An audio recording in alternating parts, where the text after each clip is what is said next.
Good morning, everybody. Welcome back. It's 10 o'clock and we're resuming the hearings sessions of the Old Kent Road Area Action Plan.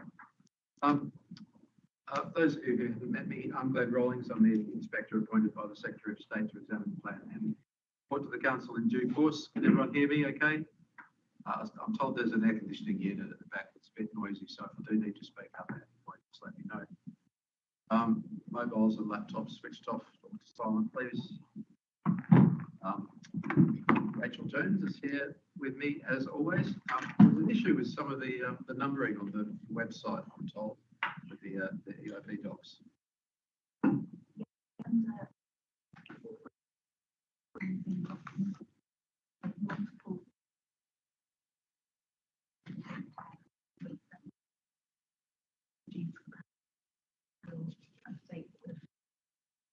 And then just be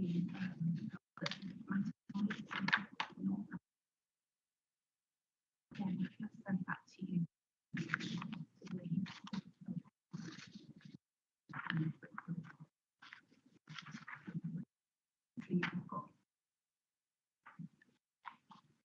Okay. Hello there. Richard.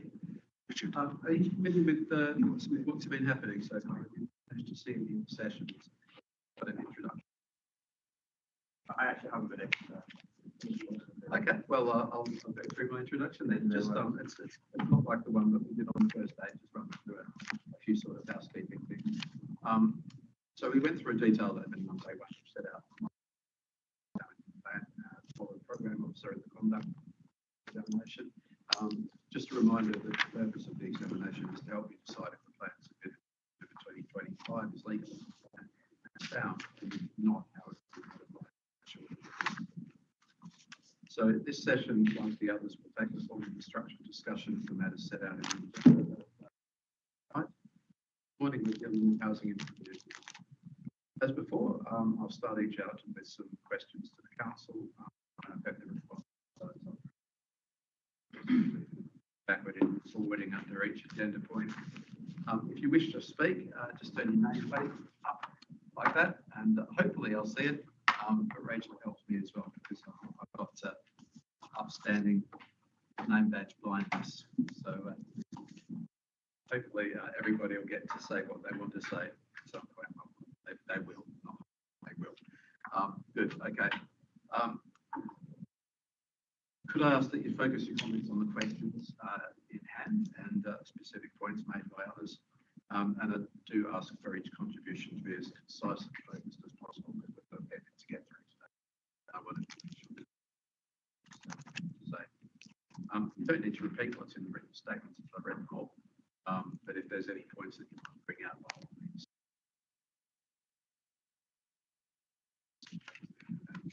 Expand on them. I normally give the council a chance to sum up at the end of each point, to say. And to anyone in the audience, hello again, welcome back. There's no, you're welcome to observe proceedings, but there's no opportunity for audience reactions or questions, I'm afraid. As with the other sessions, if we identify that main mods are required or that further work needs to be carried out by the council or any other party, I will make that clear in the council as keeping a note of the matter. Great, thanks. We'll aim to finish at around 1 o'clock this morning and have a break at around 11 o'clock-ish or so. Any questions? Good, okay. Let's do some introductions then, as we've got some people here.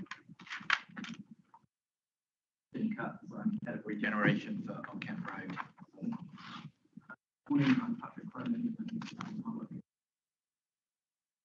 Willie Wilson, I'm the Assistant Director of Strategic Development at Summit. And Chong, Team Leader at the Old Kent Road team.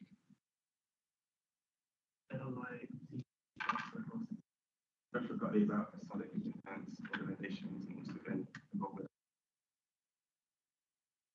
Cohen, I'm the head chair of the Nedbury Estate Association and also. Could I see your name badge? Just Thanks. No, if you could have it facing me, that's good. Otherwise, So some of your matters here. No. great. Thank you. Are we going to have any swapping around of people this morning? Good. Okay. That's expected. So that. Have you got any questions about what we're going to do today at all? Okay. Thanks. Right. Let's start off with the agenda then. Just to be clear, we're dealing with policies AAP and AA3, AAP3 and AAP4 this morning. And I added an item to the agenda. Just I don't want to put the council on the spot. If they wish to provide an update on the matters that I requested today, which was the impact assessment, the quality impact assessment, and the proposed policy. You can give an update now, but if you prefer, you can do it at the end of the session. We're going to circulate revised list of proposed mods after lunch. That will, or we've just run through the actions from day one. So we have requested that the library upload website. We have separated the proposed modifications into main modifications and other modifications. We'll be circulating modification relating to AP13 regarding reuse and refurbishment of buildings. We will circulate as well the statement confirming compliance with the SED design. We'll circulate proposed amendment to AAP3 relating to bedroom homes, essentially next, which is currently in the policy 2%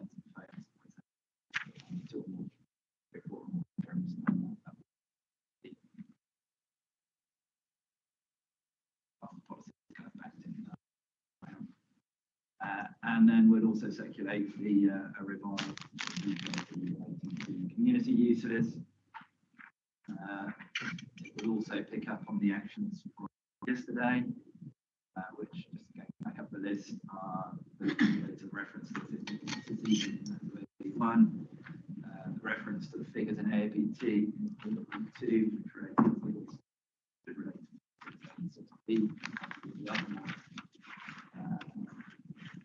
the inspector's report on the London Revolution local plan.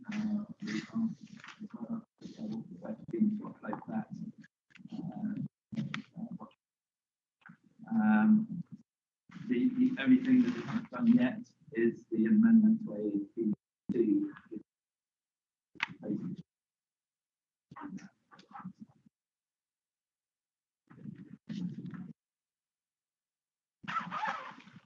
Yeah, that's where we are. There's a hard copy here of the actions from yesterday. I have seen the opening statement on the website. You've seen it? Is it an odd place? Here we go. It's at the top of the page. You've got hearing actions day 1 and day 2 on there as well. It's before all the documents. The big heading accessible documents. Yeah, it's a list of examination documents.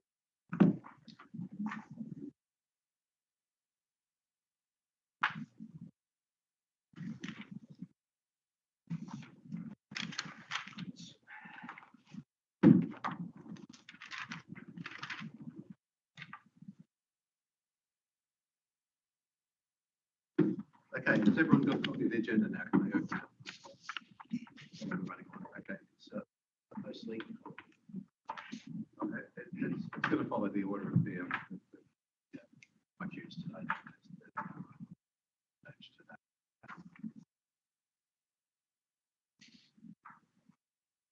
So that will be the hearing session agenda for matter 3 now. Matter 3 this morning.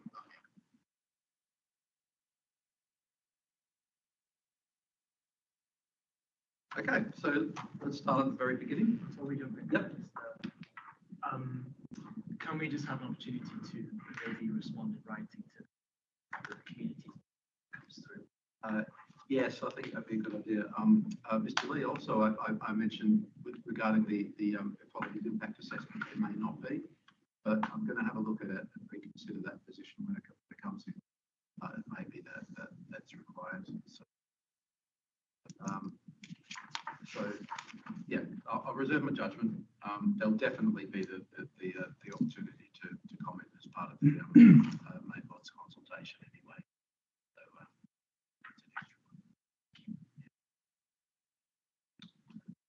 right. So the first question that I had was, how will the AAP provide mixed and balanced community provision of housing sizes, tenures and types? Just wondering if the council would like to make an opening statement. Yes, thank you, sir.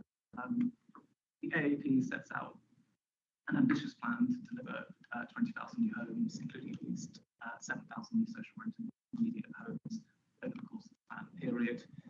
These requirements derive from the relevant overarching sub-plan policies, namely policy P1, and that target of at least 7,000 represents 25% of the time. This will ensure that the merit threshold target of 35% is realised over the plan period. In respect of housing sizes, the AP does not make any new prescriptions with regard to housing GIAs, mix of housing. Instead, as per the commitment box in policy AA3, it reiterates the requirements of the plan policy homes. With regard to housing types, although there is a pressing need for conventional C3 housing in the borough, a range of types of housing are nevertheless needed. That can span across housing for people, conventional housing, purpose-built shared living, purpose-built student accommodation, and built to rent. Cognizant of the rise in PDSA, purpose-built student accommodation, over 10 years, and the particular sensitivities around that, plan does policy AAA4, so that relates to how student housing schemes should come forward on a kind of level. In terms of housing delivery to date, 3,400 homes are either completed or under construction across the opportunity area. 59% of these homes, that's 2,040, are last in Tuesday session how that does drop to 55 if the Tottenham State Renewal is accounted for. Those affordable homes include 1,403 in social rented tenure. As such, social rented homes make up 41% of the total homes either completed or under construction across the opportunity area.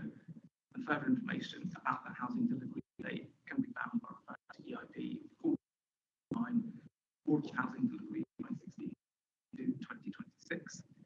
The record of delivery demonstrates the effectiveness and credibility of the AAP's ambitious housing delivery strategy in fostering mixed and balanced. Thanks very much. So, in terms of the carryover of the Southwark Plan and the London Plan policies into the AOP, the requirements are basically the same. Okay. I heard on Tuesday, I think it was, that there's no specific measuring of needs on an area-by-area basis. It's a council-wide process. So in terms of consideration of what's required in this AAP, how was that arrived at? How did you decide to just carry over the policies rather than specifically? Did you decide that the needs on the area basis wasn't required specifically? Yeah, and as discussed in Tuesday's hearing session, our SHA, student housing market assessment, most recently updated by stage about overcrowding housing needs, but yes, it's at the borough level and not the most opportunity.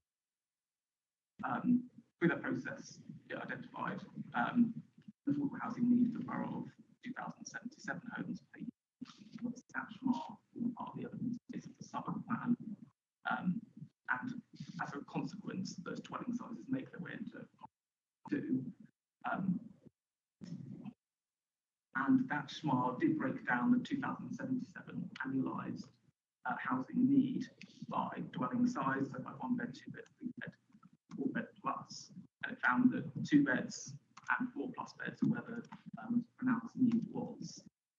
As Mr. Cutts mentioned on Tuesday, more up-to-date evidence for determining the extent of overcrowding in particular in the opportunity area is the borough's housing waiting list, which provides data at the level of the postcode. Obviously, it's important to recognise that the housing waiting list is a reflection of demand, not a reflection of need. And housing waiting list numbers have been by the council over the course of the AOP, as evidenced in the document EIP 0.7 and its predecessor, EIP 4.0. And that presents the need for priority, and those numbers have as policy EAP3. Again, as mentioned, Mr. Tuesday, the delivery today of homes with veterans compares less favourably 3 beds. Mentioned that there was some current ratio grant funding challenging developers. And obviously, as Mr. Cutts also explained, we did originally require homes to be veterans in the Southwark plan, but the inspector felt that actually the needs were different at the old level of the Old Glen Road versus he originally proposed plus bed housing from 24% to 20% to be consistent with the Southwark plan. As Mr. mentioned, that can be found in paragraph 7. That's the inspector's report. Given this context, the Marlborough Council has considered local. From our perspective, there is evidence-based need to deviate from the established stuff.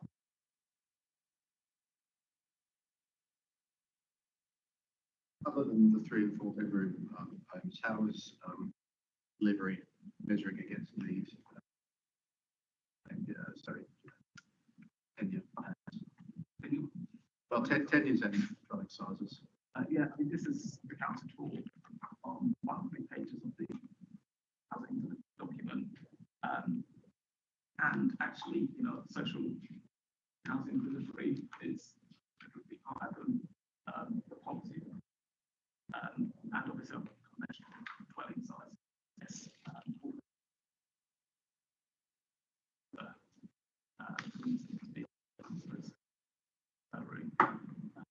So yes, there has been consideration need, but it hasn't warranted in terms of overarching policy.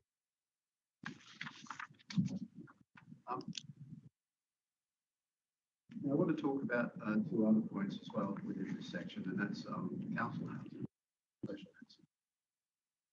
Mentioned that yesterday that Southwark is one of the leading providers of council housing, social housing. And I think I'd like to find out a bit more about that as mentioned. So give me an idiot's guide, if you like, to Southwark's approach.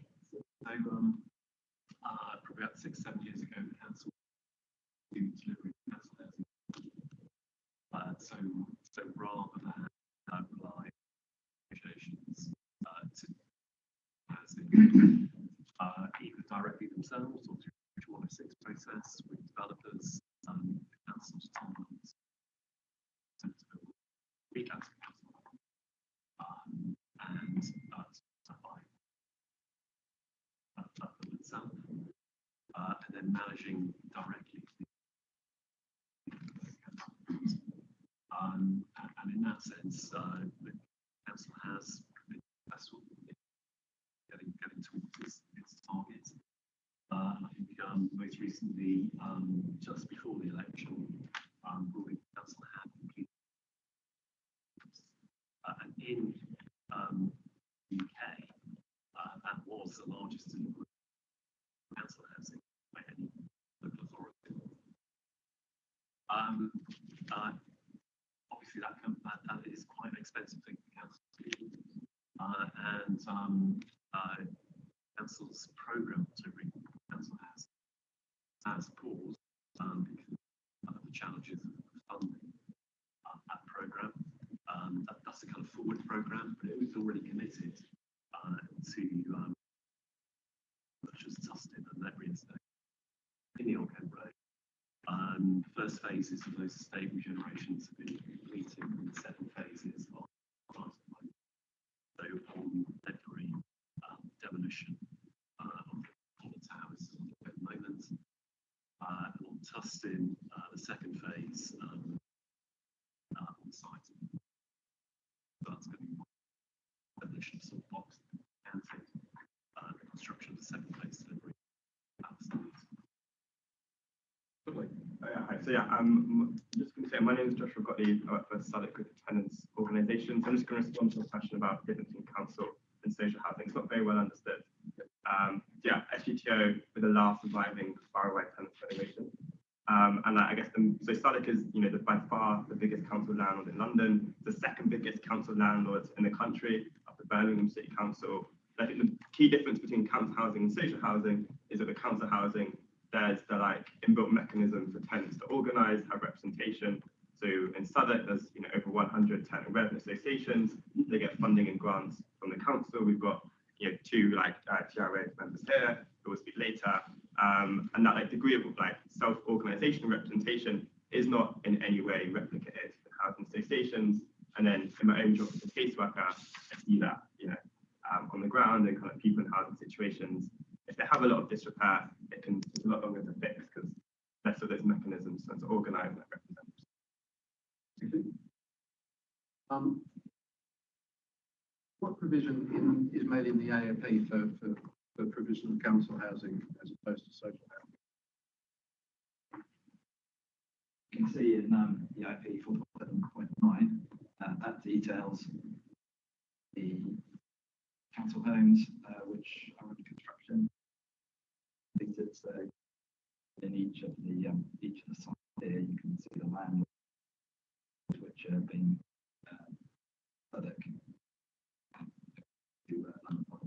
Southwark within our planning policies, within the plan, council housing, say what can I say it is. Associations, it does form part of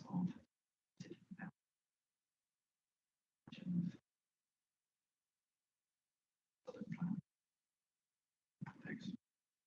Okay, and the other housing that I wanted to just mention it as a starter was temporary accommodation, which is based on the representation. So a fairly large scale problem in Southwark and increasing. So would the council like to outline the current situation and also again measures the plan takes to take account of needs in this area? Yes, so Southwark, like all local authorities in probably temporary accommodation issue. So that arises of considerable costs to the council to provide that temporary accommodation. The council has ways of addressing that problem, but I guess a core, which is what the plan tries to address, is that supply, social metaphor in particular, and the plan's ambition in that sense is plan's contribution to addressing that temporary accommodation crisis that we are. And that temporary accommodation issue grown at the same time as the housing waiting list has grown. And that has largely been driven by a reduction past 15 years, the annualised social rented housing as a 10-year high in London. That has been driven by a number of things. It's been driven by national policy. So the first NPPF redefined what affordable housing would be. That basically depressed the social rented housing as a 10-year time. At the same time, so this is back in 2010, grant funding cut dramatically in London, £8 billion. And whilst it subsequently increased, it never got back at that level. In fact, it's still not back at that level today. There's a structural problem in this country, and that structural problem cannot be resolved through the planning system. Although the planning system is charged with trying to create, generating through those structural problems. So that's what the plan does. Within the limits of what the planning system can achieve through Section 106 mechanism, or indeed what council can achieve through building council housing, which was in large part in reaction to that structural problem. The plan is trying to address that shortage of provision and trying to ameliorate the waiting list issue, accommodation issue. But the scale of that challenge is significant. I mentioned the last 15 years, structural undersupply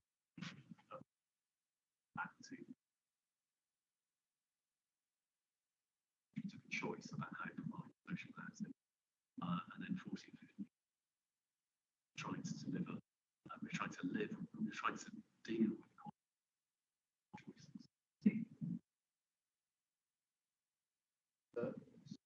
Specifically, I'm sorry, I just missed it. I mean,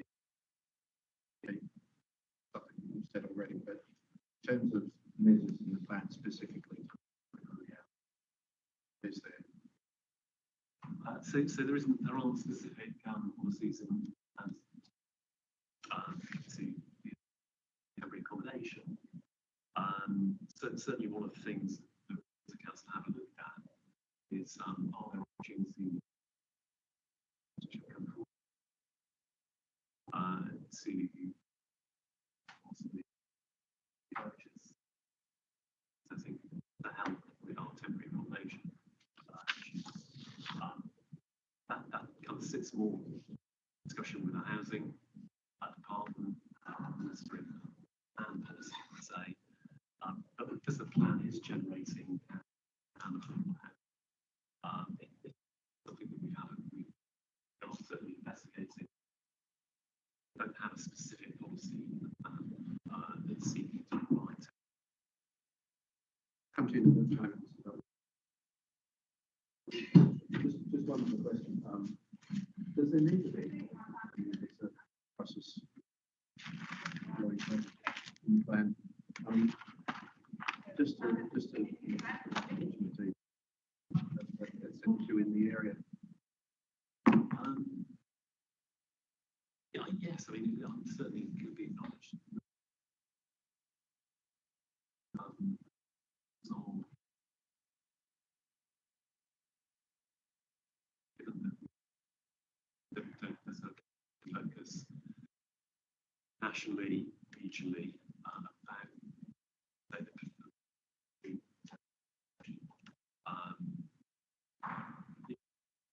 and it isn't temporary accommodation ranged enough. It isn't affordable housing as the SPPF. So it sort of sits slightly outside that definition. But certainly an acknowledgement, yes. Yeah, I just want to make sure that a Homes for All policy covers Homes for All. Absolutely. Absolutely. So just, you know, one or two sentences, I think, recognising the scale of the problem, and the council will seek to accommodate that within their program of affordable housing delivery. I think they're useful.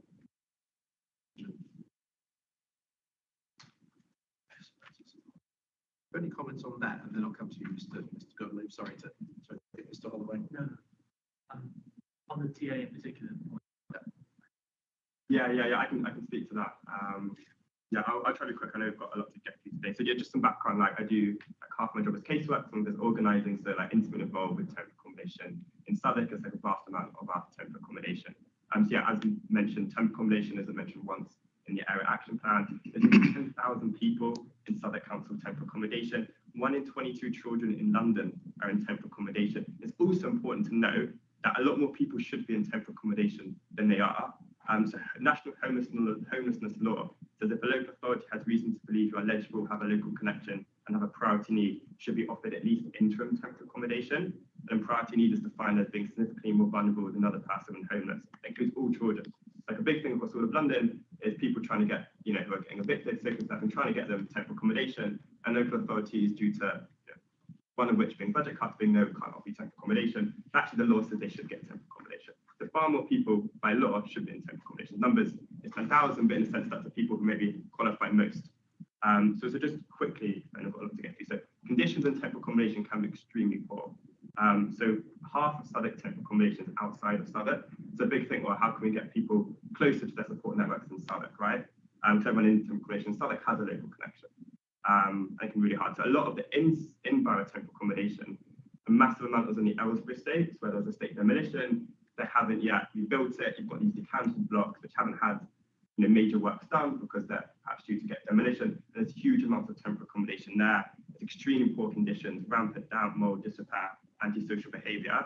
Now, just briefly, of the temporary accommodation outside of Southwark, the biggest site is at England's Lane in Camden. There's now an England's Lane tenants unit. Actually, we have to coordinate that. You often get temporary accommodation tenants unit, right? And people are organising, because conditions are so bad. These people are paying 161 rooms, so quite a big portion of Southwark's temporary accommodation. They're paying over £200 in bills a month for their tiny room because conditions of temporary accommodation can be completely unregulated. It's the worst part of the housing market. So I understand these are structural issues that have led to massive amounts of temporary accommodation all over London and other parts of the UK. But I think it's extremely important to note that the extent of the temporary accommodation crisis and the desperate need for social and council housing, and to think how this area action plan can go some way to addressing this crisis. I think in my submission, I also speak about Surrey Square School in particular, a lot of pupils with temporary accommodation. Mr. Hallway. Yeah, I was hoping to just respond to this. Yes. I realise I've said some of this before, and I realise some of this I said today, but I'll just give you some points. So, on the point about carrying over, I repeat concerns that I don't have formal evidence, but from our on the ground work, it seems sort of evident that there is a higher need locally for social housing, and I would say potentially family housing as well as crowding. The council's conclusion that there's no evidence-based deviation seems to be because they haven't gathered the evidence because of the point which isn't site area specific. I don't know if we can reach that conclusion without having that. You can't say there's no evidence when you haven't gathered the evidence. So I would say that there does appear to be a need to go further here, not only to reflect the local need, also to assess the fact that delivery across the borough hasn't matched up to policy standards. Yes, existing delivery locally has been above policy. I don't think that will continue if you look at the trends across the borough. And that might be because of state regeneration, because of council sort of being front-ended, and potentially as well because of the point that was made about council buying up social housing outside of the planning process. That would be reflected in delivery figures, but that can't be depended on in future through the planning process. On the affordable housing in particular, there is no guarantee that at least 7,000 will be achieved through policy P1 because of its phrasing, because of its caveats, because of its viability. So that dependency that at least 7,000, you can't rely on P1. So if we do want to guarantee that, we need something stronger. Again, looking at delivery across the borough, there is increasingly delivery below the 40-35% targets. That's a serious problem. And I would say that there needs to be an additional policy there to reflect that. I'd say in terms of sort of private delivery, in particular, need to prioritise social housing in the area because of this TA crisis that we talked about specific local. I'd say also something that's emerged since the Southwark plan is that the main form of immediate housing shared ownership is sort of not desirable, not very effective. It was developed at a time when it was dependent on steadily increasing house prices and the idea whether you can gain equity that way that doesn't really work anymore. Crisis of service charges as well. So it's not really working as a product. So maybe a mod might be a prioritization of social rent within the target and a sort of deprioritization of intermediate as possible. Or maybe even within intermediate deprioritization of shared ownership. I think a really important part of the conversation that's often missed and is missed in the policy and the indirect effects. It's not just delivery of affordable housing, but how delivery of private housing, high proportions of private housing, affect the local area. This is the point I sort of touched on Tuesday. High delivery of private, contrary to what a lot of people in the industry say, actually increases. There's evidence to suggest it increases local prices. And that's something the council also argued on the recent Aylsham Centre inquiry. So maybe a mod might be express reflection that even if the developer has a viability, nevertheless, social housing, therefore high proportion of private, we need to understand that that actually might affect the local community, thereby through increasing rents and that sort of demographic shift. So maybe a reference to that policy would be helpful and protect existing communities, understand the indirect effects they might suffer. On family housing, again, I don't think we can rely on P2, the existing policy. As I've said, across the borough, routinely that is breached. And there's a reference in the opening statement to the fact that developers are struggling to deliver 4 beds because of the grant situation and so on. But the policy shouldn't sort of bake in that consideration. The policy should be ambitious and set a target reflecting need. And then the planning process should say, okay, we can reach that policy, but that might be justified on a viability basis. The policy shouldn't sort of bake in that consideration already. It's the wrong way around. I think we'll get onto student housing later, but just to follow with it. Quite a lot in there.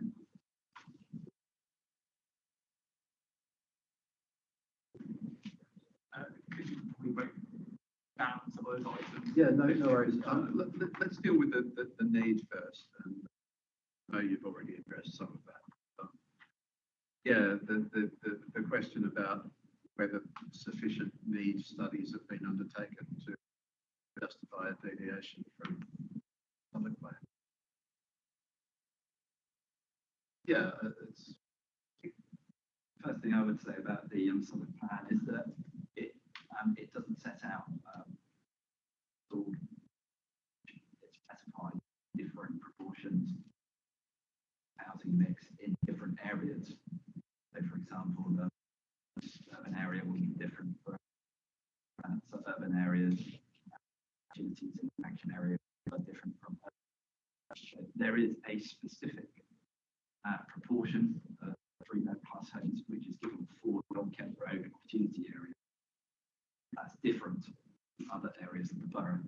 We don't think that there is a justification to change that Kent Road specific policy, which is in Southern Plan.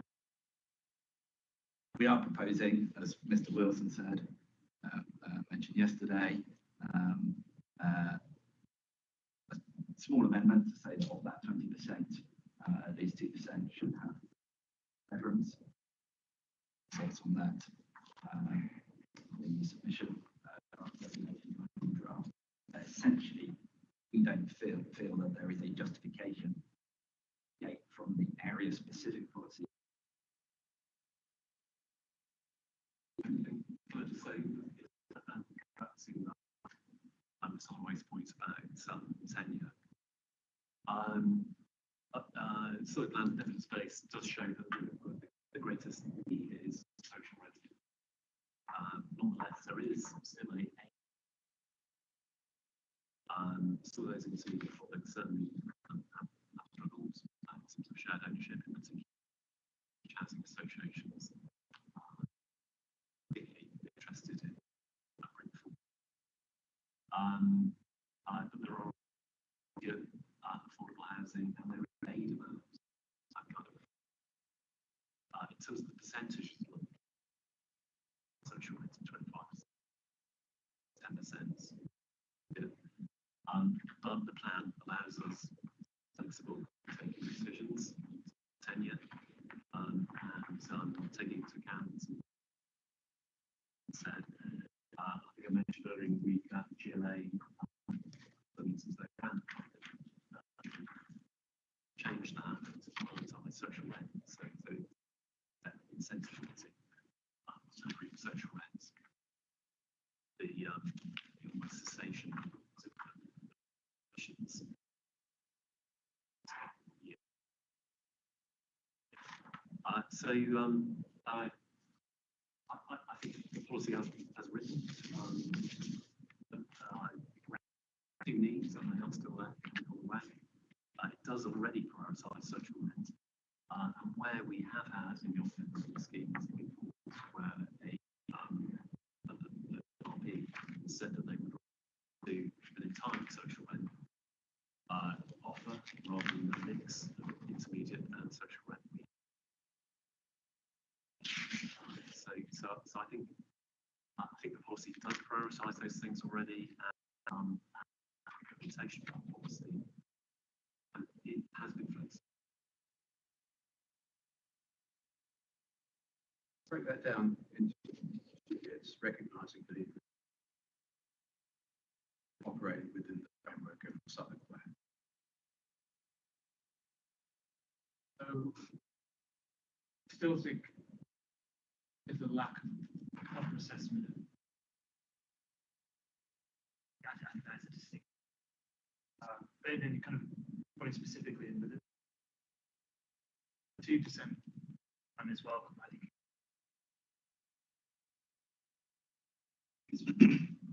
Across Southern, and in terms of tenure, Mr. Wilson just made the point that shared ownership is sort of struggling and not something that associations want to take on. Yeah, it's still just common. So the policy could expressly sort of prioritize that within options. For example, the site allocation for the Aylsham Centre community land trust house as the that's something we can if that's a wider issue, I'm just wondering if that's something for the Southern Plan review rather than the AFP. I think it's both. I think that was something that would be something I'd push for in the Southern Plan review. I think there is an evidence based particular need area as well because of the, the specific social need we say we've seen.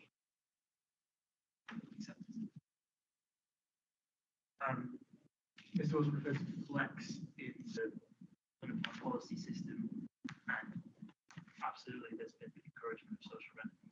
Maybe the policy could reflect that and sort of acknowledge the flex, but maybe go further in encouraging or even requiring a higher amount of social.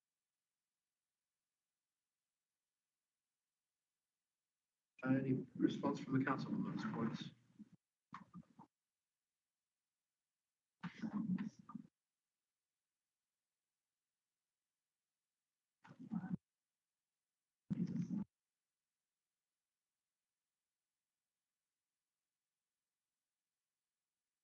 Etc. On different proportions, council's evidence.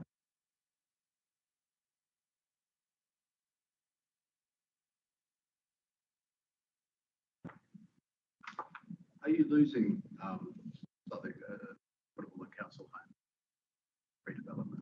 They're being replaced. So The occupation, which is the state, all of the rented housing, most is being portions of the additional housing, social ones, different portions for that.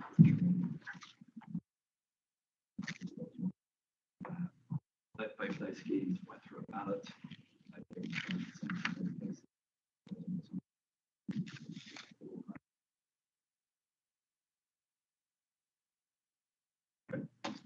suggested a mod here. Is that what you're going to talk about? Fine. Okay. So I wasn't actually. Okay, let's do that first. Since we're Okay. on the topic. Actually, You've said a line on the end of this provision of at least 7,000 new social rented and intermediate homes here, and no loss of existing council or social services. I think that's the specific point. It should be empty.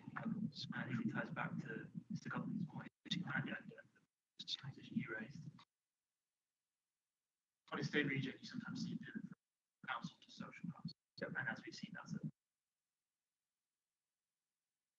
so there could be specific protection for that. I think generally just a strengthening of the loss point is good. Do you have one third point? LPG, which we discussed the other day, risks a lowering of the fall. I query the lawfulness of that. It's effectively material consideration in LPG trying to change London. I don't think that's created, it's muddied the waters. Council has the power and has discretion as to how much weight to give that. You can choose to reaffirm London plan policy, policy. But there's uncertainty, and also if you like stuff in, they also have the discretion to give great weight to their LPG practice. We have an opportunity here to sort of reaffirm the higher targets. So, and this might be a good opportunity to take on. Okay, let's address that point first. And then I'll come back to the One thing in the AP is It's just maybe an express reference, notwithstanding.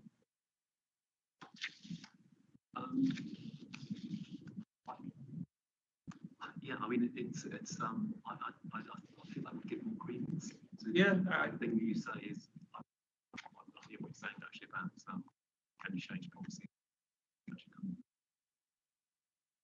It's to be determined. Yeah. With regard to the no loss of existing council and social housing, I've suggested, which is at the end of the sentence.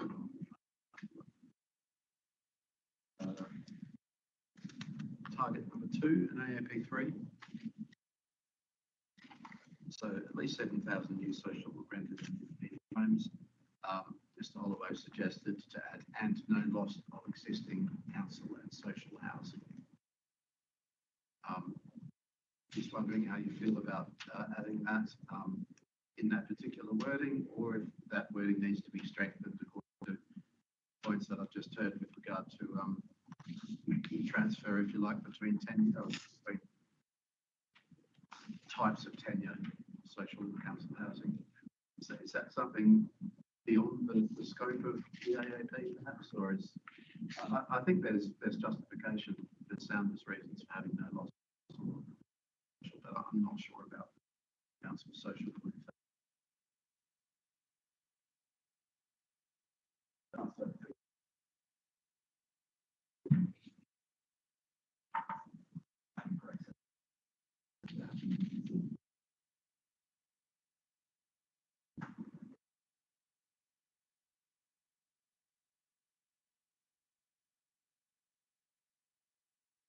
Housing, the actual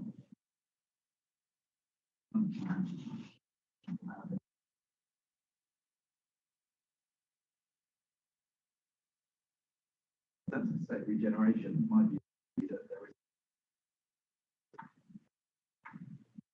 there would be justification within the old Kent Road or community area to adopt approach which is different from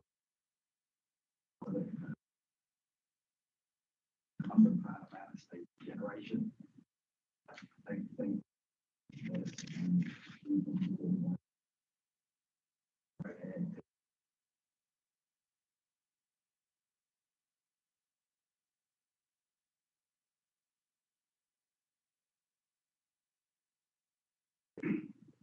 Comments?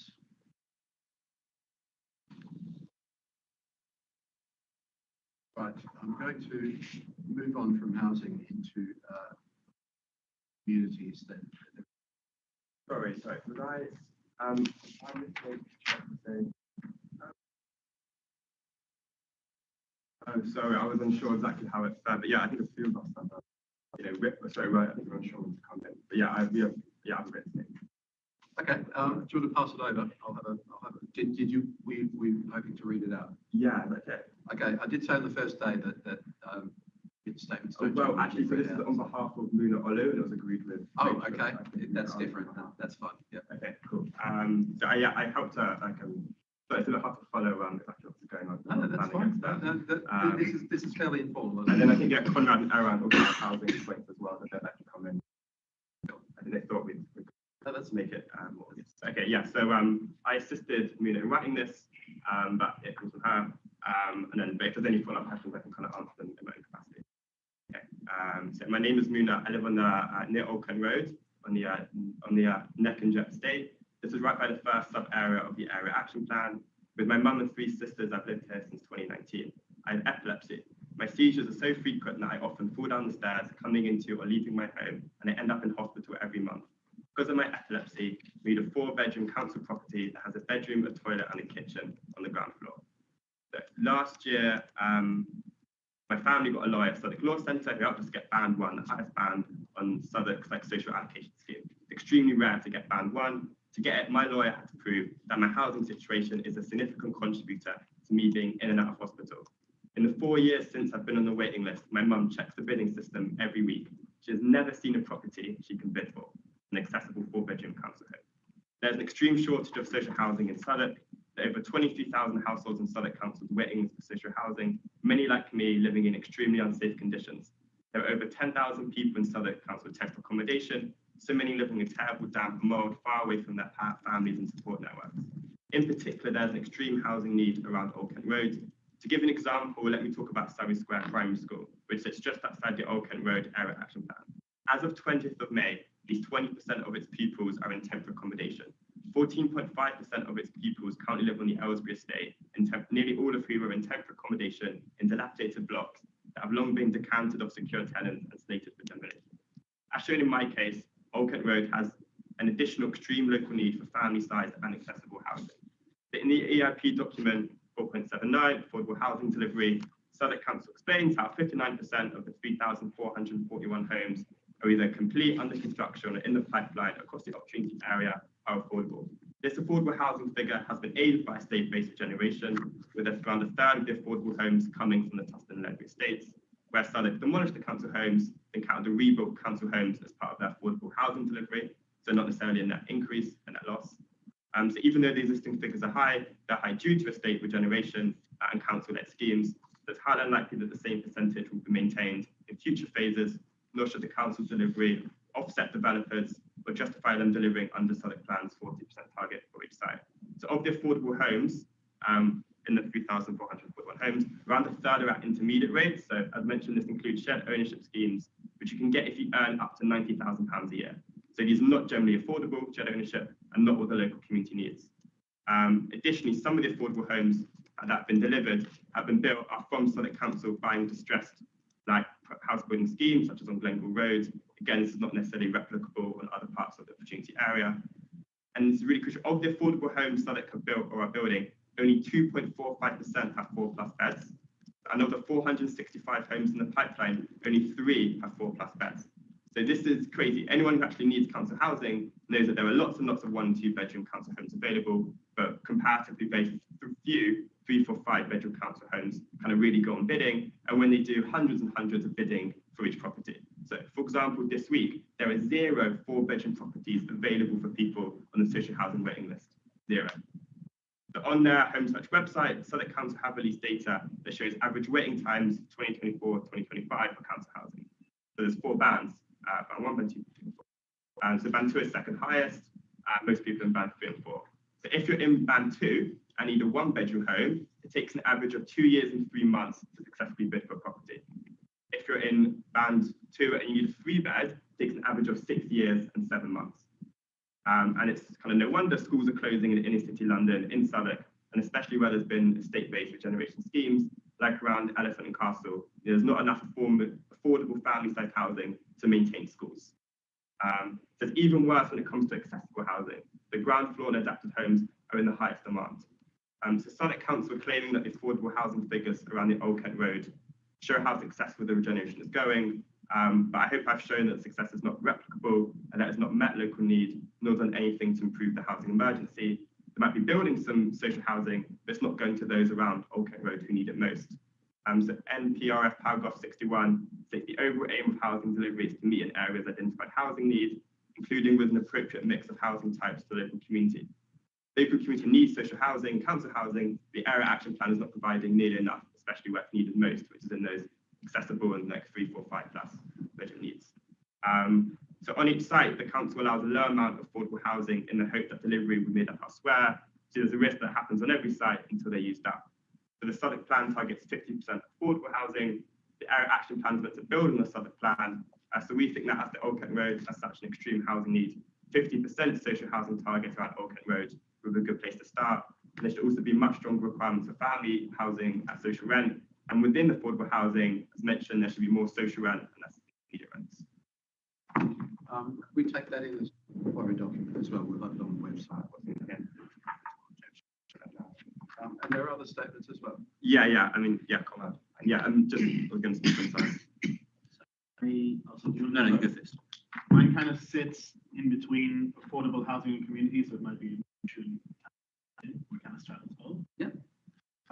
So yeah, my name is Ron Cohen. I'm the chair of the Tenants Association in Livery Estate.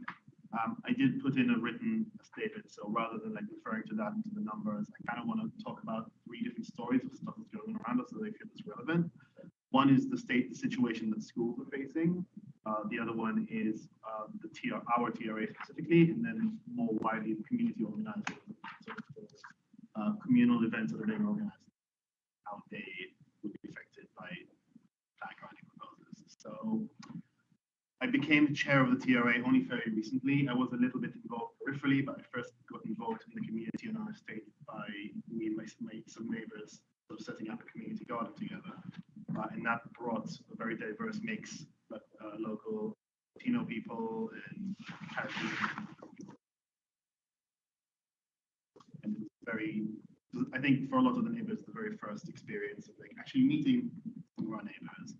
I also have a child who's starting reception, so I've been visiting schools over the last year and I've been speaking to head teachers. With schools, it's very much a buyer's market at the moment. They're all struggling for those spaces, I think, admissions. And some of the class sizes are as low as 25. They're usually around 30. The local school, the school nearest our estate is the Burden Bush School, Camelot. That was merged a couple of years ago with the Coburg School because of falling primary children area.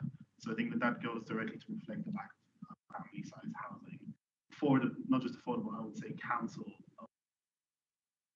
There's capital A affordable and actually affordable. In terms of the TRA, the previous committee were all pensioners, all white English people. They were pillars of the estate. They were acted as hubs for residents. So they would have meals. They would organize like communal meals for elderly people on national holidays. They organized the summer fete. They held a lot of the relationships both with residents and with local council staff, which are now sort of, became lost because they all got dispersed. Because of those 3 people who were on the committee, the chair just moved out of London straight up when the development started on the estate. One of them, or when the development started on her part of the estate, phase 2 of the Ledbury regeneration. Another one was moved into temporary accommodation, and she has told me that she's opted not to return because the projected rent on the council flat that she would be given in the new tower and that will be when phase 2 is completed is too high. So she's saying that this is a pensioner on a fixed income. Council rent will be too high in a new build council flat for her. And then the only people who are returning, third one was a leaseholder, so still a pensioner but has a bit more financial leeway. And then the third sort of illustrative story is on a nearby road, which is not part of our estate, Friary Road. They've started organizing street parties in the last few years. Close off the street, give permission to the council to close off the street, and they have a bouncy castle and the salsa and all these other things in different parts of the community. This is all organized by like 30-something BAME, LGBTQ people. They're a really lovely bunch of neighbors. But in the last 6 months, several of the main organizations had to move away because their private landlords have chosen to sell or to raise the rents. So the thing that's tying together the struggling schools, the TRA committee leaving, that is a fragmentation. That is a sign of fragmentation of the community, in my view. And that Friary Road Street Party organizers is that they're being affected by land speculation through the developers are building what they think will be the easiest to sell. So the PBSAs, student housing, and other small units, which are much easier to market and much easier to sell. But this process in itself excludes new families moving in and drives out existing ones, which is affecting the schools, and it's in a vicious circle because the more families leave, the less developers will want to build because there's less schools, and there's less schools because families leave. And then this also brings up the rising average property prices, and that goes right into the council rent calculator. Yes, council rent does rise year on year a little bit, but the one changing thing every year, the changes that can change dramatically, is the average local property price, which has nothing to do with how much council taxes, how much council houses are being built. It's to do with how much private houses are being, because that's what's driving up land. And that squeezes out long-time tenants, especially fixed income tenants like this. And then finally, private landlords are looking at their properties and they're looking at the rise in prices, and they do the rational economic thing, which is that they raise the rent or that they sell to make themselves a nice profit. And all of that comes at the expense of our community. So the way that our committee sees this process here is it's an opportunity to redirect it from a path of fragmenting our communities, from hollowing out the area. And I think that the ways that we can do that is that the plan should require more family-sized council housing, specifically council housing. It should also provide for more council-owned third spaces for communities, so places where you don't have to pay something to go to use, so you are paying something. And I think the student housing just needs to be nixed. I'm usually quite a generous person. I struggle to see what more student housing is really supposed to be. You know, they're going to be gone in 2 years. In my experience as a student, which is not that long ago, after the first year, you move out of student housing if you possibly can, and you rent with your friends. And then 2 years after that, you're just gone. So they don't bring anything material to communal living, to the local community. Very little financially to the local economy. And if I remember right, students also don't pay council tax, so I don't really see the long-term benefit to the council. So if the plan mandates those things, it will, in our opinion, stabilize, nurture, and then grow the community. Is there? Thanks. Student housing, let's park that because I've got a fair few questions about that myself after morning tea. Just wondering on your points on private rent. So, what does the Southwark plan include, if anything, about private rental market? So it makes reference to purpose built rents. So where people build to rent, such as the biscuit factory developments, which is construction has requirement of value. But in terms of existing rented, it doesn't. There isn't. I mean, there isn't a transaction and their tenants. Okay. Have you got anything in writing you want to submit to us, Mr. Cullen, just so I've got that on record? Okay. Yeah, I think some of it was within the like hearing statements. Okay. And Mr. Heine, hello. Hi. Hi, I'm Conrad Heine. I'm speaking here on behalf of Save Old Kid Road today. Specifically, I'm part of a tenants and residents association. House, Northfield House is an older council block on Peckham Park Road, right in the heart of the area. We're flanked on all sides by the Berkeley development, by the, if it's still viable, the Cantium development on top of the B&Q area. The block was built in the 1930s. It's gone through ownership by GLC, then into Southwark, Great London Council Council, then a Southwark Council block. For a long time, it was also residents of students from Polytechnic of Central London when the block itself was under the schedule of demolition. Then became a squatted block. Then it became majority Southwark Council leasehold. Council tenants. A lot of those council tenants who got leases were had been squatted and students within the block. We've established over the years 3 community gardens, built entirely by residents, but feature in Southwark biodiversity schedules. The block itself was under threat of demolition itself in the early 2000s due to the legacy fact that a lot of the houses in the flats in the block to represent the age of it installed in baths within kitchens, and under decent home standards, it was deemed not cost effective to modify those flats. We stood against that, and the council, to its credit, did revisit that, and a lot of the baths and kitchens were replaced by separate bathroom shower stalls. That's the sort of history of the block. The block of 103 flats. Worth noting that while a lot of those flats are leasehold, including my own, most of the leaseholders are in fact long-term residents who have purchased their flats and stay within, as opposed to transform their flats to right to buy. I'm speaking specific to a specific point with the AAP conflict with existing Southern London plan affordable housing policies, including targets. In addressing that, I'm making the case on behalf of Sable Road for a greater emphasis on council housing as opposed to other types of.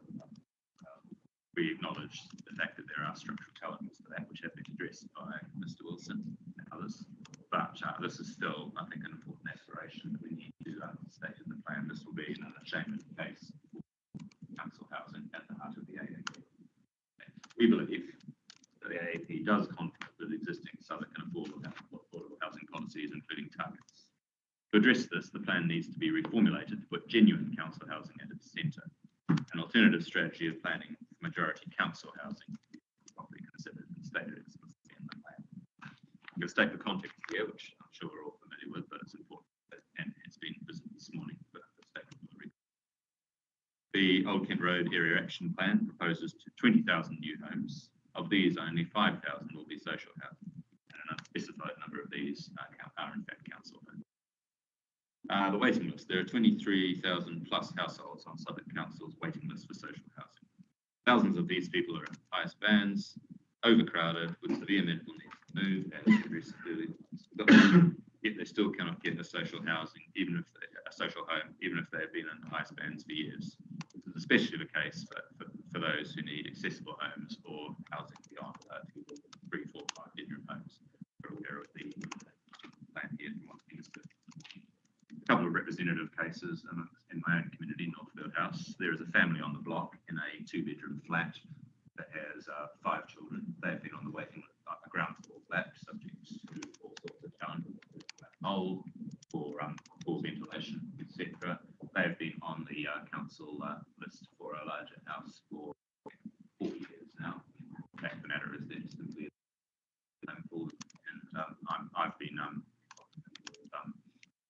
addressing their own matters with noting just how inadequate the conditions are there. The black mold is something to be seen. There's another family on the block that I'm aware of that is a 1-bedroom flat. These are a couple of cases I'm aware of in my own community as a member of the Dickinson Residents Association. There are more than 10,000 people in Southwark Council temporary accommodation, as Mr. Gottlieb referred to earlier, half of which have had to be placed outside of Southwark, and there are thousands of people moved from their communities in support. That's the wider context. Turning to why we feel the Area Action Plan fails to meet and does not meet and conflicts with the existing Southwark and London Plan affordable housing policies, including targets.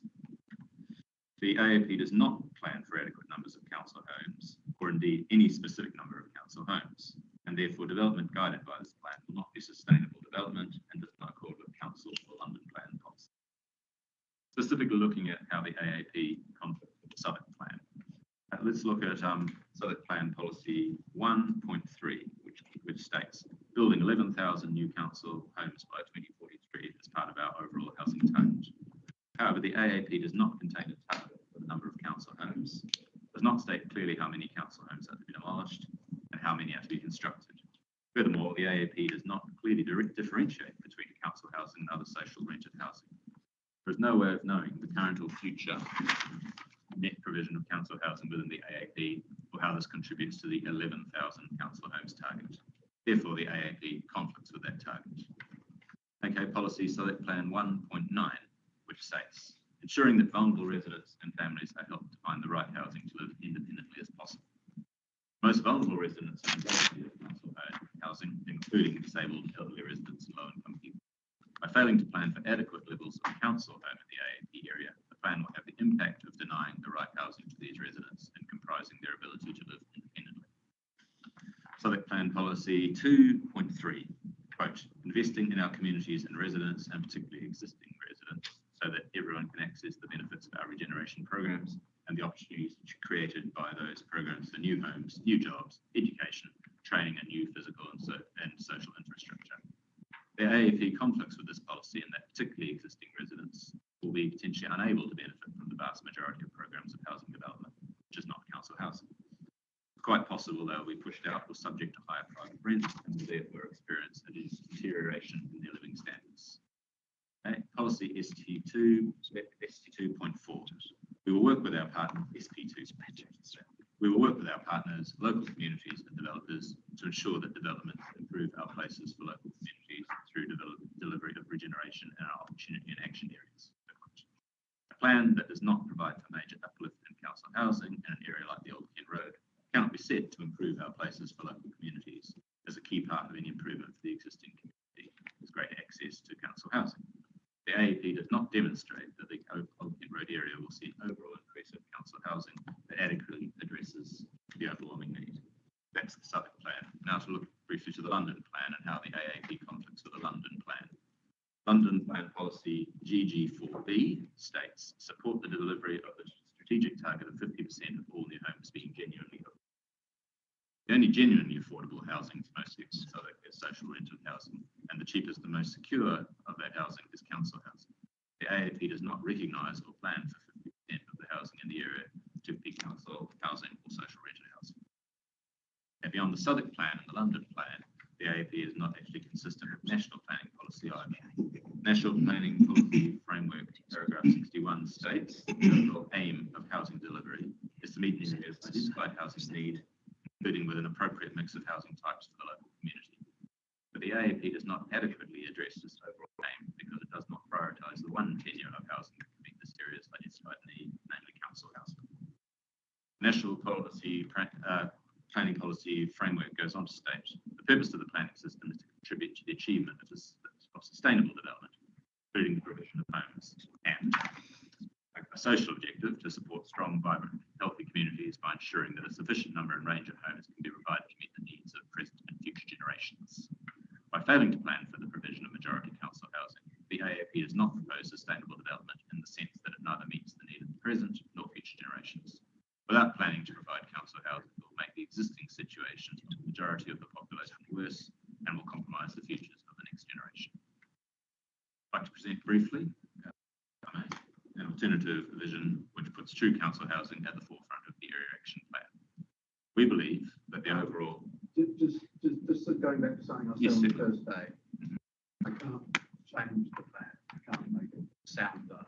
I find it sound already. Right. So what you're suggesting. The context is a explicit statement that puts council housing at the centre of what the plan is aiming to achieve. Go ahead. I realise this is aspirational, but I refer to points earlier made by colleagues about making clear of structural challenges. We think that this is still an important thing to take, and the distinction between council housing and other types of social rented. Okay, the alternative vision would put true council housing at the forefront of the AAP. The other thing, as I understood, by the way, is that in a process like this, rather than simply stating what should be changed, we should also be stating what we feel and should aspire towards as a constructive suggestion.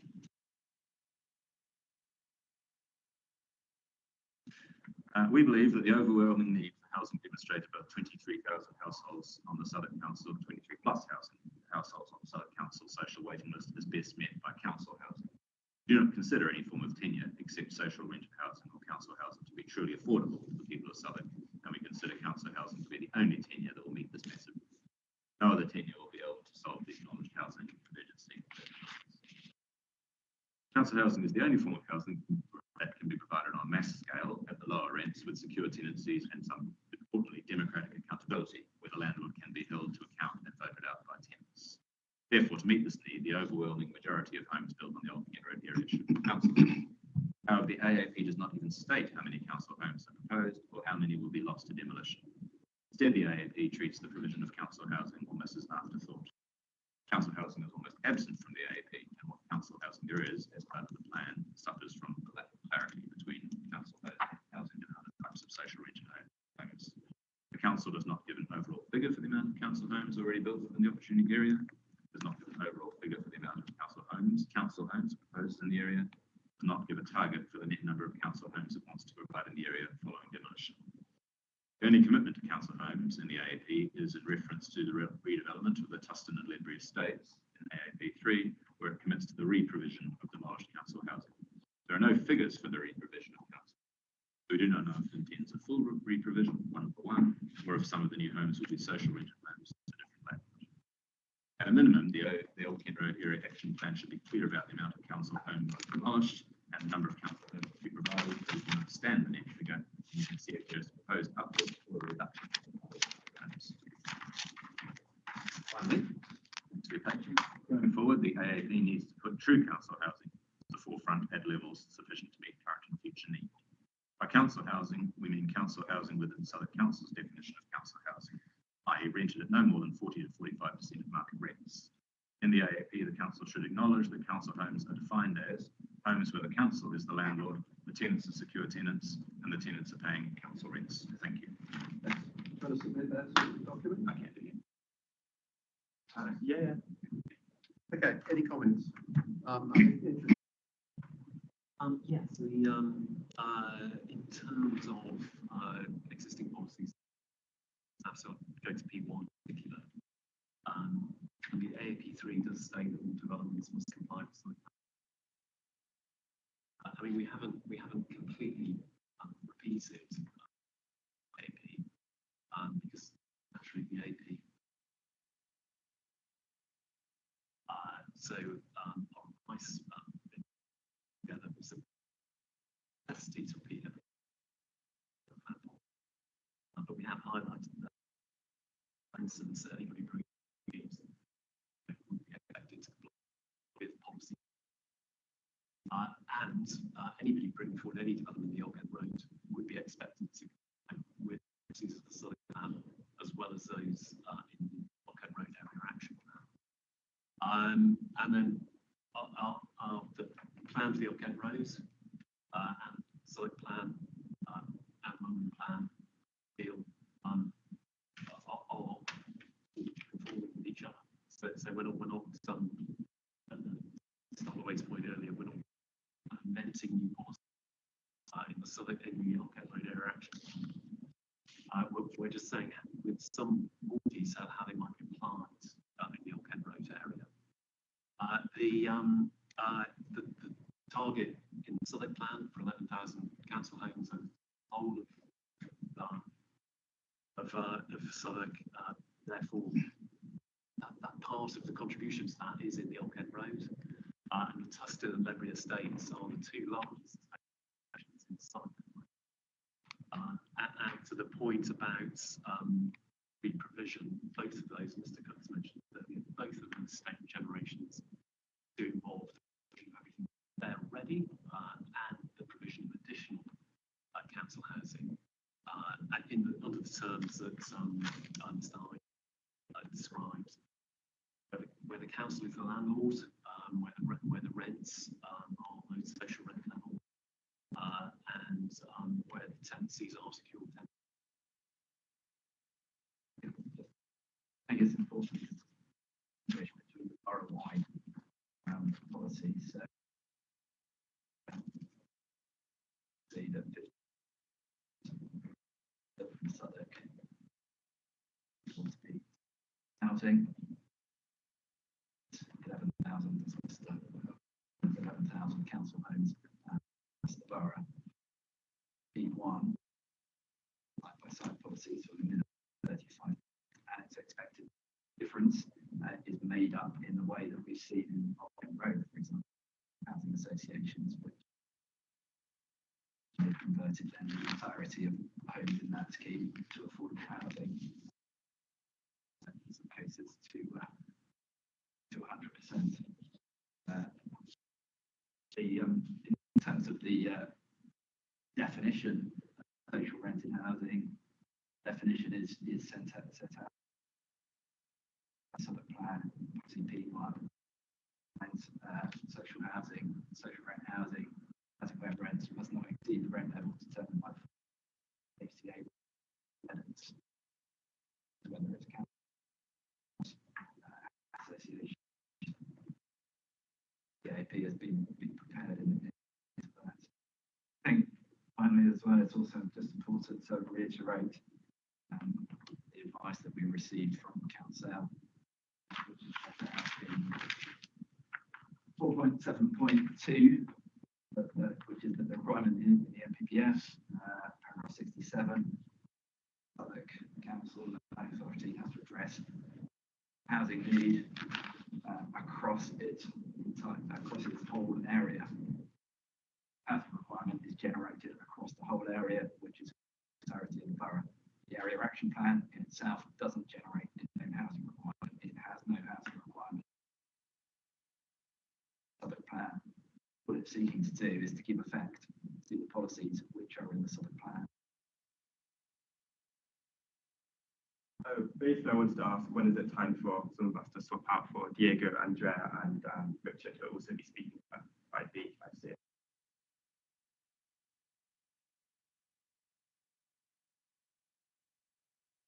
Yeah.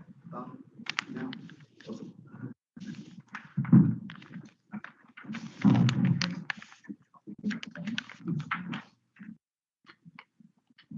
While we're on those, I think something that was touched on in both of those speeches that I mentioned was cost in the mix is this idea of indirect effects.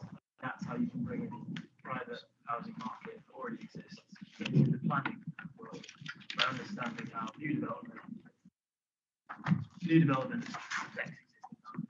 Maybe just extract how which is there would be helpful.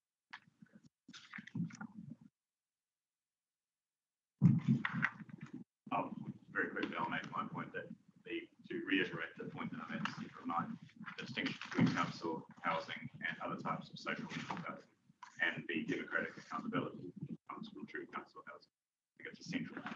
I'm not quite sure, but I acknowledge your response. I think that point was slightly lost. Okay, thank you. Thank you. Thank you very much. Hello, Adriana, welcome, Richard, member of the road. Hi, my name is Diego Luna. I'm a business owner in Walking Road. Right, okay. We've talked a fair bit about the day one and day two. And yesterday in the context of Bakerloo. A fair bit about communities. It doesn't happen much. But we're also looking at issues of culture and race and religion, as well as protection of city spaces, and other spaces, as well as religious spaces, which are in throughout the borough. Talked about them. And I'm mindful of the comments made regarding displacement as well, and that there are lessons that we learn from the household redevelopment. Through the community. What are your experiences? My name is Steve Luna, as I say. I got a business in Walking Road, Cemetery, London. It's a Bolivian restaurant. So we've been training for 12 years now, and we from the community. When we opened the business, we thought it's going to be 6 months first experience. It's been 12 years now, and we met Nigerians, Africans, English people, everyone that is in the community. We build a friendship, a community, a family, basically. Everyone is there. We privately rent. It's not from the council. It's really expensive, the private rent on a commercial, and we have to manage to survive. I think that happening in Elephant and Castle has been tremendous, and it's been a nightmare. I have some friends that used to have business in Elephant and Castle, have to move to Oaken Road because of the prices and all that. It was really expensive to rent or to hire a unit or commercial unit. Right now, I was looking at the prices, and the prices in Castle, Wellwood Road, in the new area, is around 1,000 a week to rent a unit. Ourselves, we pay around 3K a month. So seeing the increase and seeing how business have been closed, there's no opportunity for people that we've been there for more than 10 years, more than a decade. And my son is 12 years old, and we're trying to build something for my family for the future.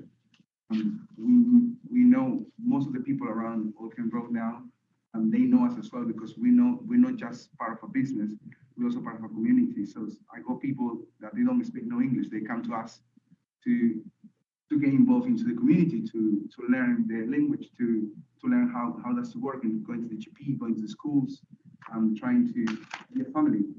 And if they gonna do some big changes and we don't have any security, we don't have anything that will protect us. And we see that Elephant Castle, you go and see everywhere is new shops, new Asian shops, new massive corporations coming in, and all the small businesses, like family business like us. And I think we are better at risk at the moment. So we don't know what's going to happen to us, and that's why we want to see if we can have any protection, see if we can continue to be living and having, the community. Also, I'm a Christian, I'm a believer, but I am in Oaken Road, where there is a lot of Muslims, there is a lot of religions, but we gather as a family. We don't say, oh, you're Muslim, you're Christian. We just, as a family, we support each other. Some of them, they say, oh, do you sell halal food? No, I don't. I'll go next door because, they sell. So we support each other. We're not like against each other or things like that. We say, oh, we want Sainsbury's, so we want Costa to come along and replace you. We want to continue with it.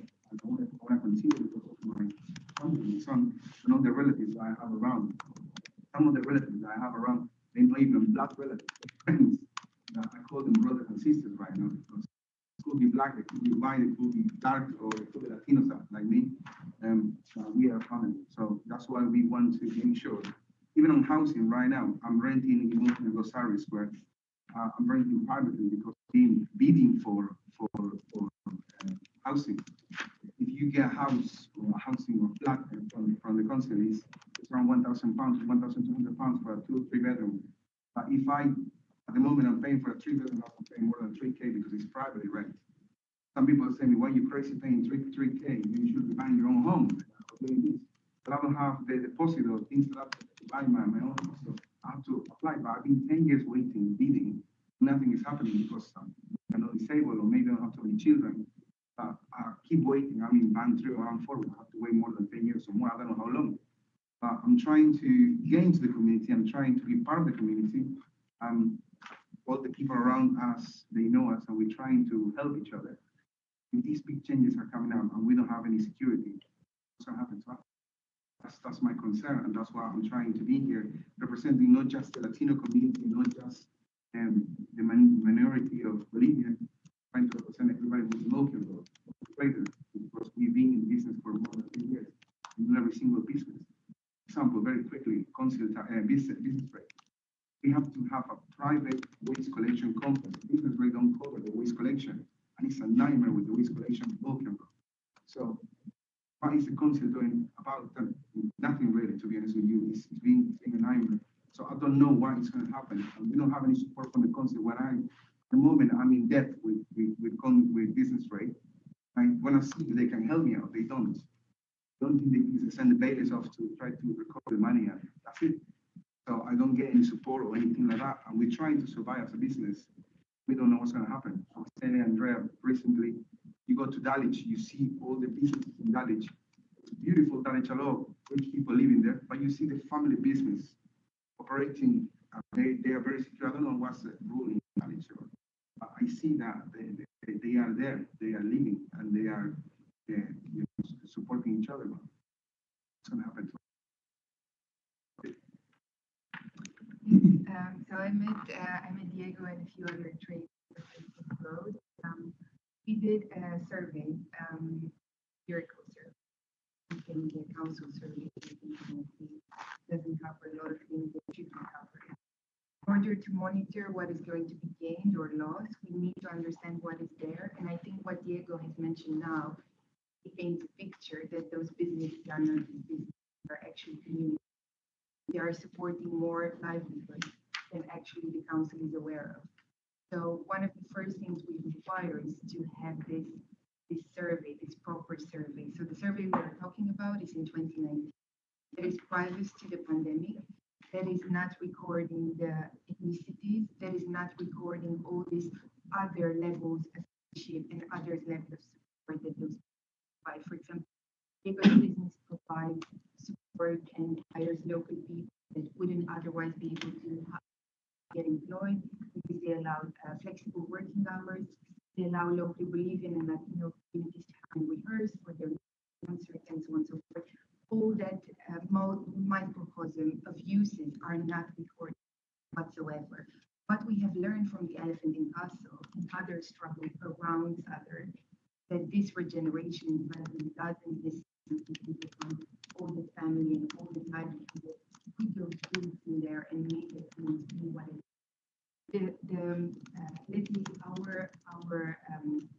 What we are aware is that it might happen and so that's why we require, first of all, a survey, second of all, a protection policy.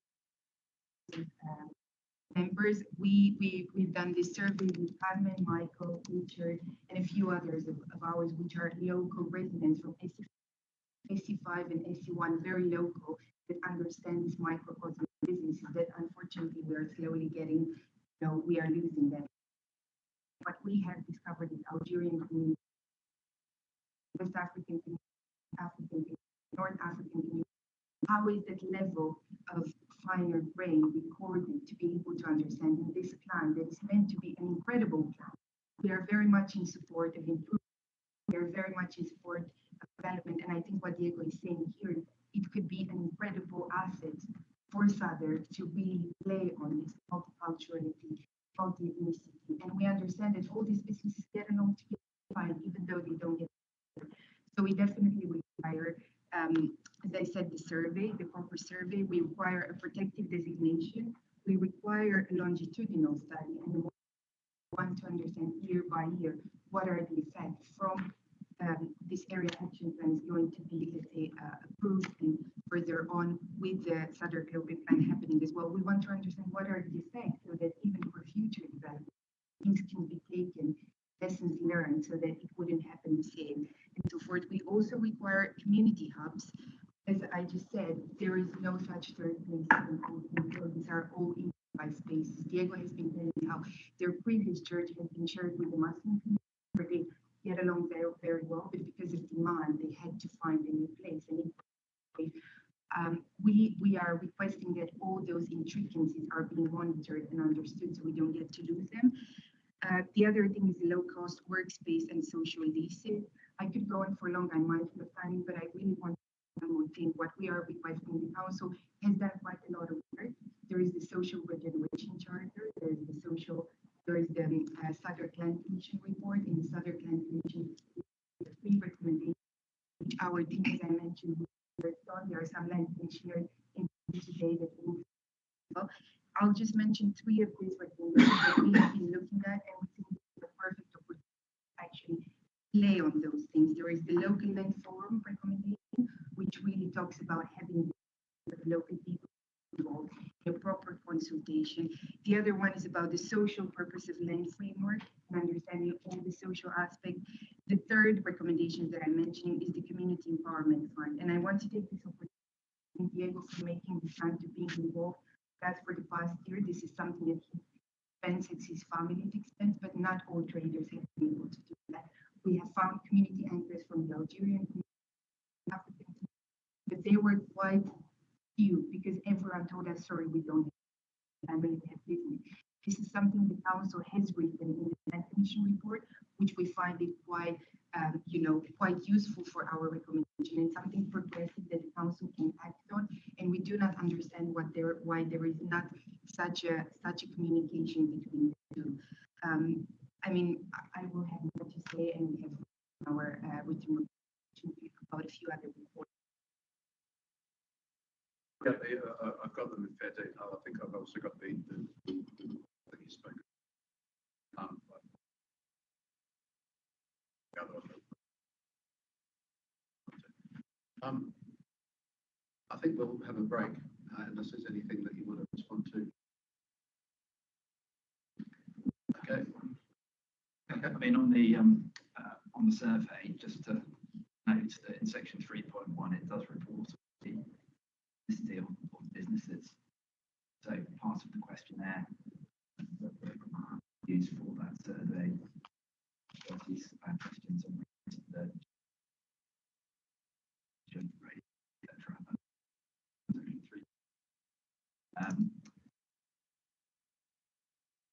What perhaps would be useful for us to do is to we may come on to this afternoon, but we could consider an amendment to reasoning perhaps in AAP 5 run survey, which we'll need to do anyway. Yeah, I've got a question about that after The, regular thing, so. Yeah, good. Okay. Something you raised. Yeah, I have a question about that. I want a cup of tea anyway, so we'll do that.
some stage it'd be good to give you a sense about I've TRA.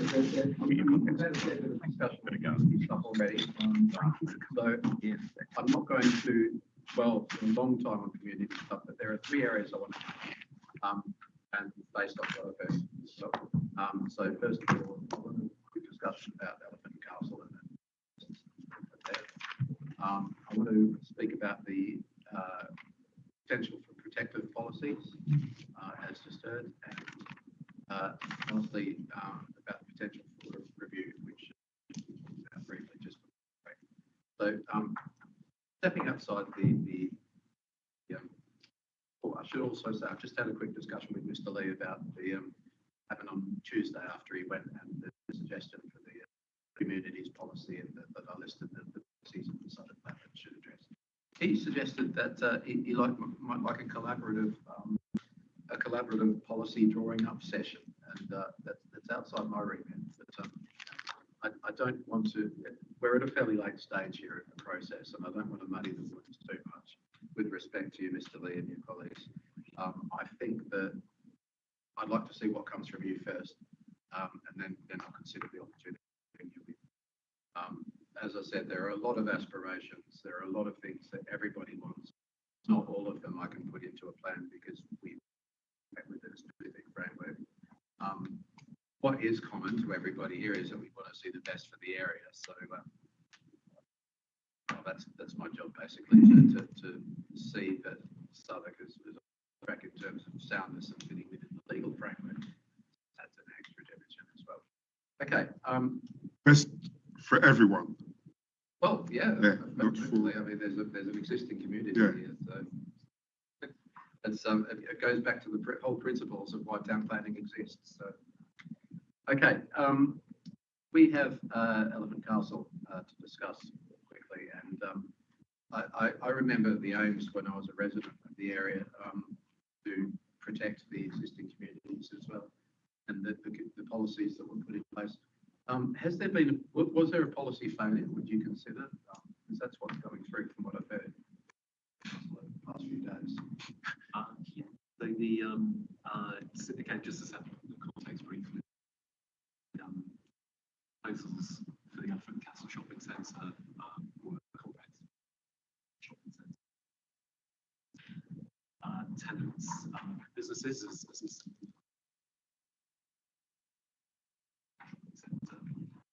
and many of those are from the Latin community. So the council negotiated with the developer within Section 106, which sought to relocate those businesses. It set up a fund process. So in many respects, what it was setting out in that Section 106 was about business. Albeit at the time that consent was granted, it kind of preceded the adoption.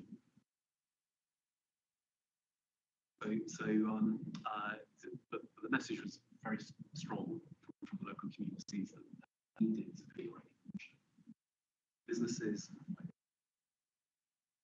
and the possibility for them to both be accommodated with developments, some small workspace, which is part of that. But also the businesses that can fit within that region, some space, that they have help in it. That was the basically the approach the council took through its planning powers through that Section 106 agreement. And it's fair to say that, as Mr. Luke has commented, that there's a view that hasn't been successful in its implementation. So that worked perfectly, or that hasn't created problems in terms of finding affordable retail space. There has been some relocation, and there will be some further relocation of businesses. Delancey, who are the developer of the shopping centre, are creating small spaces, but has that met everybody's needs? So Delancey are not the only landowner there. Archco, also a landowner, the Arches below the station. And there have also been issues there with small Latin businesses and other businesses as Archgrove sought to redevelop their art. So the council has certainly attempted to address those issues. Has it worked perfectly? No. We have tried to take lessons.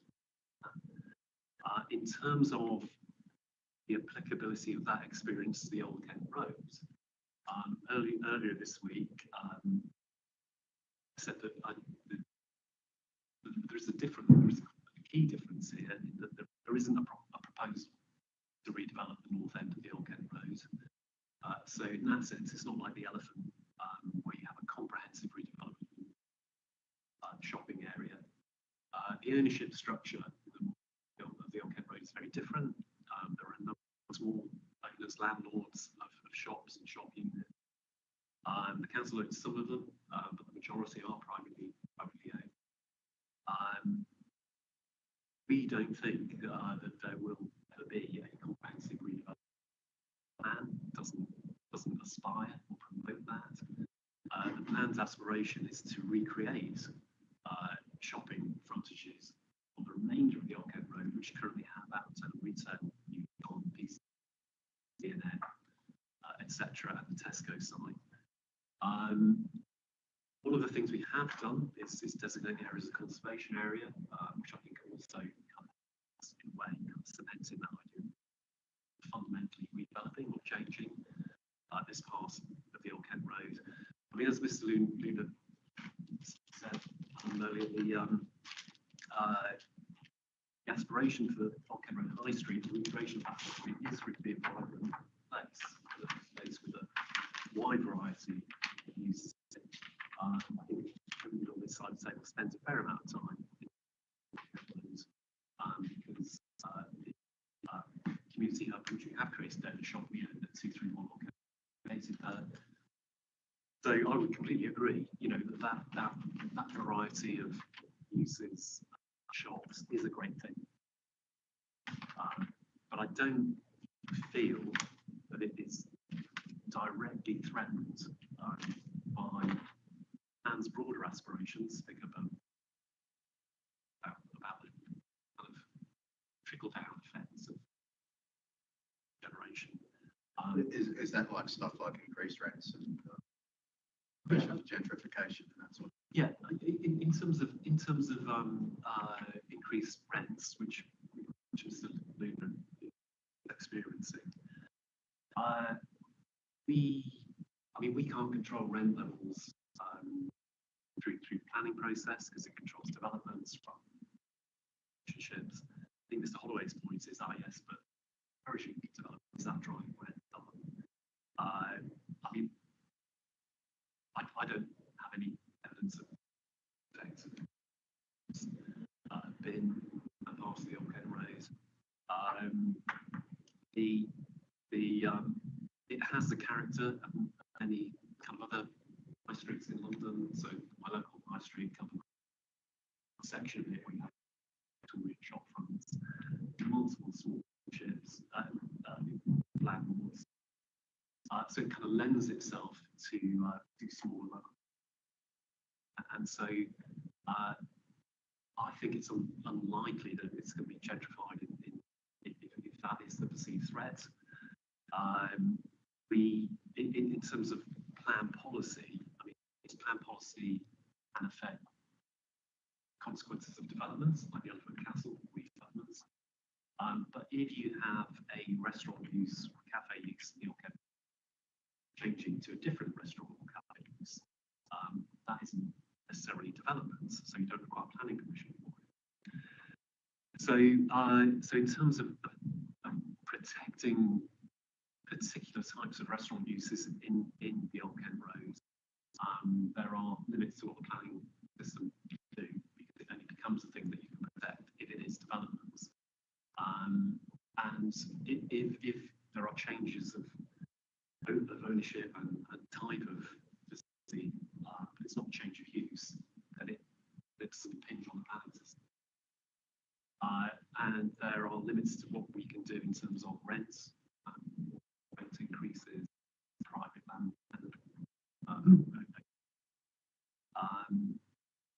in terms of within the plan, recognising the importance and the special character of that area.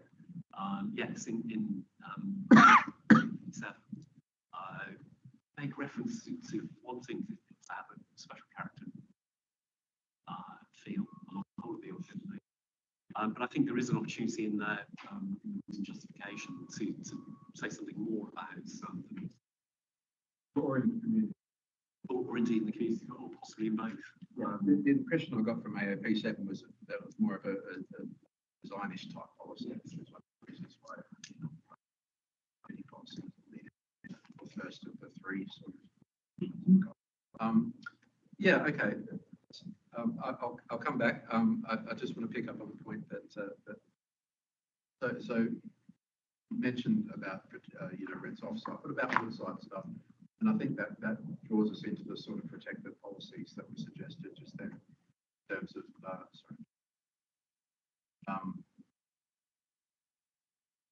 things like low-cost workspaces, social leases, community hubs, protect designations generally. Yes, I mean low cost retail spaces, community spaces, social purpose land framework study, which was mentioned, and of course, new administration can take towards where we are the landlord. We are the landlord of property. Some of the properties in that part of the and as a landlord, you have choices and treat our property commercially.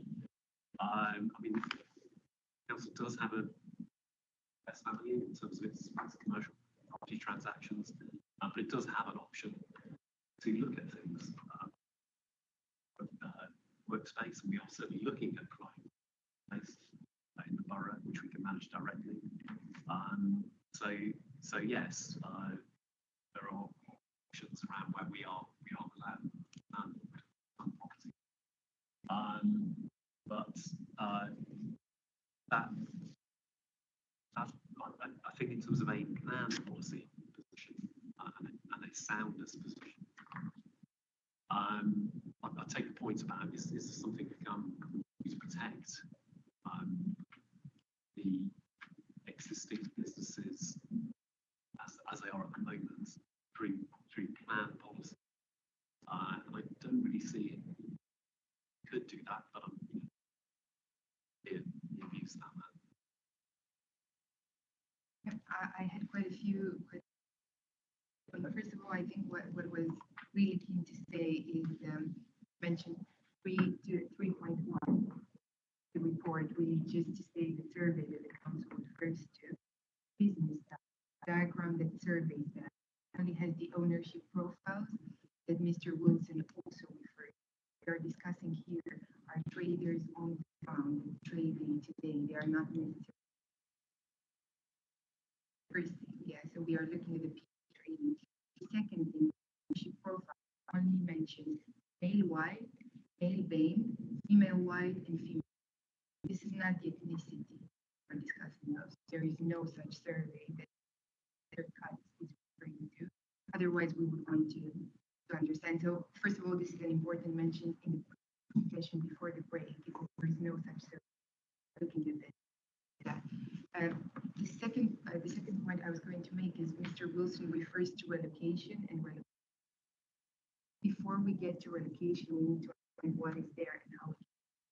I think there is a leap of an argument in to focusing straight away on relocation. This is not our ideal. And I think the businesses and our allies at Latin Elephant, which is an organization at Newcastle, they were very keen to not discuss straight away about relocation, but actually about allowing those traders to still to improve the livelihood. So I think that's what we before we jump straight away into relocation.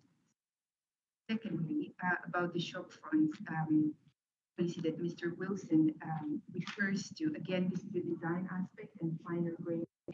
I think we really need to discuss about the livelihood rather than straight away saying it just has to be be a finer grain. And the example he gave with 231 Old Kent Road, unfortunately, that unit has been sitting empty quite a long time. It's not something that has been activated as a third space or given to the community to use. For example, when we try to do our project, which, by the way, if we can make it as a community budget of less than 1K, surely the council. We try to use that unit, and actually it is not open. It's sitting empty in there, unfortunately. But yeah, you can't refer to it as a good example of your ownership there. Yeah, your point about the new administration, I think, is very key, very important. The local residents have made a choice. It is quite clear. The new administration has an immense opportunity to actually say what they feel the residents have chosen them for. So hopefully that will be reflected in this. There and before, very hard for us in what level we protect. And again, Kurt's reference to 3.1, really, the whole of Old Kent Road is only defined into 4: male, white, male ban, female, white, female ban. I mean, there is absolutely no reference to ethnicity or culturality. And Diego is sitting here, part of the Latino community, you know, a huge West African, a huge East African, huge North. Where is that information? It is not here. So I think before we get to the actual protection policy, in terms of what is there, and we are very happy to collaborate with the council. You know, ideas are necessary. I think it's about to discuss point. I mean, on the survey, absolutely. Survey, I absolutely see that anyways.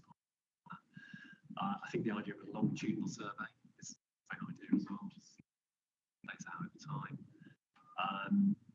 But I think, I mean, my point about some planning system being about the allocations of the right to develop and controlling development right. So if a change of occupier, a restaurant in the Old Kent Roads occurs, and it goes to a different restaurant or development, so it doesn't require planning permission. So the council's planning powers don't apply to those changes of use. So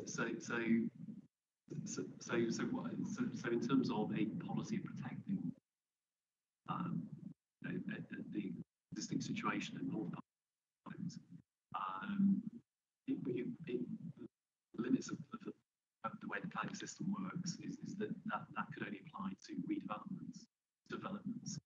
And I think the majority, the majority of the changes in North Part of the Old Kent Road are going to be within the same use plan. So it doesn't require planning permission. In terms of how far, I know you've raised the point. Actually, do you want to raise it now, Mike? It does sort of respond to that.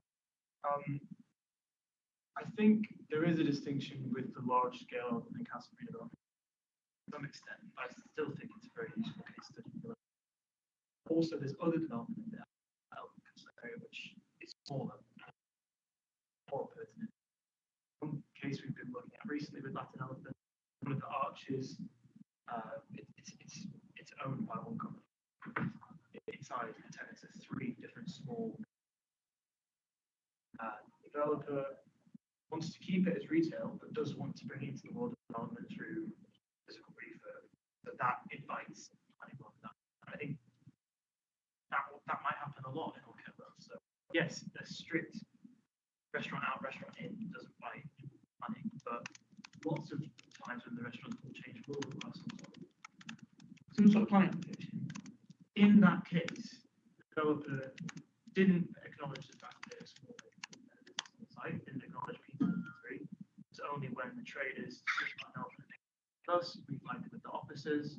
So as I said on Tuesday, the process is not working as it should to identify the persons at an early stage. It seems to be continually, lessons learned, continually, these points are only raised when certain policies like us get involved and flag it.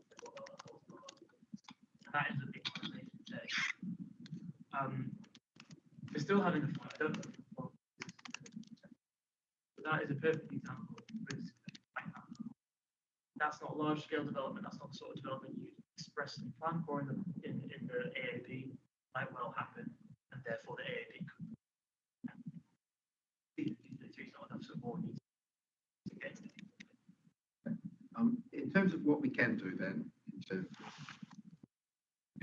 potential for modifications.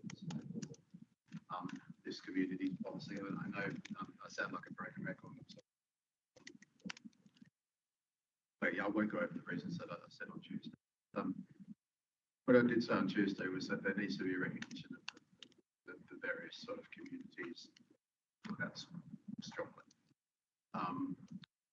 I've seen policies in other plans that don't give favourable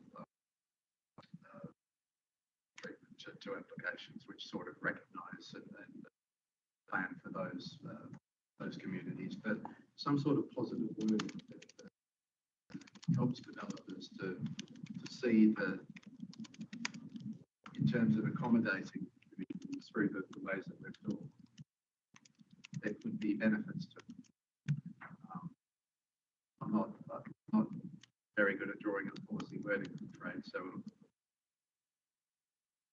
do you know what I mean?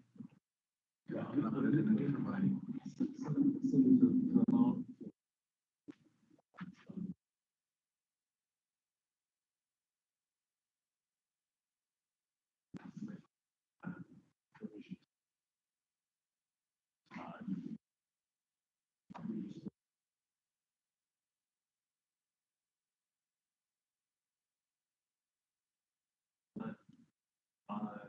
There's certainly a policy that covers larger, more comprehensively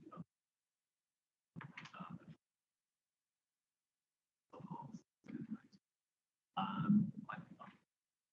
think I understand what you mean about could we, even if a development, a requirement to get planning permission is not necessarily generated in a way of using something positive. Yeah, through a 106 or whatever. Yep.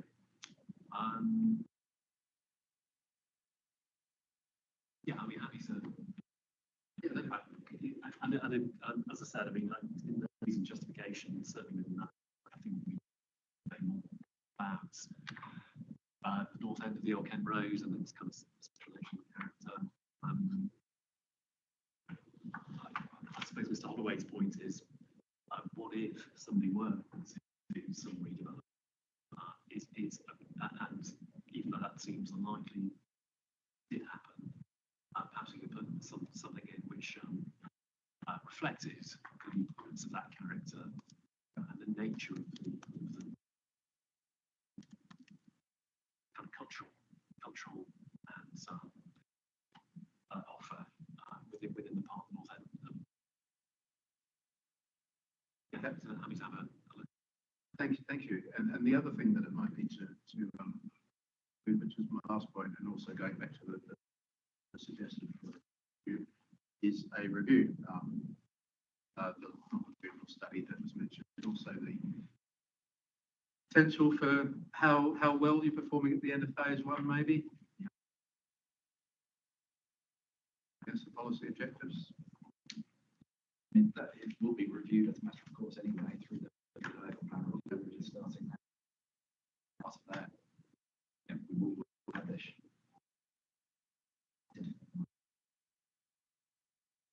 And as before, I think that the need for the policy in terms of effectiveness and soundness is becoming clearer. Good. Probably more to say about unemployment. Probably more to say about that unemployment this afternoon as well. Okay, Mr. Lee.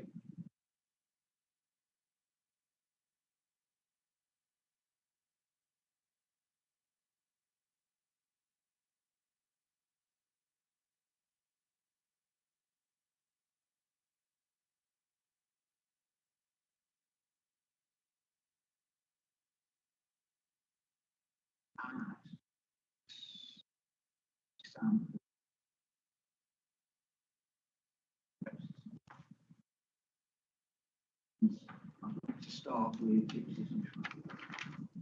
Oh, yes.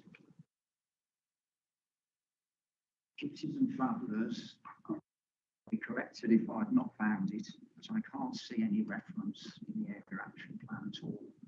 Gypsies and travellers, either in the housing policy or anywhere else. I had a look at the data set. And it mentions there that in terms of housing need for gypsy travellers, there is no need, actually quite blunt, there is no need for any additional pitches. And this contrasts with what's in the Southern Plan. So the Southern Plan actually refers under policy 12, P12 of the Southern Plan, refers to a need for 43 pictures, 43 additional pictures for gypsies and travellers. And it says in the Southern Plan, 27 were needed over a 5-year period, which is the government requirement to set it out in terms of 5 years. So the 5 years was 2021 to 2025. The number of new pictures was 0, despite what's there in the Southern Plan. And in the Southern Plan, it refers to previous definition of government level, native planning policy framework. But I think you'll understand if I think I've got it right. That for a long time now there's been a separate planning standard aligned to the national planning framework, gypsies and travellers. And so much so that it's a separate part of our casework. We train up inspectors specially just to do that. They tend to work just on that stuff. So there was a previous definition in 2015, which was seen by the gypsy and travel community as quite restrictive, because it was actually looking at those who were continuing to travel. And the majority of gypsies and travellers these days don't continue to travel, but it's still very much a cultural issue for them. And the previous definition, which the Southern Plan relied on, and which the data set refers to, so the data set for the Area Action Plan refers to this old 2015 definition when it says there is no need. However, my understanding is correct. Since then, there's been a new definition in 2023, new assessment was. Then in late 2024, I think it's probably the most recent, tell me if I'm wrong, late 2024, there was a brand new document attached to the National Planning Policy Framework around gypsy and traveller needs. There, it's accepted the wider definition. That's now part of National Planning Policy, the wider definition, not the previous rather limited definition. Council's not reflected on it in putting together the Area Action Plan. It was timely that they did, because this was all 2020, 2020. For the submission of the Area Action Plan, I think this was an error by the council to not reflect on this. And definitely, given what it says in the Southern Plan, policy 12, and given that the 4 existing sites for gypsies and travellers are all either in or right next to the Old Kent Road. So we have 2, which is on Ilderton Road and Brydale Close, which are actually inside the Area Action Plan area. So 2 gypsy and traveller sites are inside. And the other 2 are quite close. And they're all having to deal with overcrowding because of the need for new pictures. So on the one hand, it seems to me that the Area Action Plan is not up to date in legal and procedural terms with national policy. And it's a mistake and an error. Then finally on gypsies and travellers, I had a look at the consultation document that goes with the Area Action Plan, which I hope I've got the numbering right, but I think it's 1.3. I don't know, that's what I reckoned it was. Anyway, that's the one I read, which is quite a complete consultation report. And it sets out from about 2014, 2015 onwards, all the meetings that the council has held with different parts of the community. And it also summarises representations made from in the different rounds of consultation. So I looked at that. On Gypsies and Travellers, I could find no evidence that the council had met with Gypsies and Travellers or with their organisation, which is very well known, STAG, Southern Travellers Action Group, it's very well known voluntary sector organisation. There's no evidence, at least, in the consultation statements that the council met with them. I think that's a fundamental error. However, that didn't stop Gypsies and Travellers from making representations on earlier rounds. And I found on page 61 the consultation report, and then again on page 105, no, sorry, page 97, 61 and 97, representations made by the Gypsies and Travellers. And I think they're illuminating. This is very brief, others can read them at their leisure. So on page 61, Gypsies and Travellers requested that the site allocations on Kent Road in the Area Action Plan should have an appraisal whether or not it is feasible and practical to include some additional pictures for Gypsies and Travellers within those site allocations. That was the first point that was made. And then the second point was to also assess through the Area Action Plan the impact of major development on the existing sites on Ilderton Road and Ideal Close. So those were requests made through the consultation rounds. And then finally, page 97, the organisation STAG, the action group, made quite a strong statement. We do not feel Gypsies and Travellers have been consulted or engaged properly about the Area Action Plan. Now, if I was the council and I received those comments, I would be wanting to act on them. I feel absolutely obliged. Even if I hadn't thought about it before then, I'd have thought I should be acting on them, especially when the 2023 and 2024 national policy requirements come through. But the council, from what I can tell, has done absolutely nothing on this issue. So this was my first point. I think it needs attention in the Area Action Plan. And I'd like it to be a modification that there should be some, first of all, protective support for the existing Gypsy and Traveller sites. And there should be more proactively under the housing policy, probably housing policy 3, the Area Action Plan. There needs to be a bullet point at least around that follows up on the local plan, requires identification of features, maybe even a new site. To me, that's in accordance with the policy. So to me, that's really important on Gypsies and Travellers. And then I'll stop you there before you move on, just because I want to just deal with Gypsies and Travellers before we move on. Yeah, I agree that something needs to be in the plan, specifically about Gypsy and Travellers. So whether that's with the communities policy as well, or recognition within the housing and or within the housing.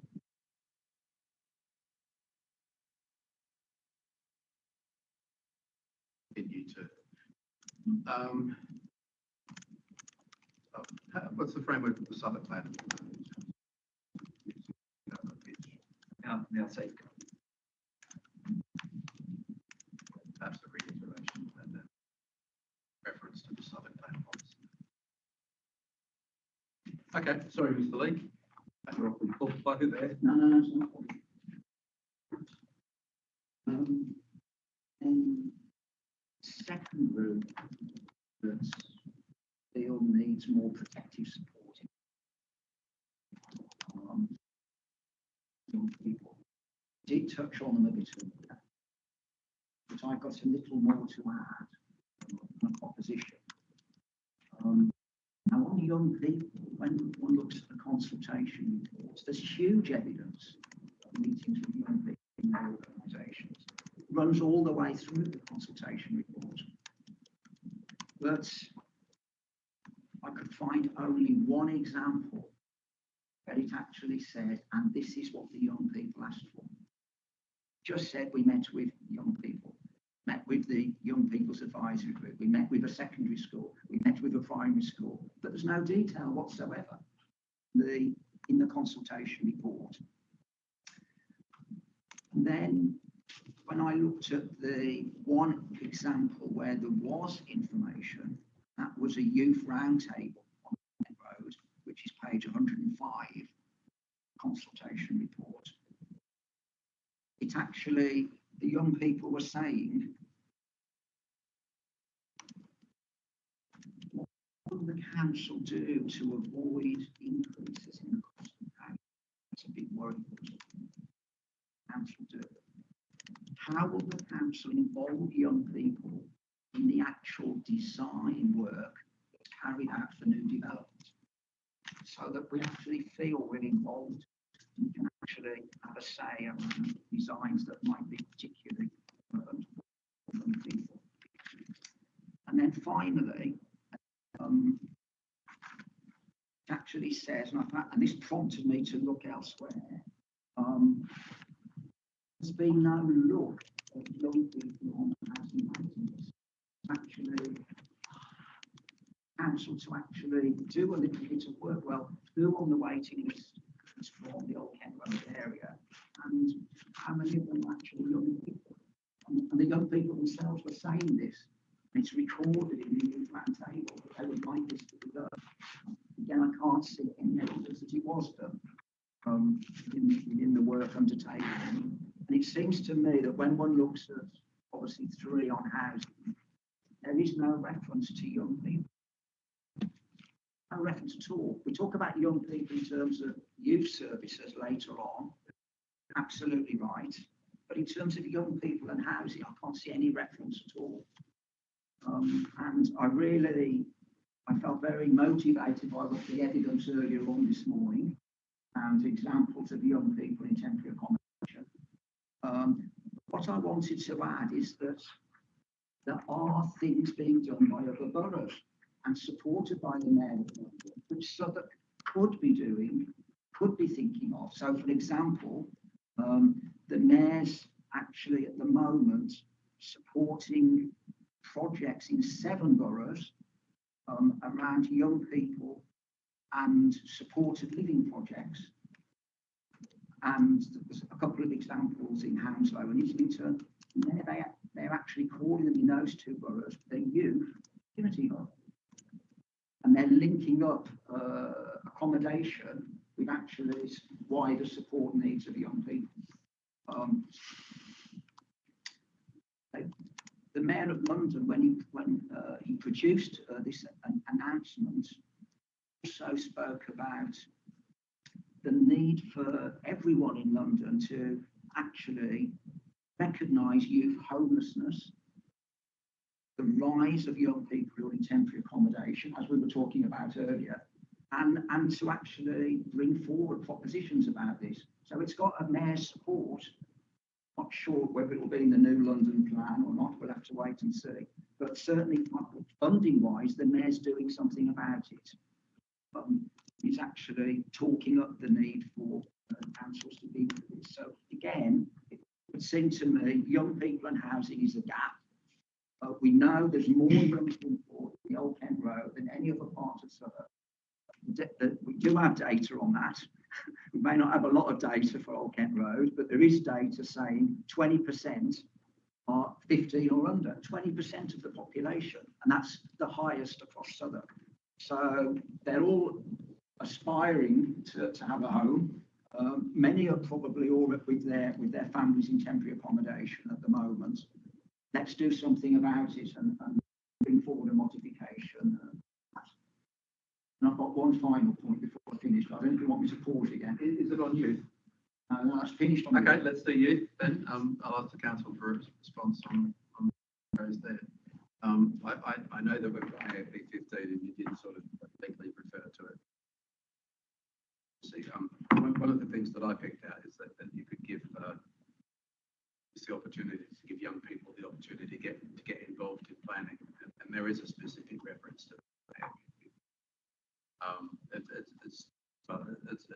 simple as we commit to providing opportunities for children and young to get involved with planning and regeneration and have a say in the future of the area. How that's done is yeah, but it's there in the policy. And I'll ask the council to respond on the rest. Just in relation to that, one of the ways that we have done it is through Kent Road Community Review Panel, which is mentioned on the first day. That has around 15 panel members on it. It includes young people. We deliberately went out to try to recruit. That panel meets every month, and it reviews planning applications at pre-application stage, so right from the very start. Trying to involve young people that way. We've also used the panel for other purposes too. For example, in council's own master plans, so preparing our own master plans, and also in procurement. So, for example, where we've procured design teams, development teams, on the B&M site, Curry's site, we used that community review panel, of which the young people were part of, help us select a design team, so that the young people have the opportunity to interview the design team, for example, score the submissions with various design teams were making, and that's that was a way that we were looking to try to get people involved, let people involved right from the outset. So not just in the proposal, what do you do about it? It's going further than that. It's actually helping the council then select the design team. I mean, that's one way which we've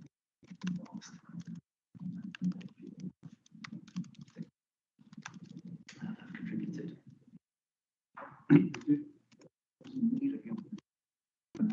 Yeah, and the housing. Well, Inspector, can I just respond directly about the Old Kent Road Community Review Panel? So Michael Levitt, who's going to be speaking this afternoon, he is on the Old Kent Road Community Review Panel. He's discussed it with me. I think it last met in January, so it's not the case it meets monthly. I don't believe there are any young people on it.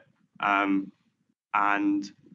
also, I don't put words in his mouth. He can speak on it when he comes later this afternoon, but as it's been brought up now, I think he feels like, it's far too late in the process to have any meaningful change.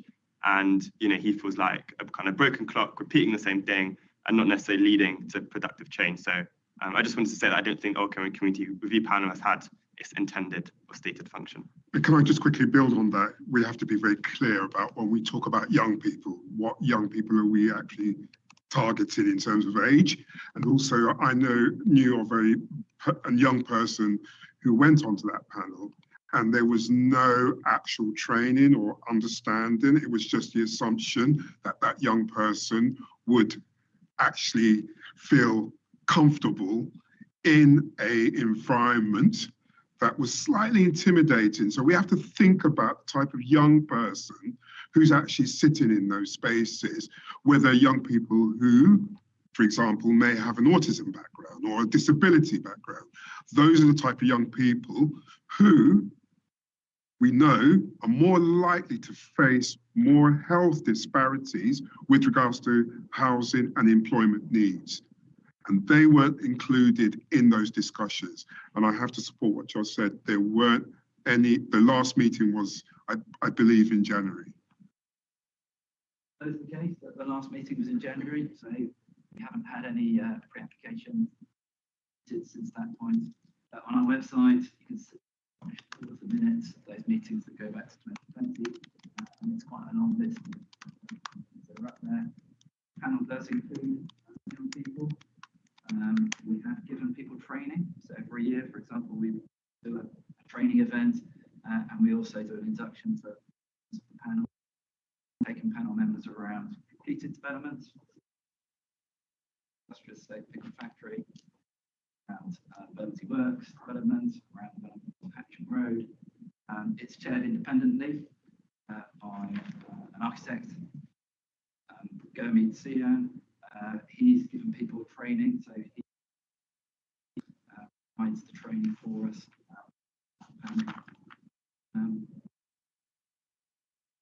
suppose in terms of feedback, again, every year, do a kind of feedback session at the end of the year, trying to convey how schemes have changed in relation to the panel comments.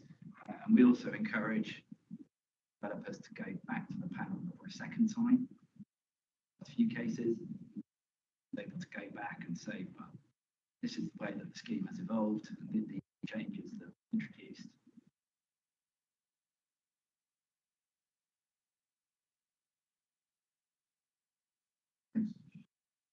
Housing for youth. Housing for youth, I mean, we talked about housing need at some length, and it was assessed as part of the housing generally, including through the southern plan.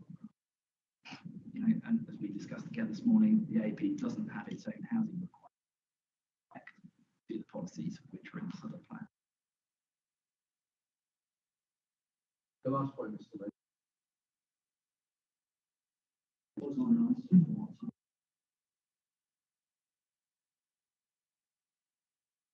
My final point is about housing. And in the existing AAP3, there is a line that refers to need for over 55 housing. However, it only sees this in terms of developments at Ledbury. It says that in terms of the developments at Tustin and Ledbury will be looking at the needs for over 50 housing. It also then puts another limitation there in a way that it's also in terms of council housing. You know, that's in the AAP3. However, what it says in the southern plan is not that this is going to be limited at all, and it actually defines what is meant by types of housing for the over 55s, because I think we can just see housing for the over 55s and well, what does it mean? There's so many different possibilities. It could just mean just making sure it's integrated into council housing provision, and so you've got the accessibility and adaptability if you can look at it. It could be interpreted that way. But in the southern plan, it actually lists extra care housing, sheltered housing, arms houses, and co-housing. They're all there in policy 7 of the southern plan, which is a policy about the housing needs. So, and it says in the southern plan that these should be provided where there is a clearly defined local need. Now, we come to the point we have not done local needs analysis. The Old Kent Road, on most issues, it's acknowledged. So again, it's quite hard to actually follow through on the southern plan when one actually hasn't done the local needs analysis. However, the change that I think would be consistent is to actually ensure that what's in AAP3 is not only for Tustin and Ledbury, it is for the whole of the area, so that we're actually looking at meeting the needs of the over 55s across the area as a whole. That we actually mention that this includes the provision for extra care housing, sheltered housing, arms houses, co-housing scheme, which is precisely there in the southern plan. There is to be helpful in the area action plan. There is a policy extract from the southern plan on housing. There's a definitions box, and it wouldn't be too difficult to fit this into one of those. So that one's actually being a little more universal in the approach and picking up an important issue about older people's housing. The final comment, to be consistent with what I said about young people, gypsies and travellers, is for older people. I did have a look at the consultation statement. And again, I couldn't see any evidence that there was any meeting with organisations representing older people to talk about housing need. And again, that for those of us active in this area, we know that the Southwark Pensioners Action Group is an extremely active group, very well known across the world, very keen on policy. It's not insular whatsoever. It's very keen on policy issues. They should have been met with to talk about this. And also, Age UK is very active in Southwark. They have an office in Southwark. Again, they'd be well placed to have a discussion with the council about the approach to housing for the place. You know, I have to repeat, I think there's been a big failure by the council in terms of carrying out its consultation and needs assessment in terms of equality, as I mentioned on day one. The equality approach has been woeful, and as a result, we have weak policies because they're not being provided for, whether it's gypsies and travellers, young people, it's just not provided for. I would say the root cause is the failure with the original equality-based work. Going back to the older people's point in the policy, is there a case for widening that out to estates? Yes, I mean, the assumption is that you'll get raised erosion that was but it was helpful. For instance, AAP3, yeah. Yeah, just to avoid any sort of ambiguity that we just referring to those estates. Yeah, I mean, in terms of consultation on developments, the action plan, we did meet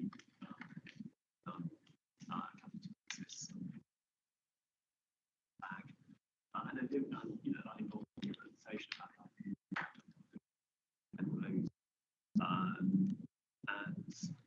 Indeed, you know, as part of the early consultation on the plan, we also had meetings with staff.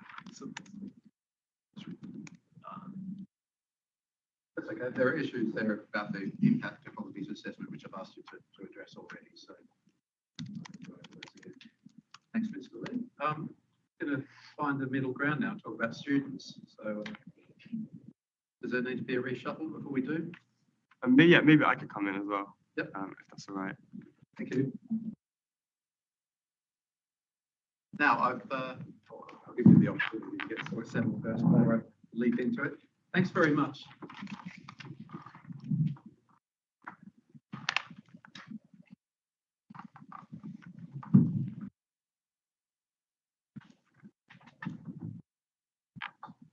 Give me a nod when you saw it.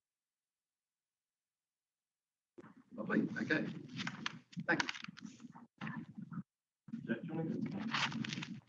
I want to get there. Are you sorry? No, that's okay. Everyone. No, all I was going to say is that it's come through fairly strongly. Views on student housing now.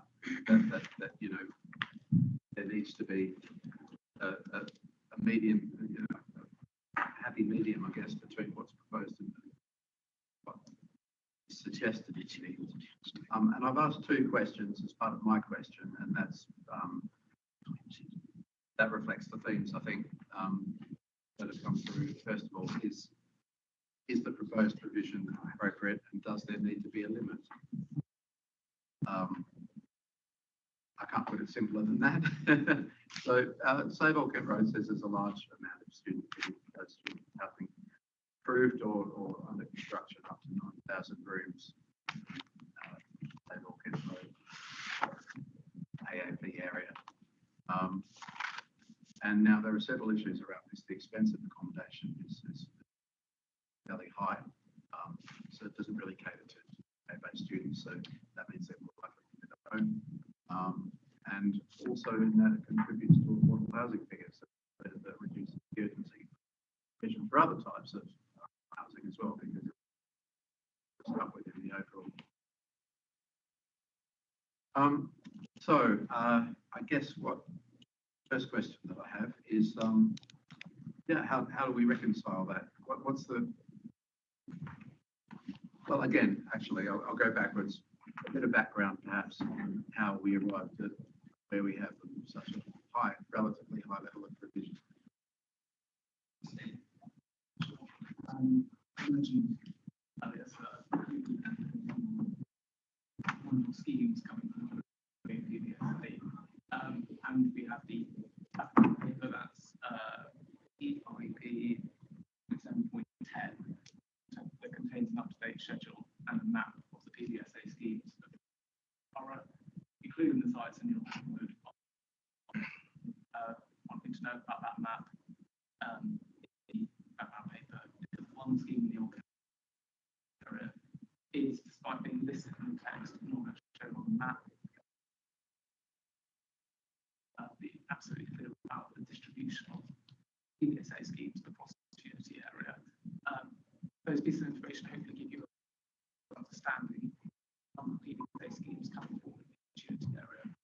Essentially, within the opportunity area, a total of 1,800 PBSA bed spaces have either received an authorization for approval under Section 106, being granted under construction, who have been completed and are now occupied spaces. As established in Southwark Policy E5, student accommodation is acceptable in principle as an alternative to Class C3 housing, subject to the attendant delivery of housing.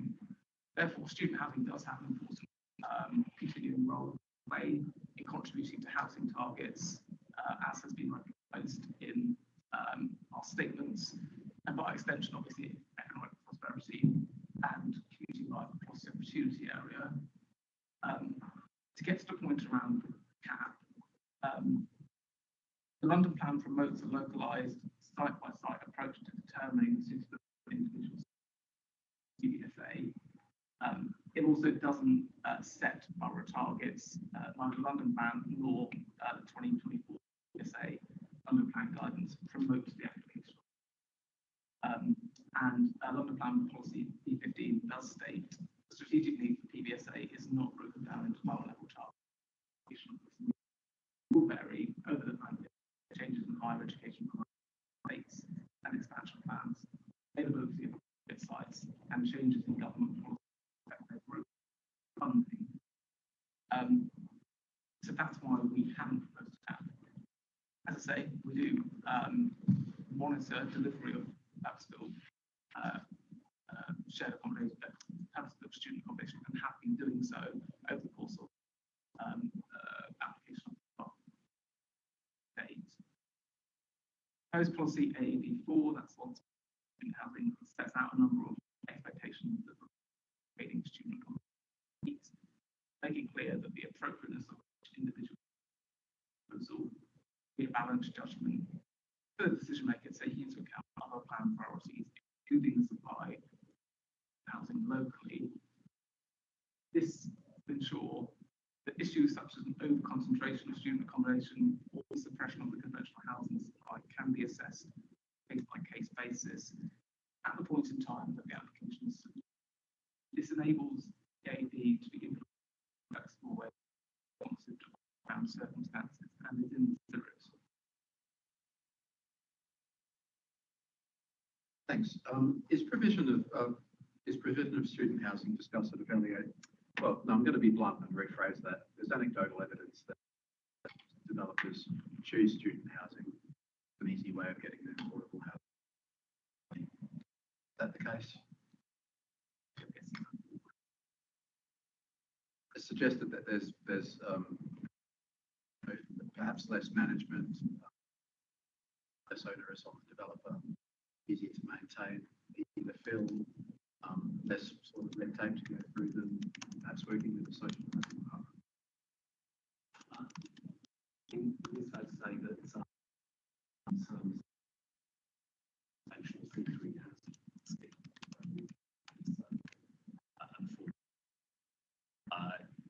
there is more regulation in terms of private sale for housing. That's both in terms of and also less so building regulation requirements, but certainly plan policy around housing. Things like size of units, size of balcony, things. And student housing, there are less prescriptions about student housing. The other benefit to developers that in terms of a net efficiency, you can get basically moves around the same fire escape. So in terms of financial proposition, then yes, that makes attractive in terms of amount of money that can be generated from it to offset the cost. So that has led to quite a significant shift of student housing as a proportion of all kinds of housing. So in 2015, about 80% of all planning applications in London, all kinds of housing, that's student, conventional housing, co-living, 80% of those were for sale housing. And in 2024, that figure was 55%, kind of really halved, whereas the proportion of students stood somewhere in the region of about 50%. But this is all applications in London. So Southwark isn't alone in experiencing that growth in housing, intending to displace. And another reason that that's happened is that build cost inflation and flatlining, in fact, inflation of sales values over the last 10 years has meant it increasingly difficult for full sale flats by the market, which they can sell. So all of those things have kind of resulted basically in developers.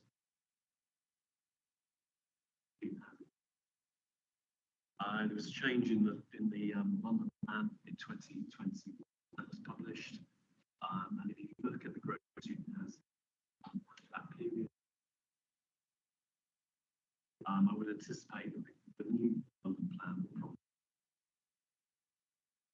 the impact that policy has had on the extent to which student has proliferated across. The intent of that policy was to make sure that there was sufficient student housing, but was certainly a supply. And the amount of dedicated student housing, less housing than the students basically looked at in 2017. So the policy intent was rational in that sense. It was argument for that policy was that students who can't get into purpose end up, so they are displaced.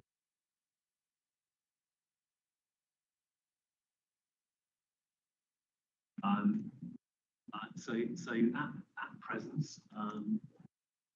is it make it easier in terms of making it more viable?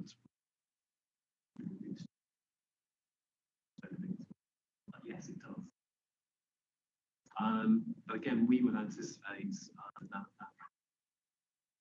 market reaching somewhat the saturation point, so cool.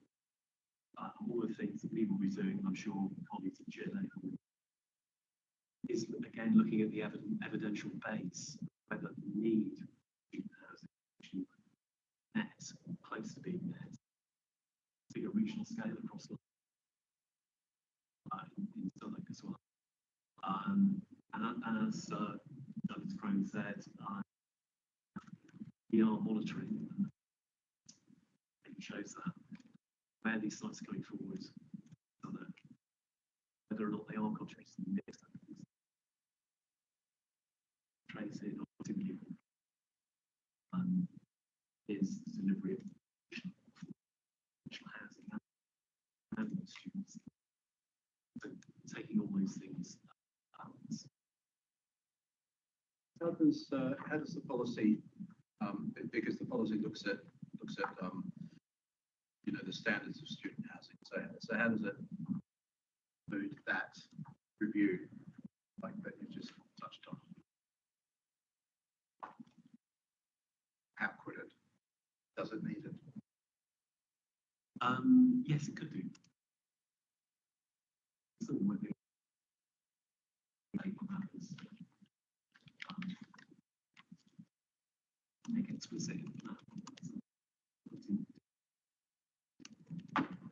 Mr. Gottlieb. Yeah, a few things. I think it's first and when we're talking about student accommodation, like we're talking about students, right? First, I have to acknowledge like British universities are in crisis across the board, right? So I think I'm the youngest here by a couple of years, and most recently at university. So all my years, my undergraduate, so all my years as undergraduate and master student were completely accompanied by extensive industrial action. So like this purpose of student accommodation, the PBSA, is extremely expensive. So therefore, it's primarily occupied by international students, but also paying extremely large fees. So on the like university sector more broadly, there was actually an excellent recent essay on this in the current edition of the London Review of Books, and the recent Guardian long read on like international students. So like apart from top tier elite universities, all British universities have become completely reliant on international students, right, and on the income they bring in because of their own mismanagement, because of a lack of strategic thinking and underfunding from the government. That's their only income source, and already across the humanities sector, loads of departments have been closing, and it's like a crisis that's like kind of about to hit, right? Universities may go bust unless there's like substantial government action. So talking about personal student accommodation, I'm not here to say developers' business model is bad, but it just seems so bad that there's already so much, we're permitting so much more when it's clearly a very fragile industry, right? If some of these universities cease to exist, right? Well, should we have the student accommodation? So I understand that London Plan Policy 815 says that PBSA must be provided based on evidence of housing needs. So developer rights to university needs international students, to pay its bills, to pay for its large facilities, etc. They go, yes, we need PBSA. So it's all just PBSA. It's all just feeding this like really that bad political economy that is bad for universities. It's really bad for London, inner city London in particular. We've got all this housing being built, but it's not the housing that's needed, right? We spoke this morning about the housing that is needed, right? None of it is purpose student accommodation. So I'll wrap up soon, but as you mentioned, so 4,787 purpose student accommodation in the opportunity area, we already have authorization been granted or completed. So in addition, in nearby Elephant and Castle and Woolworth, just next to the opportunity area, there's already another 5,000 student rooms either built or under construction. I know there's a lot more in the hearing statement submission. I know that because I finished it on Bank Holiday Monday. But just the one thing I just wanted to, just emphasize as well. So like Savile was right, most recently, that personal student accommodation investors will need to ensure thoughtful underwriting of locations. And like two of the biggest student accommodation, they're already reporting that they're getting less people coming in. So I think the fact that there's already so much, and we're all acknowledging it's reached or reaching saturation point, I think, there needs to be, in my opinion, substantial modification in the action plan to stop there being even more. Because I think currently it's unlimited, right? Apart from the 20,000 and the amount of social housing and the rest of the housing, it's unlimited how much can be student accommodation. Not mistaken. Thank you. Oliver? Thank you. I think despite there being high levels of support, it is fair to say that there is particularly high delivery in the surrounding area else in Castle as well. I think the evidence colleagues has done a lot of research into that. That's important to bear in mind. I think you also need to consider the opportunity cost. Yes, the highest need is social housing and specific social housing through absolutely yes.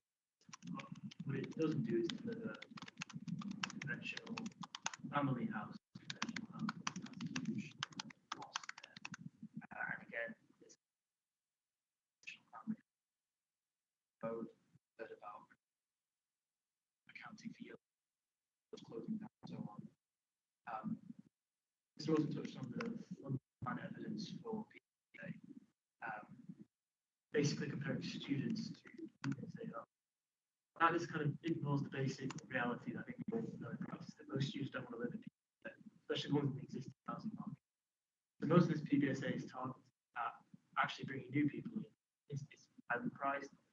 I've spoken to student jobs they accept. It's for an international higher income or higher family student market, which actually, if we're not careful, is actually creating a further problem for the housing market. It's actually introducing people rather than solving an existing housing market problem. So that ties into the indirect effects and the social pressures. It actually creates upward pressures in terms of everyone else in the area as well as this opportunity cost. So the conclusion for me is that policy is not going far enough. We look at subsection 2 of the AAP 4.1.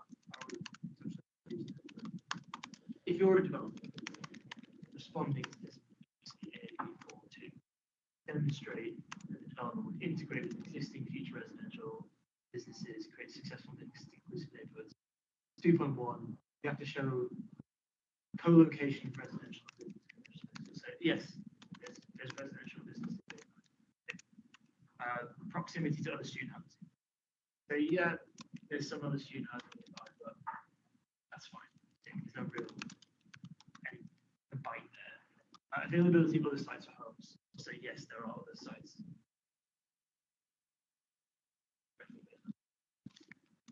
So tick. Proposed delivery of other plant products, including full valid or delivery. Again, that's quite woolly and it's quite soft and it's easy to tick. I think it's important to have that in mind, this actual application of this policy. I don't think it's got enough to actually achieve anything in practice. And I would commend as an alternative, and I think we can even go further. Lewisham, yeah, H07. And it's more of a. I'm trying to load it. It's taking a while.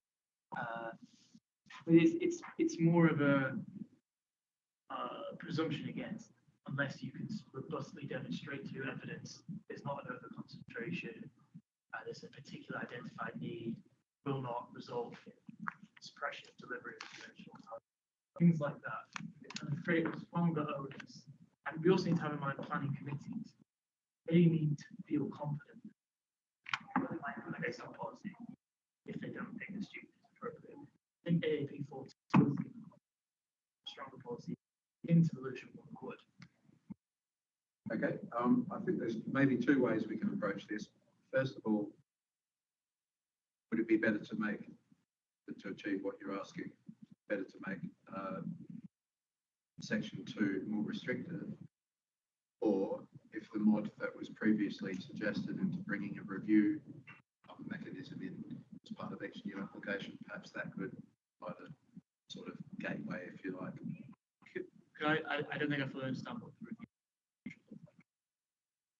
To review the current market conditions and the needs of each new application, just to make sure that we're not topping out. I think that's useful to have. Unless there's a clear idea in advance of what topping out looks like, there's a risk that it's just more data without a clear. It could be reviewed against the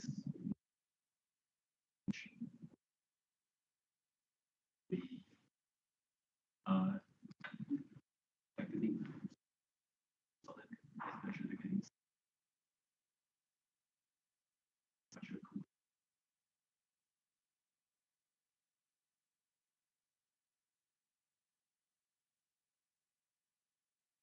tested math.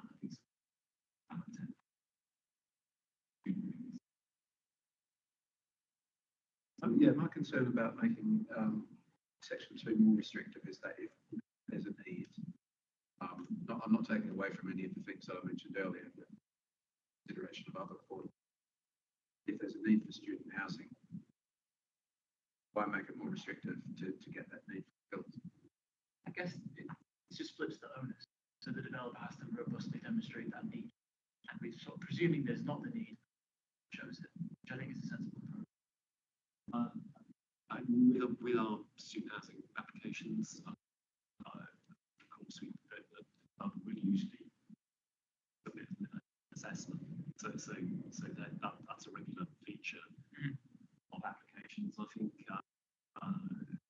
Is that part of the Southwark Town requirement to the policy requirement? the foundation requirement. So it's something that we could AAP for cross-referencing the levels and the measurements against. I think sorry, just I think another thing with worth pointing out is emissions.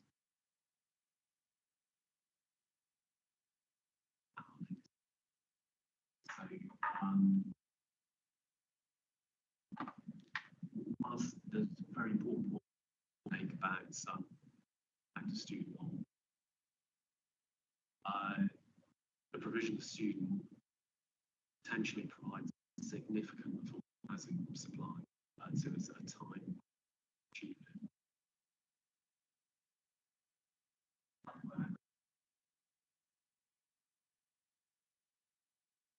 Very specific area with a finite amount of.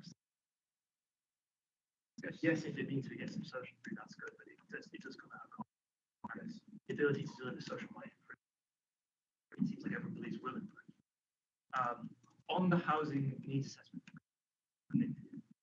I'm always cautious when it's sort of developer evidence led. I think it's something they very strongly came. And I've spoken to students kind of said, yeah, we strung that out. And one thing it does is it looks at a different concept of need generally. It usually looks at need from universities. They say, oh, we've got lots of students. It's no skin off their nose, it's a cost. And in fact, as we've seen, they get their money from students, so they're all for this. That's different from the housing market need. I think there's a current system isn't giving proper evidence in the housing market. Stronger policy with more teeth, just 4 arms to spare. And so this is the quote I wanted to read out. I meant to read out earlier, but I didn't. So Savills' cross-sector outlook for 2026 explained that in the PBSA market 2025, they saw concerns around occupancy levels to face, as 2 of the largest providers in the UK reported that reservations were below that level at the same point in previous years, with 150 providers failing to meet international recruitment targets for 25-26 academic years. I think it's like widely held. There's like no need at all for new PBSA. I think anything that says it is kind of isn't doing its job. Obviously, I would maintain that it's like in the future there'll be less need for this kind of PBSA. I think it seems quite a central scenario. The government in a few years looks over its back in the polls and says, right, well, you know, we need to cut immigration levels. What's like an easy thing to cut will be international students. What's happened before, you know, where it used to be able to bring over dependents, they changed that. It's had really big like ramifications. So I would maintain, you know, future years we'll see less of a need for PBSA than it is even now. And now there's no need for new PBSA. Obviously that could change in the future. So therefore, you know, I strongly support Southwark Law Centre's suggestion that the onus must be on developers to show there's a need for PBSA, and it must be robust and sound and not be able to be gamified. Okay, well, I've suggested those 2 mods, so we'll see what comes back. Council. I do have one more question, and that's on adaptability of student housing and whether the plan sufficiently accounts for changing market needs, changing market conditions. So under the sustainability related plan, policy 62, applications proposing student accommodation rate, that the accommodation has been merged into multiple uses, including conventional housing, excessively costly or carbon. As this matter within the overarching plan, necessary for people to situate the requirement. It's worth saying in practice, process can present credible options for converting PBSAs Class C3. Generally, floor-plate shape and proportions of PBSA blocks are not especially free. In recent years, we found that there are either double-loaded layouts or sort of PBSA units are clustered around a centralized core, not overly deep the exterior of the building.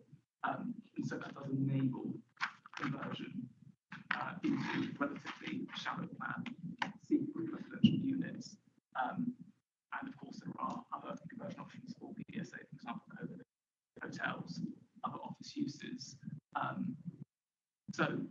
already a positive requirement for that to be demonstrated in the course of the application process. So that is why I do it. Just a question. Would the adapting to C3 be largely smaller units? Is there an ability to convert to family units? In my experience, there has been credible proposals put to us for units. The one thing I would mention is that obviously conventional C3 have a requirement for outdoor space, private outdoor space, and obviously that is one of the big constraints around PBSA into RC3 housing, because you can't start carving away at building form, and there are then entirely new design considerations to apply outdoor terrace space to buildings. So there are still challenges to commercial housing. Obviously, we're not considering it in the application process. I'm flagging that it is not especially straightforward to convert one use. I always just assumed it was co-living. It can be. It is true that there are arguably kind of uses that are easily. Okay, apologies, it's running into our lunch break, but we've covered everything I want to cover. We covered everything. Okay, thanks for your contribution. Mr. Cutts, can I run through the actions coming out this morning? Yeah, get your pen out. I think it's better to do it at the end of each session rather than the end of Yeah, absolutely. Yeah, no, I've made a note as well. So good, okay. Right, well, the first one is that there should be an acknowledgement of temporary accommodation in AOP 3. There was the replacement of any removed social and council housing in AOP 3. I'm not sure about the preciseness of the wording of that, so maybe you can add the intent is there. There was plenty on the community policy, but that doesn't come up. One of the things that came out of specifically out of today's discussion, the inclusion of a consideration of the gypsy trail.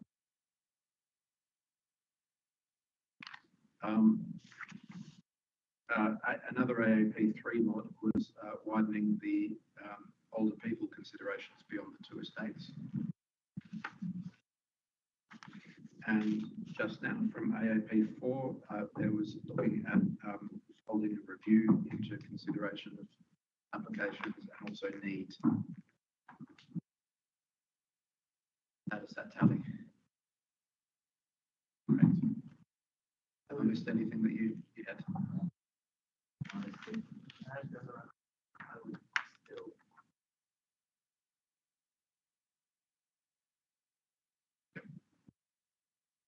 Yeah, we'll consider that. Great, thanks. Let's go to lunch back at 2 o'clock. Thank you.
Okay, welcome back, everyone. Good afternoon. It's 1400 hours and we're reopening the examination into the Old Kent Road Area Action Plan. I'm Glenn Rawlings. I'm the inspector appointed by the Secretary of State to examine the plan and report to the council in due course. Can everyone hear me okay? Okay, could you put your mobile phones back on silent already? Thanks very much. Rachel Jones, who you have met, is the program officer and she is dealing with any correspondence coming in. Are you Mr. Levitt? Yeah. Hi. Yeah, Got a seat for you here. Yeah. You haven't missed anything except me saying who I am. So. No worries. I just like you. Okay, so we set out a formal detailed opening on day Well, one. no, sorry, I think the first slide, I think that's not who what it was. Ah, okay. Sorry, I thought you were Mr. Levitt. Oh. You are. It's about Josh. Thanks. Yeah.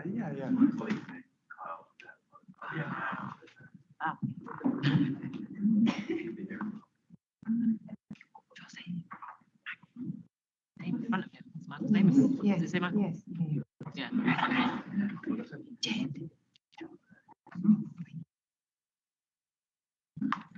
I was,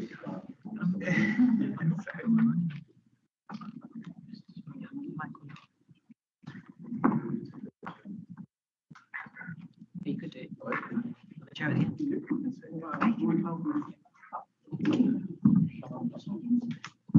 Right, just going to pause there. It's okay, we can sort out. We've got enough space for Mr. Levitt when he comes. To bring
Yeah, I was just going to say I wasn't going to go through everything about the detailed running of the format that I went through on day one. I do have a guidance note which I've issued on the program, the examination website. So this session will be a structured discussion, which I'll lead. The matters are set out in the agenda, which was issued yesterday. And as is usual, I'll start with each item with some questions for the council. When I've heard the response to those, I'll ask for some responses from yourselves. If you wish to speak, can you stand your Toblerone up on its head like that? And, I should see it. Rachel, could I ask that you focus your comments on the questions asked or the specific points made by others? Ask for each contribution to be as concise and focused as possible, because we've got a fair bit to get through. No need to simply repeat or summarize what you've heard in your statements that I've seen already. And I would ask that the participants don't read out previous statements. Responses that I require. I'll give the council the chance to sum up its position at the end of each item of the agenda. And I will say that it's important that everybody makes the points that they want to today, as there generally won't be opportunities to the session is finished. As with the other sessions, if I identify that name modifications are required or that further work needs to be carried out with the council or others, I'll make that clear and and the council is keeping a note of modifications. Good. So we'll aim to have a comfort break at around 3:30 or so, and hopefully be finished by 5. But I want to make sure that if people have other commitments that they don't sacrifice those to be in this room. So for everybody's cooperation in getting through the agenda. Thank you. Any queries? Hello. You didn't miss much. Great. Okay. Thanks very much. So, because there are quite a few new people here, we'll go around and do some introductions, starting with the council.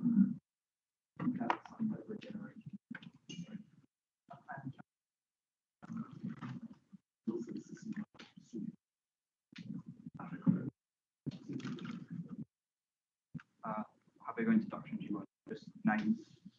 Name and who you are, and there'll be the chance for everything else later. Mike Levitt, community business, and also project venue. And here is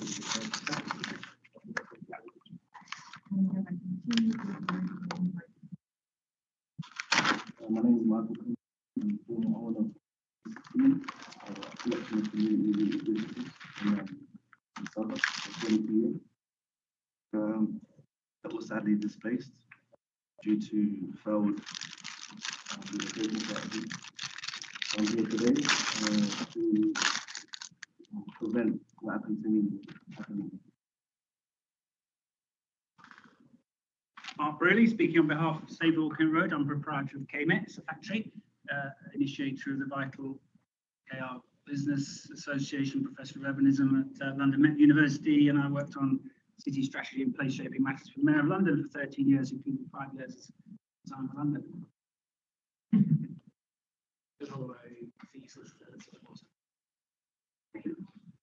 Anna Maria Square, associate representing IPID, who have interests in permanency trading estates and trading estates.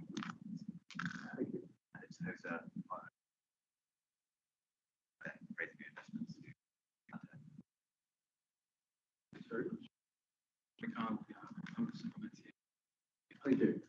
Now, I do have quite a few representations from people representing various land interests. I guess the guts of the allocations will be discussed in matter 8 next week. But if there are strategic issues, which I'm guessing you're here for today, the overall employment strategy, then we can discuss those today. Same goes for Tate, who has made a representation but isn't here today, but has raised a couple of issues. Just before I forget, a couple of other things. We are being recorded and YouTube and live streamed. So there's no cameras or mics, but there is cameras. You can see us on there. Mics are in the roof, so there's no individual. We do need to speak up or clearly purpose so we can be picked up. And before I forget, this is our last session, not only of the week, but in this room. We are in the thick of it next week, halfway down Old Kent Road. Myself and Rachel have been to visit the venue. It's great. It still has that new venue smell. Not sure how it's going to go in terms of acoustics because we're in a very tall room, but lined with wood. But it looks great. So I guess we'll get to see how it performs next week. Great. Thank you. Okay, turning to the agenda. The first question I've got is looking at the overall bow tie strategy. So we're going to start wide and focus in.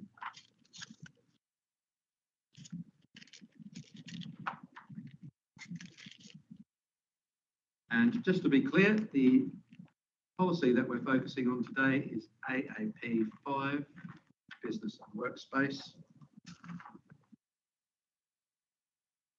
AAP 6, Life Sciences.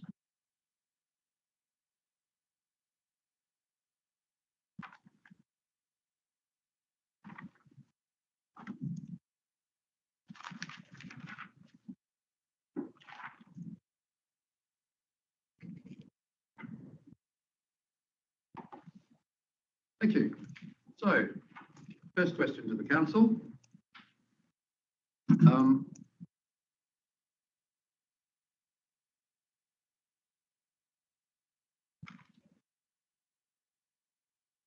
Is the proposed bow tie provision of business and workspace uses appropriate? Does it allow for a sufficient mix of employment uses? Yes, that's okay. So I set out in the statement. So the employment and workspace background paper, EI 346, explain how we came up our strategy, and that is based on, as we mentioned earlier today, the 2019 business survey, which includes each building, the business within each building within the building, different kind of a deep understanding of the businesses around the area, and that helped inform the 2019 worker-space demand study, and which then also, which was undertaken by Artisan Young and Zero Zero Architecture, and that then it identifies some kind of growth sectors and gives us a trend about what's happening with the Old Kent Road area, and that helped inform that co-location strategy, also underpinned by the London Plan policy of implementation, E7, E8, E9, etc. Then the council actually helped businesses to thrive as intended to meet the demand of the growing demand of different, a wide range of businesses, including like light industrial, studio, maker spaces, or like logistic. And I think it's worth mentioning that delivery is ongoing. It's not just a plan. We'd like to draw your attention to EIP 4.7.5, which is the schedule recommendations, which set out how much industrial floors they have been delivered. So 6,200 square meters have been built, 31,000 is under construction. In the pipeline, that's approved or implemented 52,000 square meters.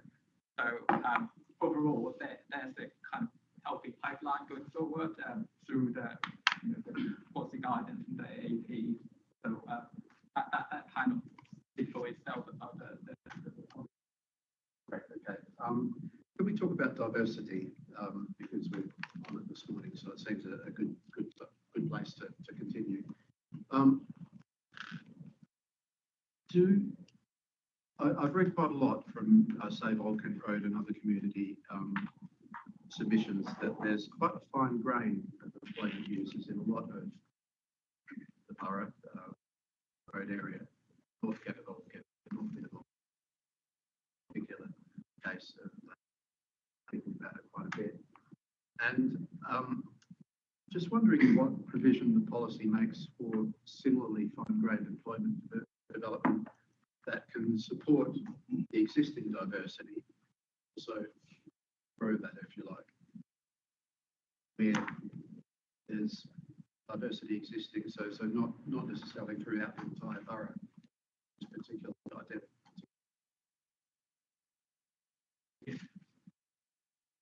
Yeah, I think just back to the survey that the council to identify building and the business within the building. But there is a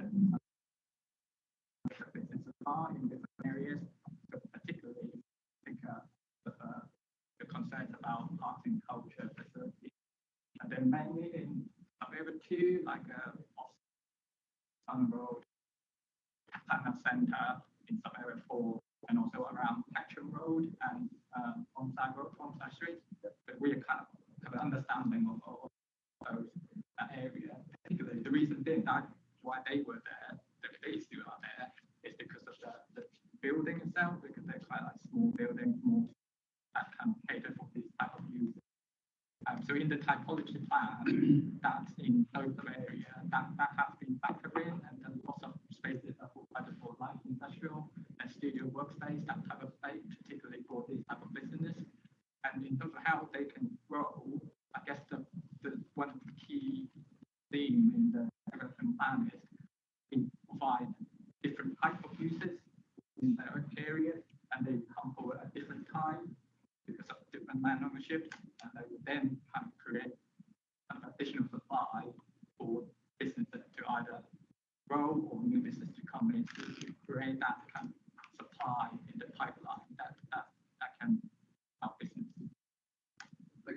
how is that reflected in the policy?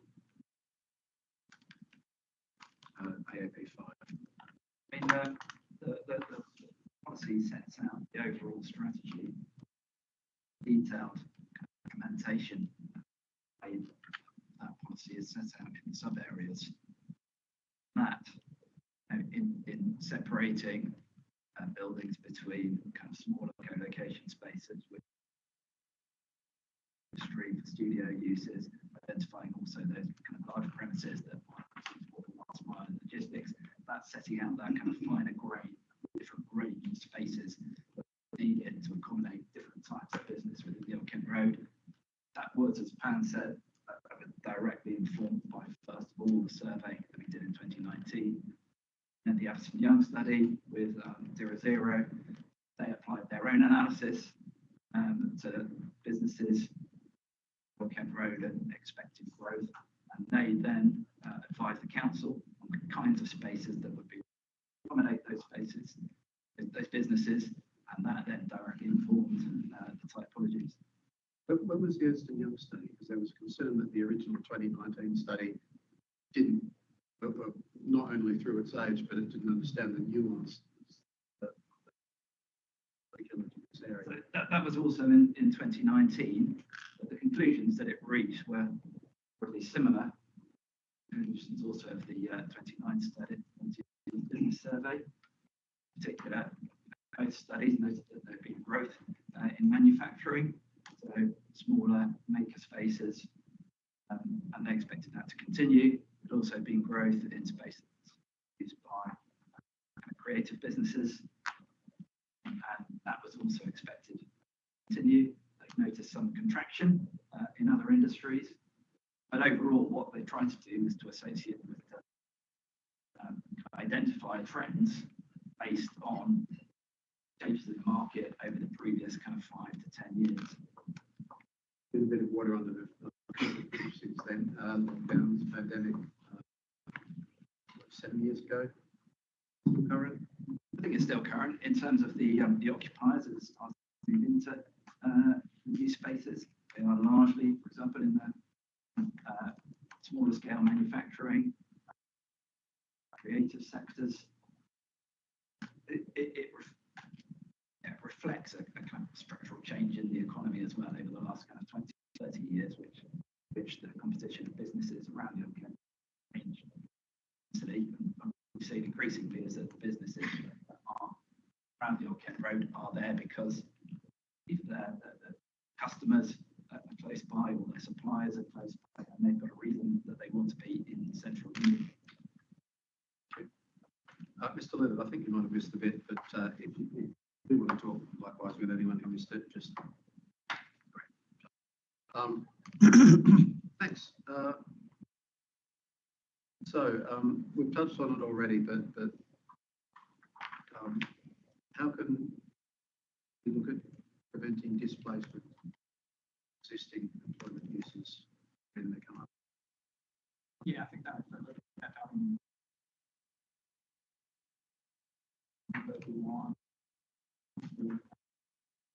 that is required that Old Kent Road is part of the whole that would apply, and even in the AAP 5, requirement to retain an increased amount of employment space as well. That kind of fit through the sub-area guidance as well to make that kind of employment force space. So that perspective, that's in policy protection, existing business and Mr. Clinker, I think it might be a good time to hear from you, perhaps. I think there isn't enough engagement from the council to begin with. We want to notify small business owners about policies.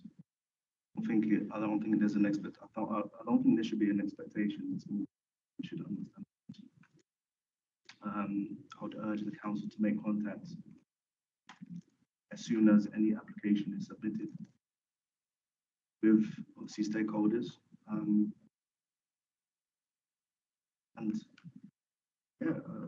Just needs to be a bit more robust. It doesn't work in the format that it is at the moment. I think there needs to be some work to tighten up those policies. And you mentioned you've had, you've experienced this platform yourself. But hear about a bit about your experience. So I run 5 businesses on one site for 22 years. Developer came into play 2018. He submitted the application in 2019.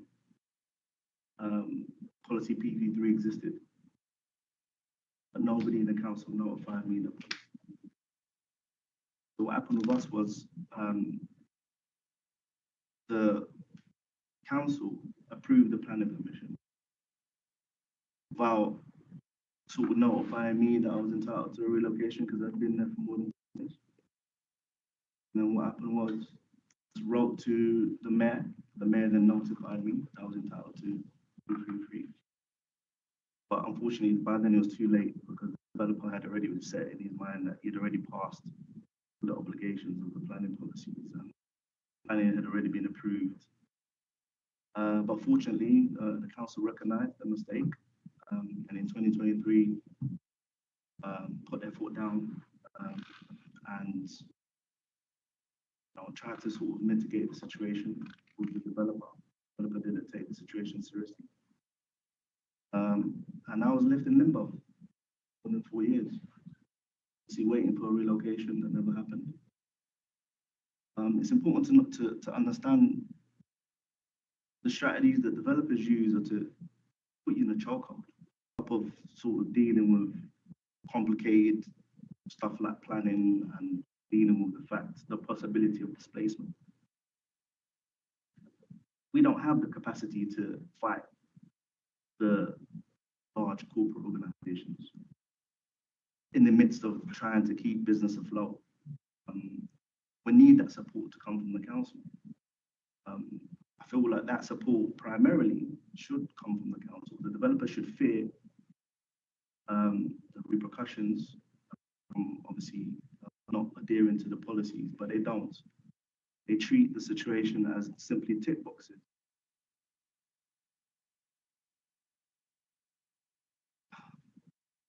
It's hard to explain because it's so difficult to compress 8 years of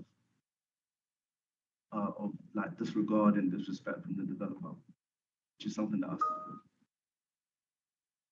On top of that, I employed 28 people maintaining like the morale of my team. The hardest thing for me was doing everything at once, like maintaining the morale, reassuring the community that things were going to be okay. Letting them know that the council, has recognized where they've gone wrong and they're now trying to rectify it. Investing, or again, once a developer sets his sights on our businesses, we start to think, what do we do? Do we continue to invest? We're going to be able to win this battle or not? That becomes challenging itself because, how do you, every business needs stability. Every business needs to know where they're going to be in 5 years, 10 years time. We're small businesses, we're SMEs. The way that we operate 10 years down the line, not like large corporate organizations that operate 100 years down the line. It takes us a long time to get to the stage where we can secure our own land. And what's unfortunate for me, I got to that stage, but my landlord decided that she would be more profitable for her to sell it to the developer as opposed to myself.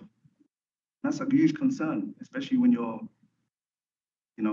a small business and you're thinking, okay, cool, what's the trajectory? Am I going to take 10 years to build this? I'm going to take, I'm building, because I built my businesses, my family, and I had 5 businesses on one side. And the reason for that was because I was trying to make those businesses affordable to the community. And what's interesting about that is that's the only way we can survive, because we, as small business owners, we survive from the services we provide. We don't have funds coming from shareholders and don't have access to large investment funds and things like that. We literally make money from the services we provide. And to compete with large corporate organizations that have access to so much resource, almost it's an uphill struggle. And that's what I experienced literally for 8 years. You can only imagine, Mr. Rollins, what it's like to be in the chokehold for like 8 years. I'm a stubborn man and I refuse to submit. And yeah, we're in a situation now where developer now recognize the tenacity, and the resilience, not only for myself, from the community.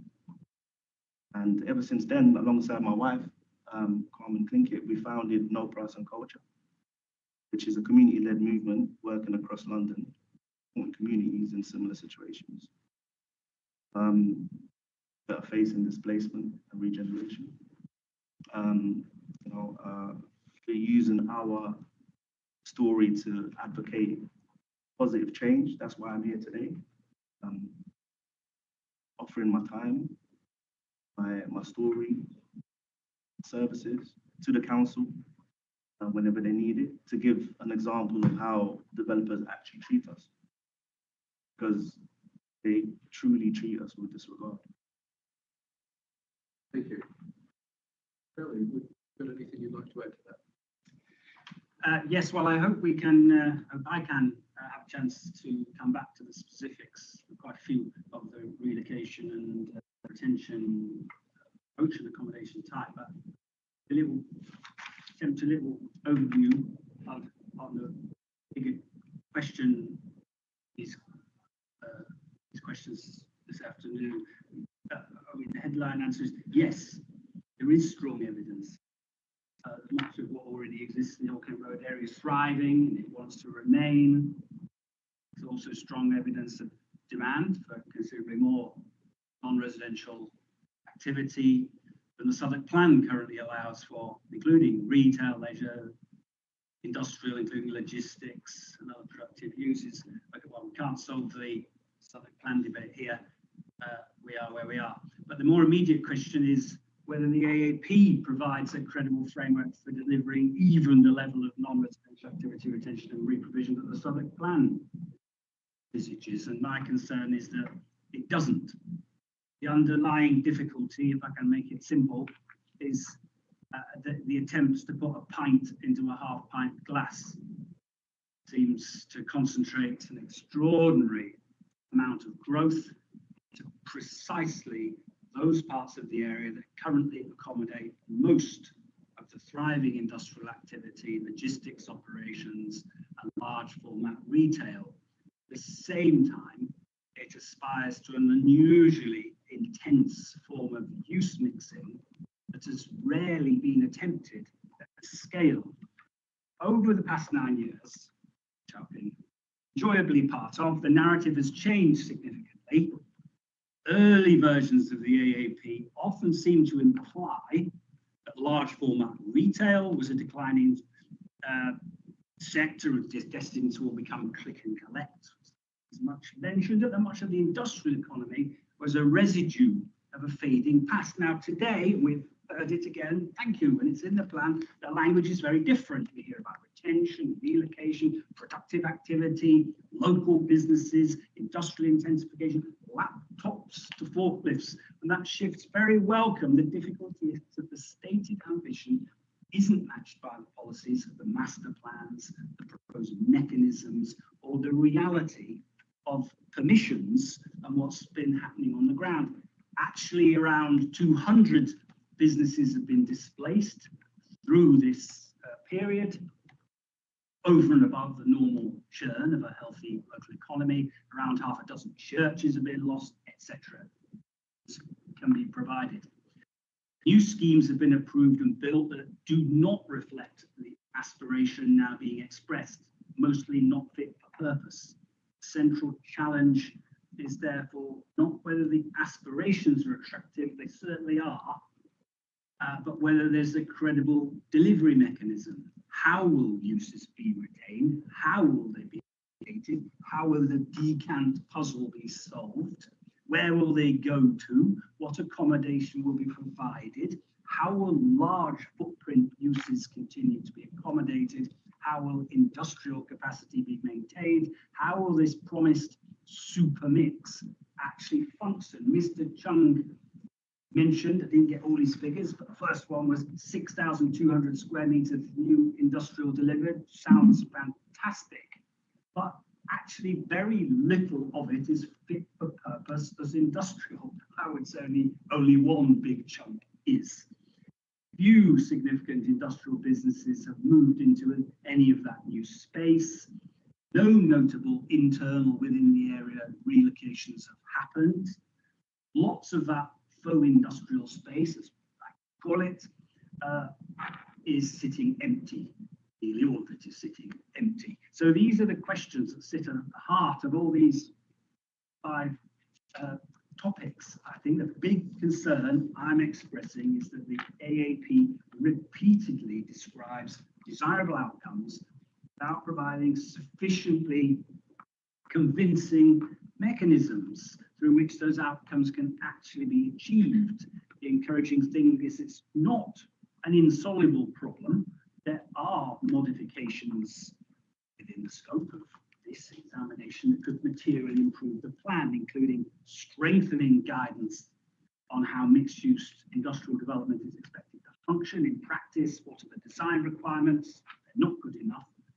Not improving policies and mechanisms relating to retention and relocation. They're pathetically weak at the moment.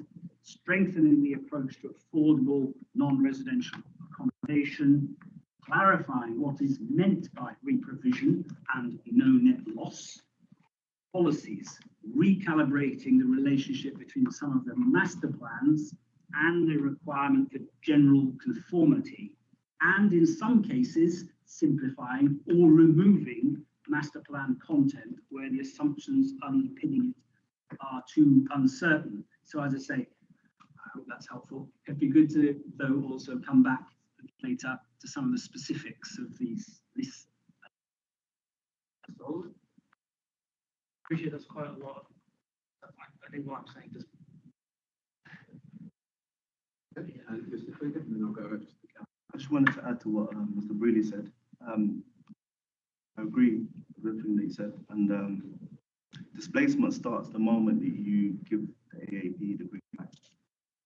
Where I was situated in between the area action plan of Canada Water, and my problems started then, and that AAP got the green light. That's when the threat of displacement came into play. It was back in 2015, if I'm correct. I think it was at that moment that the developers started swarming in. And then for my other colleagues in the area, fellow business people in the area, they started complaining that their landlords started raising rents on them. I think it's important for the council to understand that once that AAP is given the green light, it comes with repercussions, especially for stakeholders in the community. Because, you know, landowners, developers, they start finding ways of pushing people out. A lot of the strategies that they use is by raising rent. Aren't ensued in business people's mind that we're coming and there's nothing you can do about it. I feel like if the council could reinforce these policies in order to strike fear in developers so that they could take those policies seriously, I think that would be positive.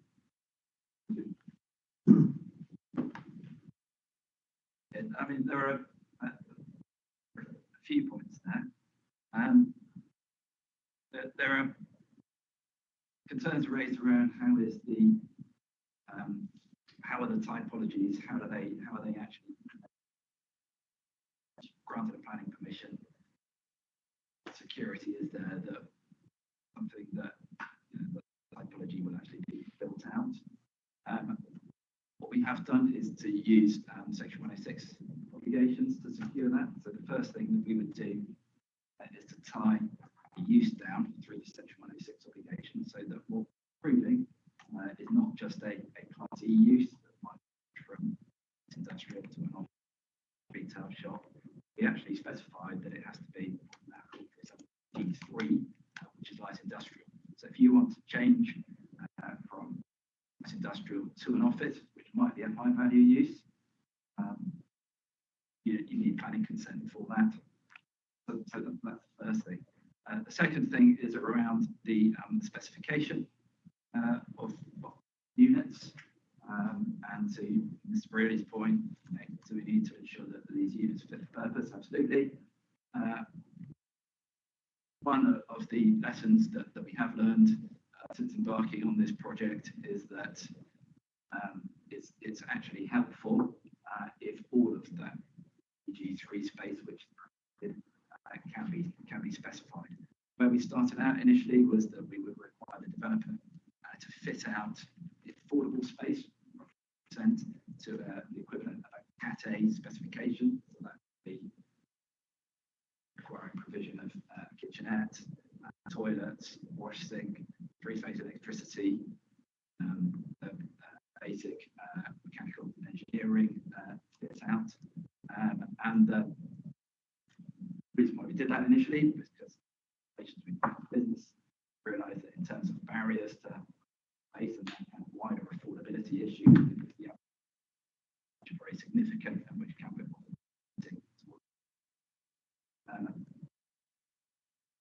having taken that further though, in looking at the way that development has been built and completed developments, stood actually that if you can fit out all of that space, all of the industrial space, then that actually makes those units easier to let. So in the most recent version of the plan, for example, we are requiring now that industrial space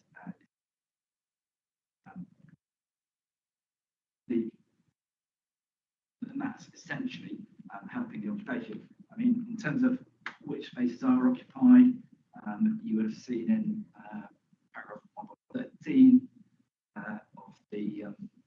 of our background paper that actually most of the spaces which have been completed are now either under offer or they have been occupied. That includes, for example, the British Land Scheme too.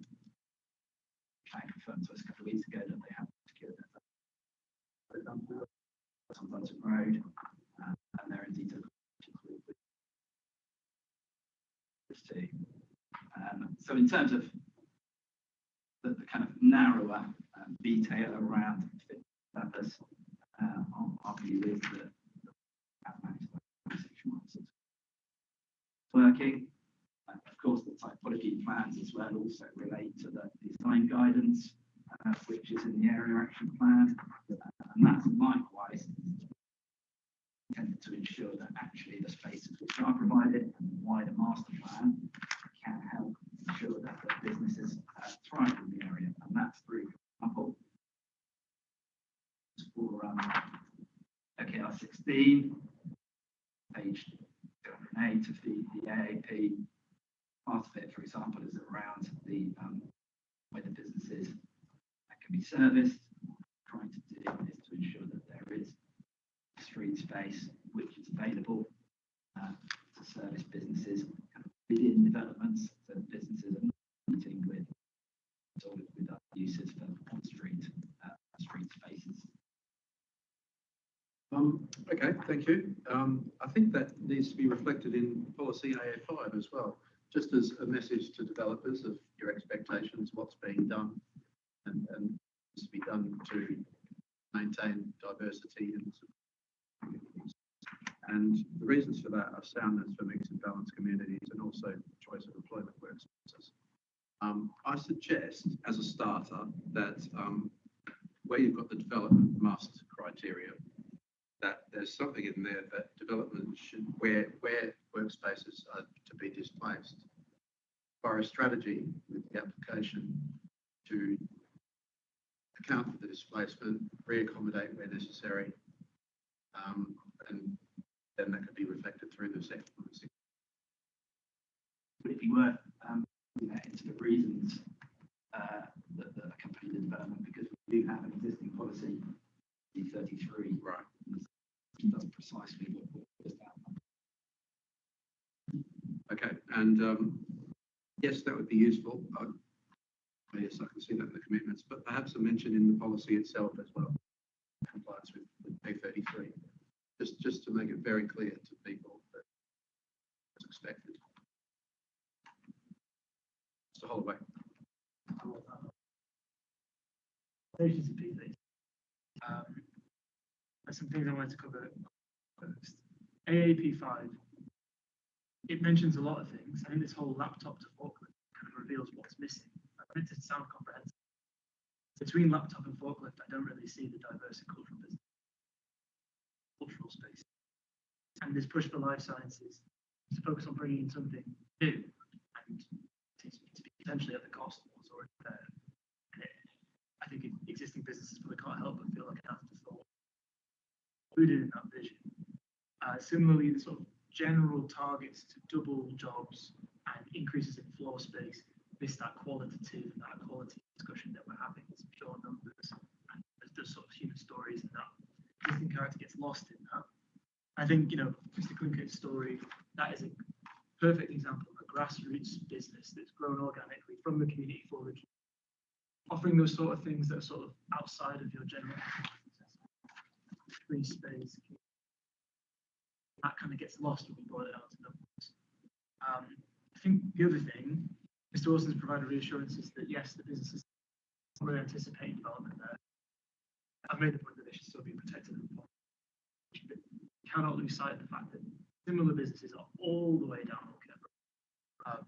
Particular example, very close to where we're going to be next week, Peckham Park Road, just as it touches Old Kent Road, there's this little hub of those are African restaurants, a few barbershops lit it down, a South American restaurant, and you know it's a really vibrant little pocket, and it's, you know, reviewed as like an amazing place to come and eat, and that's there as well. You see that further down, so we need to not just treat it as more than an issue.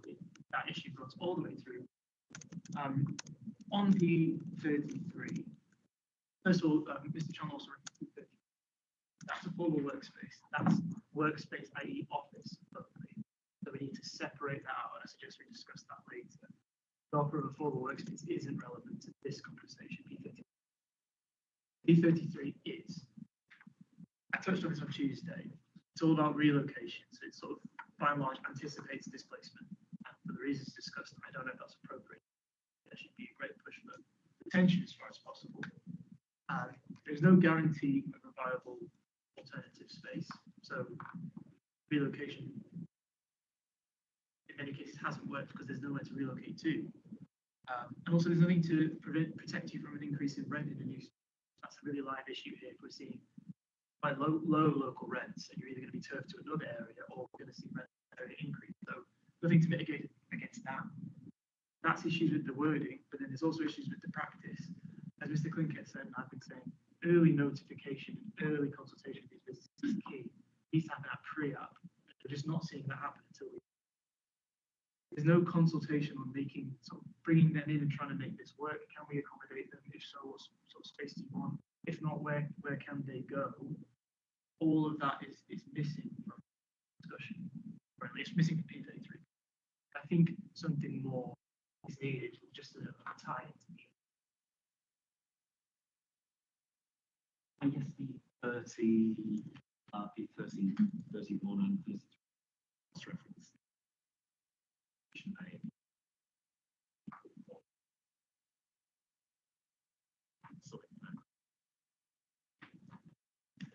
But itself, it would be beneficial to perhaps remove the reference support.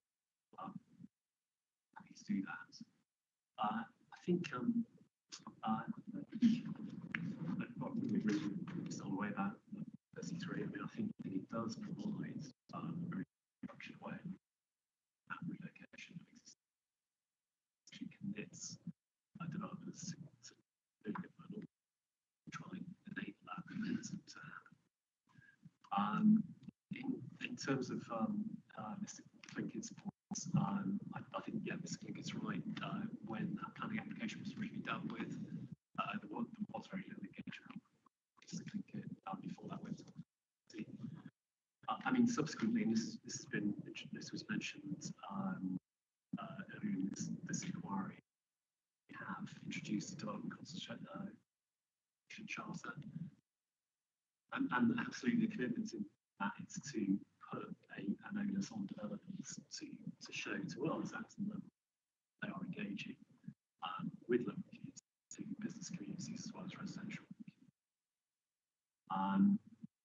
Mr. Clinkett described, we took that particular schemes committee, it was subject to signing of section 106, and then in the process of trying to get the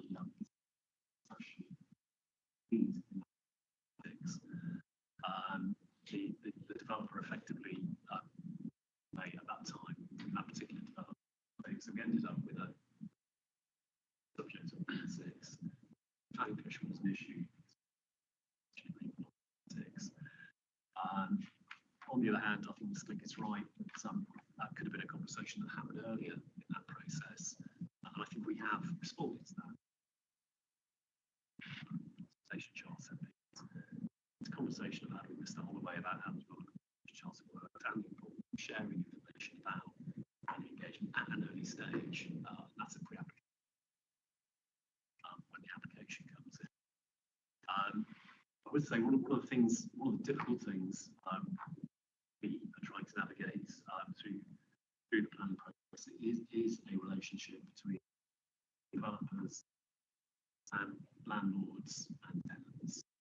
I mean, there are elements of this which fall within a landlord relationship, which are necessary outside the planning function and the purpose of planning. But I think P33 does offer a workable way trying to mitigate harms.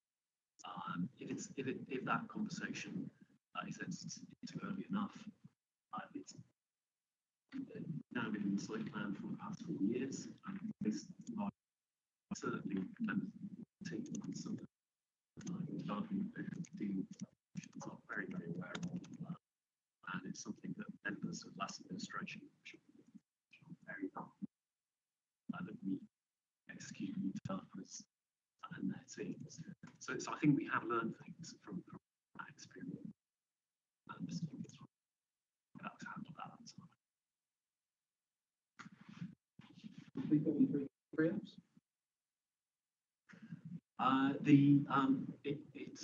It doesn't specifically talk about pre-apps. But the Development Consultation Charter does talk about engaging local communities and setting out what the intention of the is, and then getting feedback from affected by that. And then it talks about making meaning to that engagement with businesses and residents.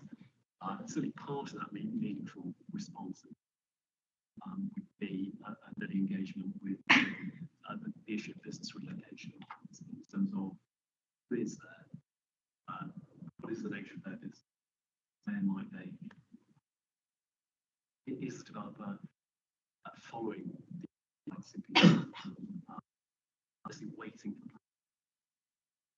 for that process. There could be a place for that within the reason justification, just to flag that you have that strategy, that developers are expected to follow it from an early stage in the development process. There's tons of people I know.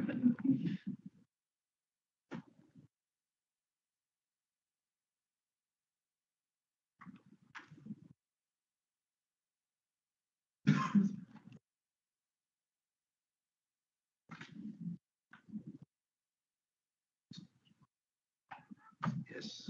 I wouldn't know much quicker.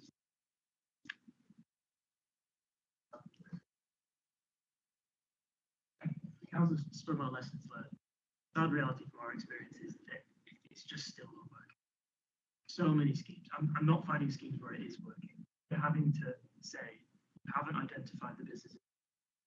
DCC is a month-long argument. Mr. Wilson has been very supportive, but our internal fights with the council to get this DCC charter working properly, real fight. We've had loads of resistance.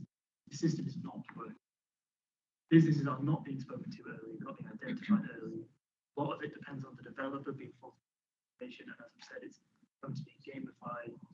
And then even when we do identify the businesses, making it a meaningful discussion whether the developer seriously feels like they have to relocation. It's just still a massive fight. So we need more express reference to the things that we have and saying, so we really mean it. Or as you say, express reference to we are strengthening. More is needed, less is helpful. Sevils, I think was next. Sorry, I didn't cut to your name. Anna Maria. I wanted to say on the typology plans and discuss. I know that this was said as an issue that we wanted to express a point of view on the matter. So in short, we're happy with the focus on industrial uses and protecting and strengthening these in principle. That's fine. We have requested. We've got some way towards that. So, for example, the AAP, the general principle that's been taken into account. Coming back to policy AAP5, there is a reliance on the guidance. So, in terms of the design earlier, we are worried that this over reliance on actually site development.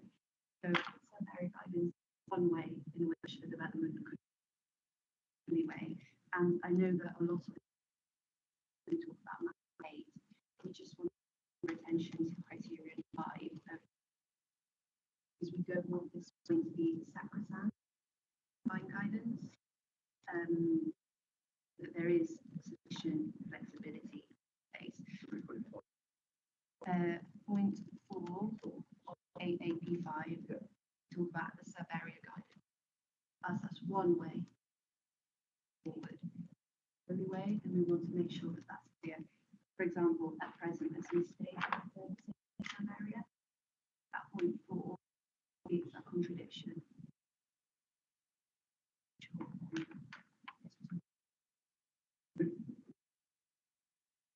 In our view, that link between the area-wide policy AO5 and the that link that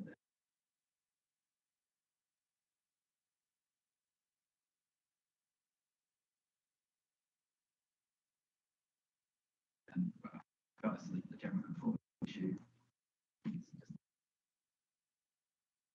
around that policy applies to the master plan.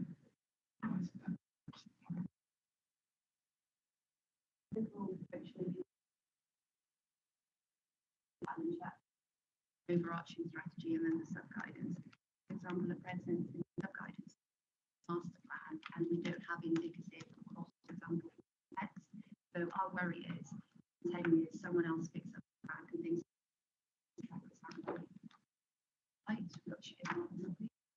so perhaps finding that link between ensuring that no contradictions arise. I mean, in relation to your client site in area 5, we have proposed through 17 indicative rules, and that they're, bear in mind, this is in protected industrial land.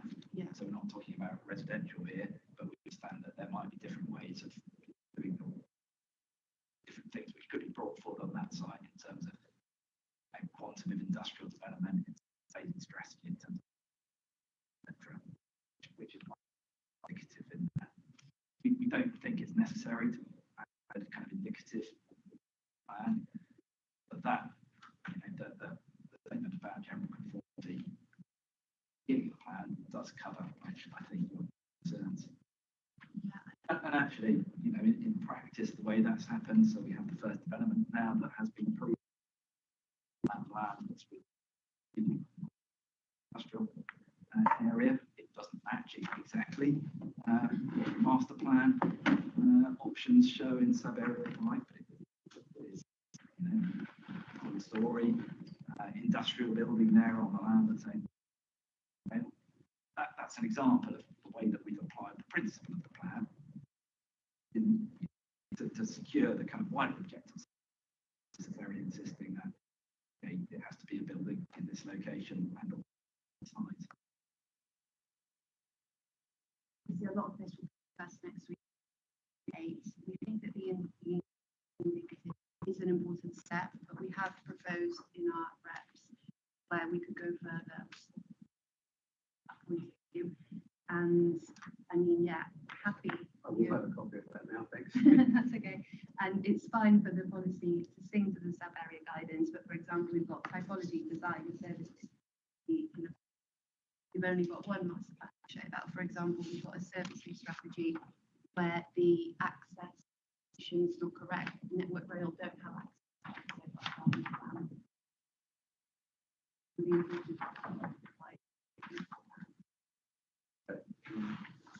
Yes, the link between AMP5 and master plans is important. I recognise that the council doesn't want to pick it all the way through, but is it worth having a reference to the nature of master plans? Just once either in AAP1 or AAP5?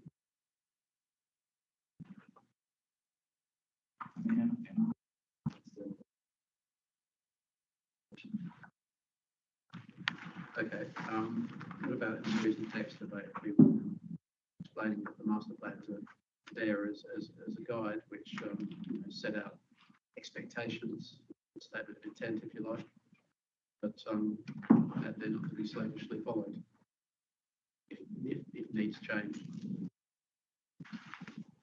That's something that satisfies it. Okay.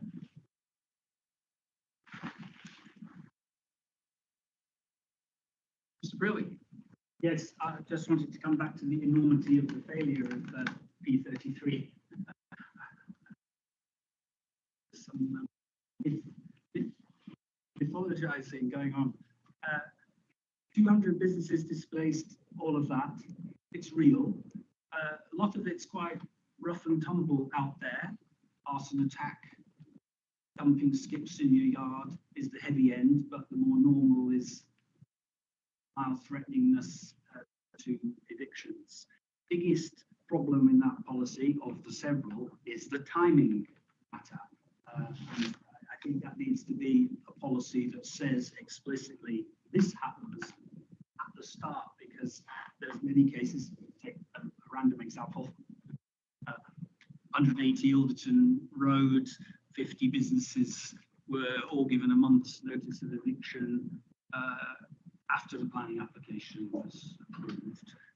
And the norm of applying that policy is seen as one of the legals afterwards. So you've got to do a strategy.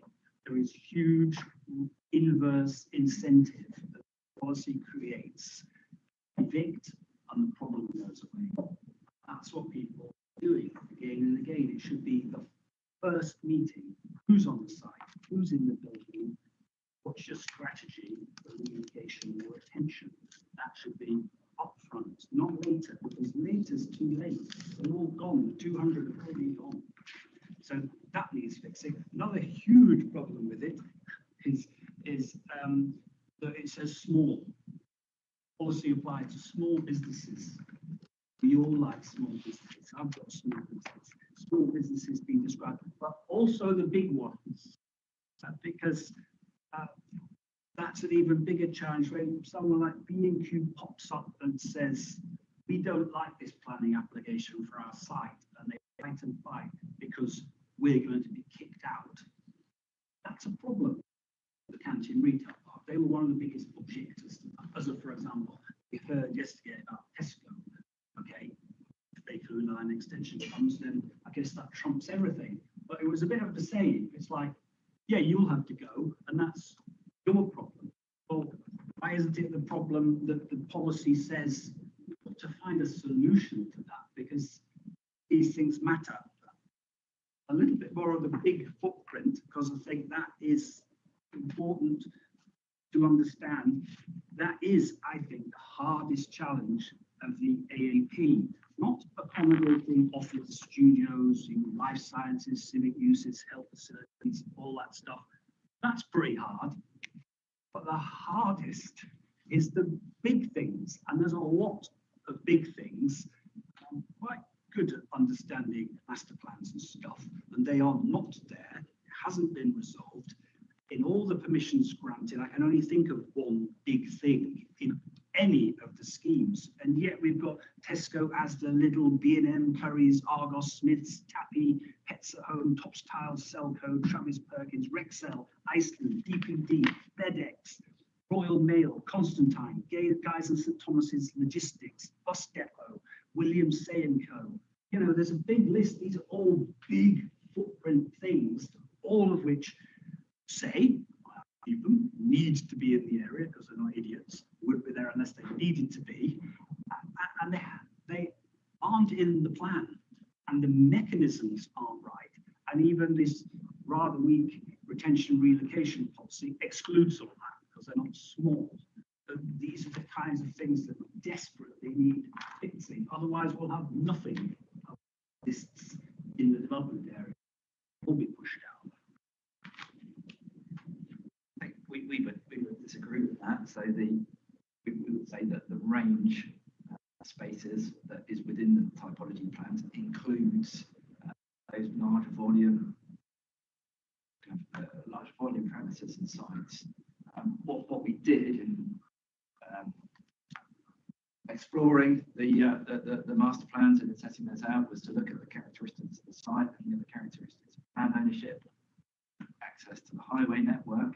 But if you look, for example, at Mandela Way, what you have on Mandela Way is very large land ownerships, large sites, in which it is possible to reaccommodate those larger volume uses. And that's what you can see, for example, in the master plan there. And that's underpinned by a design study that we undertook with that area was Lamington.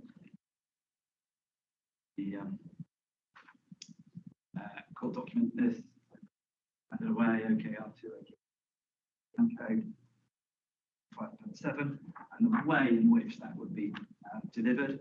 The kind of design advice for that then is set out in the design code, which shows how you might service, for example, these very large volume spaces in a way that's not dissimilar to the way in which the logistics hub being built by British Land Service. But internally, within a closed yard, and there is then the potential that we've shown here for other uses around that, or to be on top of it.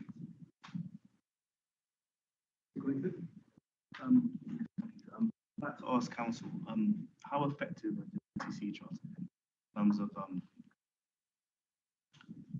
kind of understanding the perspective? Because from my experience, they don't take the relocation strategy very seriously. I wanted to ask if the DCC has been effective. Yes, no, I can talk of just an example where it has been effective. So that's the it's not in Yellowhead Road, it's the redevelopments, car park, social developments, just where we are on St Thomas Street. So there were a number of small retailers on the site, and there was also a theatre group. So a kind of improvisational theatre group. Some tenants subleasing from a pub. So the early engagement, that particular application, it wasn't an engagement with both that side, but also with tenants about whether or not they wanted to relocate or whether some of them did want to relocate. As well as the businesses, there was also an engagement with the local community about what they considered better outcome scheme in terms of improvements to park next to the scheme, the outcome of that were generally changes to the scale of that development and securing the future of a theatre group in a regional scheme, and also helping them find somewhere to go temporarily, and also resolving the issue around the existing 5 shops, which one gets on. So that was all engaged early on in that process. I think this was an easy thing between the residents and the developer. But I think the development consultation charter there did what it was meant to do, which is give kind of an opportunity for all parties to kind of engage in a conversation and get genuine meaningful change. Actually, quite considerable contributions in terms of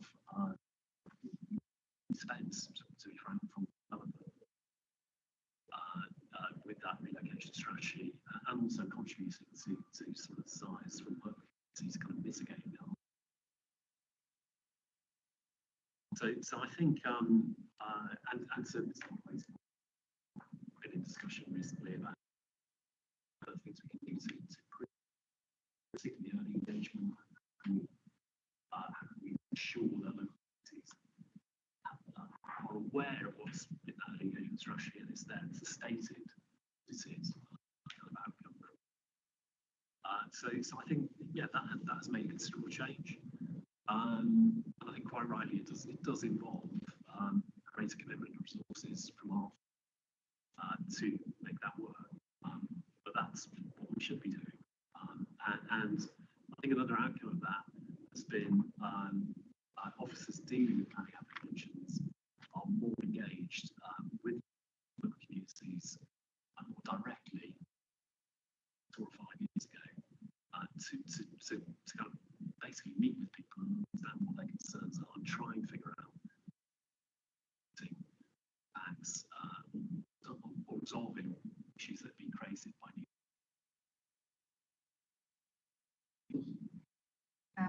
Yeah, I'll start by saying again, this morning, Diego and myself on reassurance on the north. Also understand minor grade in the survey. We are coming back to the 20 survey. It's clearly out of date. I mean, Mr. John mentioned that there have been Mr. Kat said that both 2019 business survey, the Abyssinian study, have identified the trend and there was a growth. We all know things have happened, but we also know that there are very clear corporate survey of the whole business that are not just the north side. Because one way and to respond to the morning session about protecting those businesses, first to protect, you need to understand who's there. And I think we still have not a clear understanding from the council side what are all these people we are discussing. The second point I was going to make was about the tenant-landlord relationship that Mr. Wilson touched on, which we outside the remit of the council. However, what we can do is really support those tenants that trade and provide the livelihood in what Deb Holloway mentioned, those meaningful early engagement are happening. One way we discussed this morning is through the Land Commission report. There are those 3 recommendations we looked at specifically. One was the local land forum, the community empowerment fund, and the social purpose of the land framework. We think the recommendations are a perfect way of discussing all these issues that we, all of us, within our each expertise, can be taken forward in a more holistic way. And one way Mr. Wilson mentioned this morning that regional states, for example, the north side of Old Folk, wouldn't that be an amazing place for the traders to meet? From time to time, they had the possibility to book that room. They can meet and discuss, is there any trickle-down effect happening on the north side of Old Road? And they can really support this proactive rather than having to firefight, use all this, force and expertise to branch out the fire. And I think similarly to the center of the boat and other boat side, we could potentially have a fair, space where those businesses and not just the businesses, the local people, as Richard mentioned this morning, the youth, the elderly, the communities that are there, they can be proactively involved in those engagements rather than us waiting for the developer in the pre-apps to be, or rather than waiting through the council mechanism of the design review panel, the community design review panel, which, as you could hear from the community side, we don't think that is working. Through an independent land framework and forum, we could have these conversations early on and make sure we are consolidating our own. I think that is one point absolutely. We are not here, to firefight. We want to collaborate. We want to put our expertise forward. We are not in need for this. And as you could tell this morning, Diego had to rush because we are very grateful for the traders that put their time forward, but we don't have the capacity for every single one of them. However, if that empowerment fund becomes a live active thing, let's do for the whole thing. So this is something that more people can be fully involved. So we could arrive at like better solutions. So 3 things as proposals. One would be the 231 to make use of it for the community. That's an easy to see, always empty. Another option could be found for the central and southern part of Old. Another solution we find is an easy thing, a statement from the council where they state clearly, we understand and we are supportive of the traders and of the on those statements.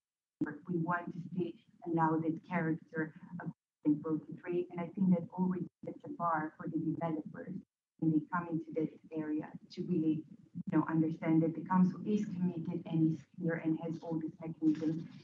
And the third one is something, again, we are here to push a bit, and things. We would love to use a map with the council to identify all those things. So this is a query for the council if they would be interested in completing this map where it identifies all those things. We, from our side, we will be very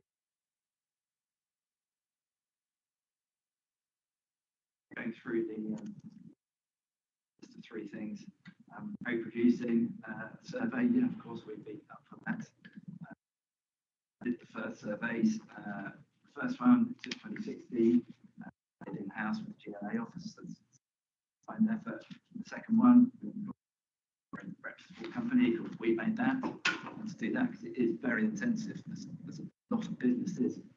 When we first did the study, we were following a template that the GLA had used in Royal, which is like even bigger scale than Orchid Road, but not aware of many places that the depth that we've gone into in the survey here. But of course, if you'd like to get involved, yeah, we're more happy to. Make it clear we are not going to be involved instead of consultants. We are running on No, limited I understand. resources, You and made so that on. clear, We are yeah. expecting we had a limited survey than northern of the community, of the traders, and we've done that, 40 some engagement community members, and we expect a similar model by the council. So by collaboration, just to be clear, we don't mean offering our time, but really mean supporting and with our expertise. Someone. Thank you. I don't think there's anything very closely in the policies there, but stuff that's going to feed back into framework, I think. So, Mr. Levitt, thank you for being so patient. So I'll just give a tiny bit of context. So I moved to the area in 2005, studying art at Goldsmiths, been involved in arts and music in the area ever since. I've seen a lot change and a lot stayed the same. I went on to form Alongside Projects, which is a grassroots music and arts venue and our centre.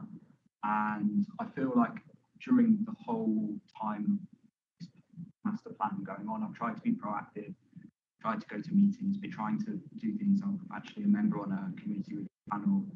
And just to sort of contextualise a bit, some things I want to say. In regards to the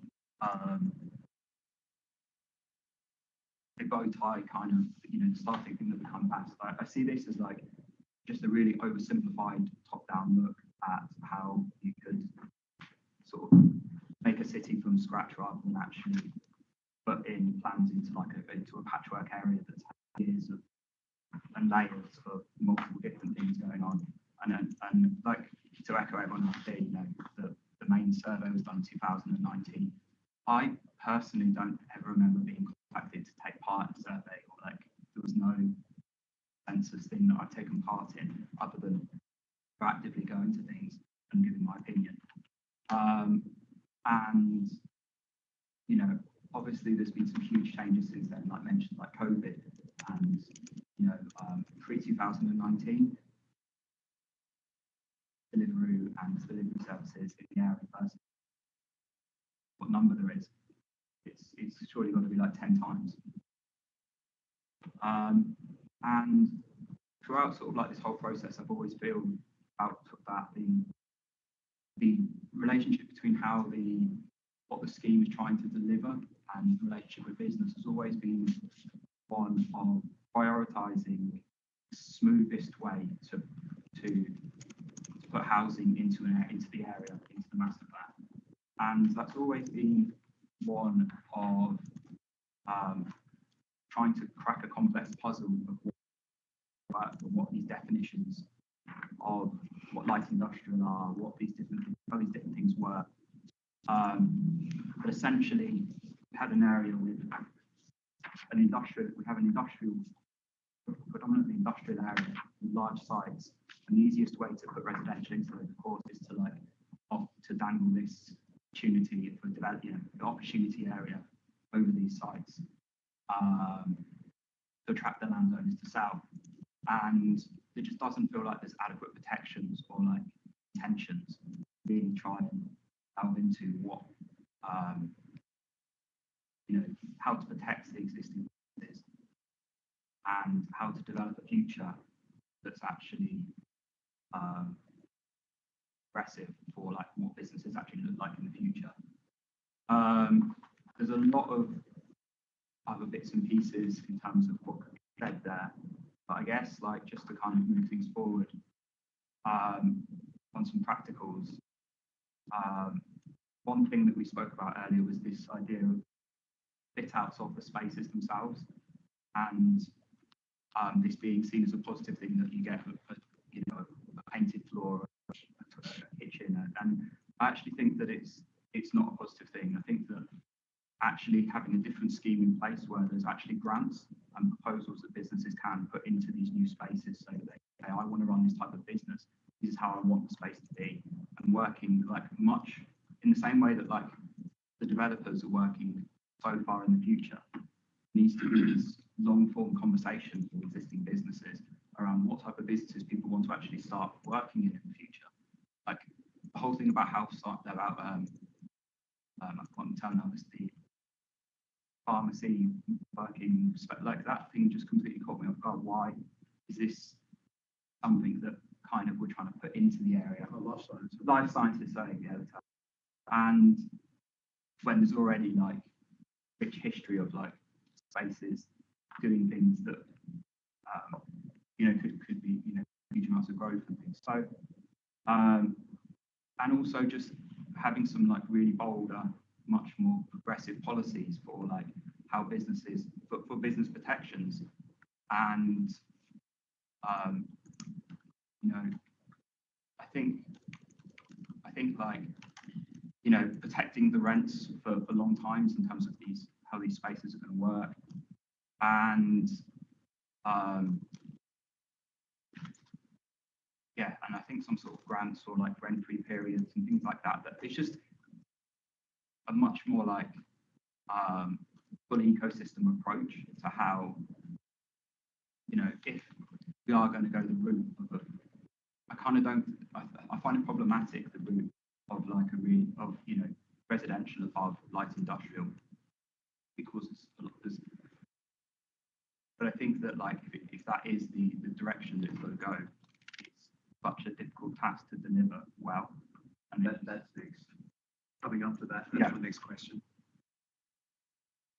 I mean, okay, well maybe we'll save that for the next time. Okay, but I'll ask the council to respond on your earlier points though. I mean, regarding rents,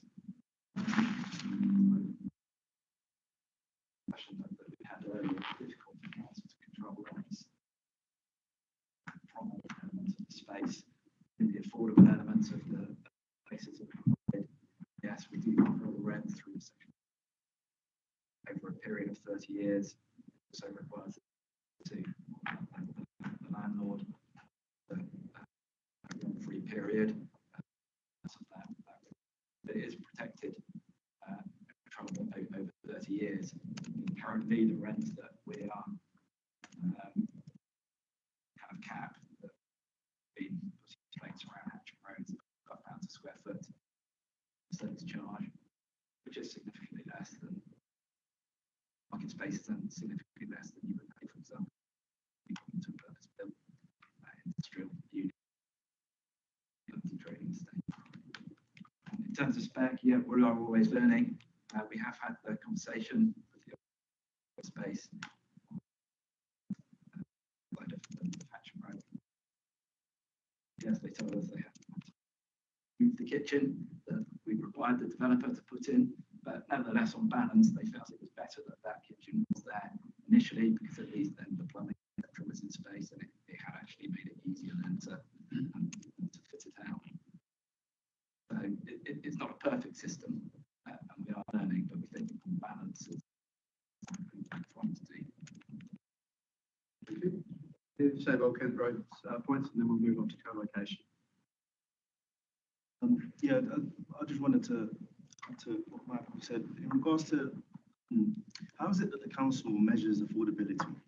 How do you determine and define affordability? Is the question. So, I mean, in terms of the two things, first of all, it's affordability in a wider sense, and that includes, for example, what are the upfront costs involved in fitting out units, etc. And that's part of what we've just been talking about. And then it's also the rent, looking at what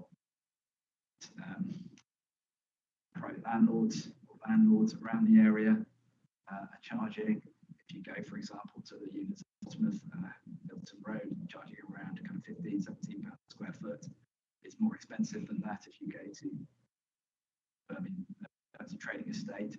In the sort of plan policy was underpinned by ability analysis that was undertaken by BNP Paribas. They were factoring in their 25% discount market. Actually, around the Old Kent Road, we've been kind of trying to factor in a larger discount. But that was that 25% discount on March was part of the viability appraisal that then underpinned the viability of the. I think that is the problem exactly there, because affordable doesn't, from our terms, affordable doesn't actually mean it's affordable to your basing on market values, which are already astronomically high. Affordable for us doesn't mean affordable. I think there needs to be a way that the council collates some data in regards to what it means to be affordable at the community level, not at the market level that exists, which obviously, as you can understand, they have far more resources than we do. So even at the £12 square meter, that's still expensive for us. I think one of the learnings that we've had from the way in which affordable business space across the borough is that there is quite a bit of variation, and if the space is owned privately, the council has got quite limited control who goes into the space, how long, why they're in that space, rents they're paying, and actually it's not easy to manage when a lot of the affordable spaces, because it's 10% overall total, it has resulted in quite a few small properties. So for units, one of those units is affordable. And it's difficult for the council over a long period of time, over that period of 30 years, to track is happening in the affordable business spaces. So one of the option that we are exploring is actually, rather than require a developer to provide workspace on site, so the council takes payment in lieu, and the sort of plan sets out a mechanism for how to value the affordable workspace. Council then takes that money and it delivers its own affordable workspace, and that's increasingly where we're heading to. That's a space then that it's a larger space, it's a space that council control. Council can control how that space is managed, who's going into it, how long. Is there anything else you can do in regards to the business rates aspect of it as well? I mean, with regard to business rates, probably not, although obviously there is relief for small business. That's right. Good, thank you. Really? Yeah, there's first about the affordable thing, of course, the bigger picture on the management of premises have sufficient supply. Rents have been escalating. I'm going to calm down a bit now. Industrial rents where people were quoting 35 pounds a square foot area for a while. And that's a byproduct of chronic undersupply. Normal assessments of how much they need for some churn, well-functioning way. It's way below that. It's a chronic undersupply situation. And very odd now that we've got vacant, dream as much as you like, but completely not industrial space vacant, needing to be done. Then on the question of affordable, one, if there is a shift to payments in lieu and somebody like the council or a trust, the council sets up or whatever providing it, I think that's a fantastic step.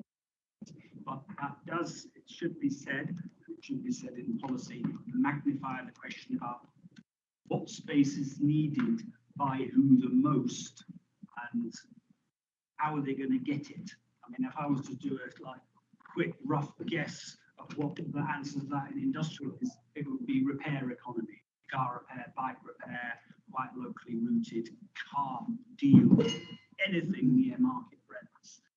So I've got your lots, Mr. Brearley, that we can come to when we get to the affordable section. So, okay, so we come back to that. But the other thing I wanted to say is, I know there's been mentioned, suggestion, and I understand you're coming forward already with some drafting suggestions for a community uses policy, or buys a little chunk in the plan. If, for example, that was existing communities, uses and activities, feels like there's quite a topic here that is all like about the same stuff. And the components that have been discussed, just to put this on the table, coming back to it even in this discussion, knowledge, a council maintained audit. So often the thing is, well, the council doesn't know. Why did they put that in the officer report? That's obviously not true. That business wasn't closing down because they were retiring. Why did they turn up in Downham after they were evicted if they were retiring? You know, there's a kind of knowledge deficit. And as much as people could contribute that, not as the consultants, but as co-collaborators, if people like the RSPB can do it with birds, then surely we can all do it on what is our economy and community infrastructure, so knowledge. And then these questions about retention and relocation getting much stronger, pulling forward the obligations, applying it to everything, not just smallness, although we all like smallness, it's not all there is. Most threatened businesses, some of the bigger ones. Decant, this whole question about being stronger, about the expectation that you really are trying to, and some expectation in each case. How are you going to decant? How are Berkeley Homes going to find a new home for Travis Perkins? How are Cantium, whoever it was that wanted to develop it, going to relocate being? Affordable accommodation, talking about a little. The council's role, it's said a little bit, but I think the more that can be said, the better, on the council being activist in this. None of this complex juggling and relocating can possibly work unless it's the council in the middle of it. It just isn't going to happen just with developers somehow magically doing it. And finally, on that list, proper consideration of equality's impacts. I think I understand it came up on the first day, but it isn't being considered. Okay? And it needs saying more strongly, that is a factor. So yeah, I just think that all that together would be a fantastic, potentially strong cluster of policies.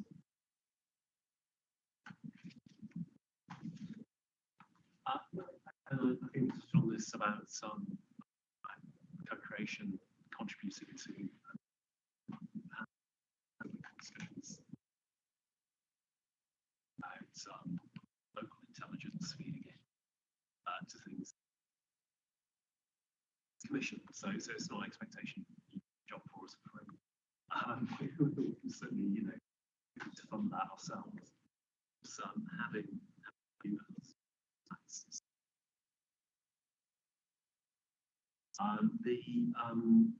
In terms of relocation policy referencing is policy outline went to a point of 24/7 APs. So this business relocation does talk about larger businesses. Larger businesses often have their own motivations for relocating. And see focus on giving less resources, less ability to look after themselves.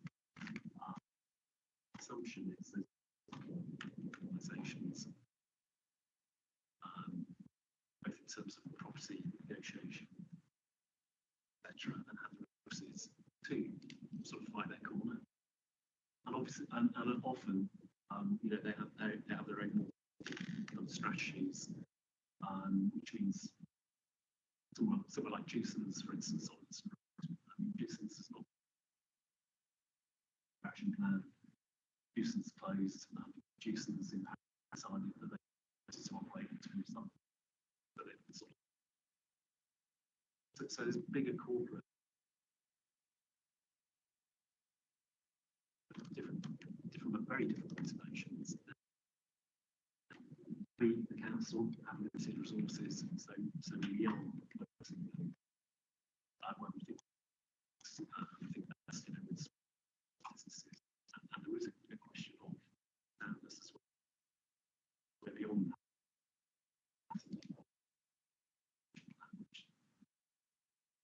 Select plan.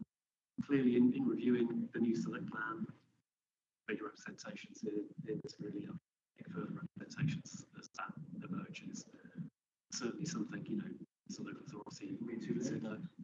And well, no, I mean, that process is starting, and it's starting with a brand new administration. So, and I'm sure the new administration will be keen. It's probably been speaking to make sure, you know, your views are heard in the genesis of that.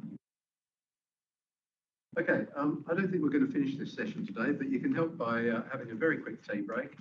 Grab a cup of tea, go to the loo, and come back to the table, and we'll start when you're back. Thank you.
clarification about when we might continue.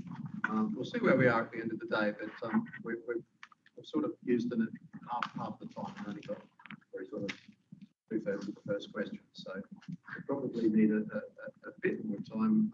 That'll be Wednesday afternoon, next Wednesday afternoon.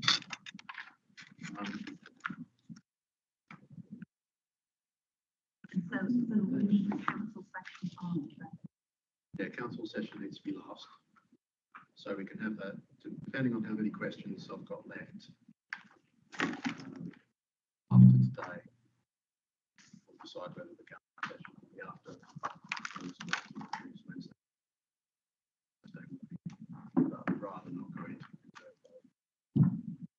So again, everyone's held to get today, but like I said at the start, I don't skip anything if there's something that you think absolutely needs to be said. Good. Okay. Now I promised we'd talk about co-location, and I know you've spent your tea break hanging on the precipice there. So, question for the council. There's been there is some resistance to co-location of industrial uses in the policy. Where has it worked so far? Working on Hatcham Road, for example. If you go to 60 Hatcham Road, if you're interested, we could have, if you wanted to visit one of the premises there, I can send an email to that business, and I'm sure they would let you in. You go down on your own and have a chat with them. It's working for, if you go to 43 to 49. Sorry, 49 to 53 Bengal Road, big residential development built by Southern Housing. It's lots of really nice actually. Nice industrial space at the base of that building. That's under offer from a workspace manager. It's going to take the entirety of the plant space. I'll have a walk past 60 Hatcham Road. I won't go in. Next door as well, there's a business which does kind of gallery and working with young people doing that to promote construction skills. Therefore, if you go to, I can't do that without someone from the council. That's why I said I'll probably just walk past. Likewise, I think I need to see where you are as well. So, like I said, I won't come in, but I want to get a feel for the location. I mean, Penarth Centre as a whole has got so many diverse types, so many businesses. Diverse in the whole. So I can have a walk through without sort of going into premises. Yeah.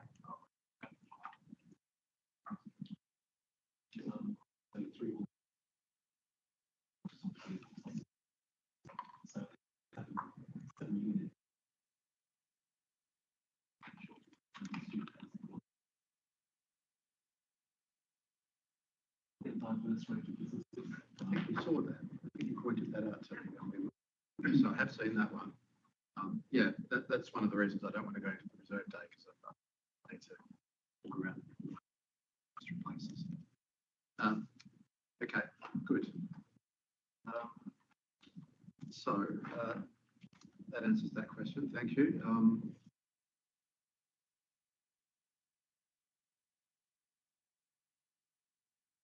Yesterday you mentioned a site that had come up where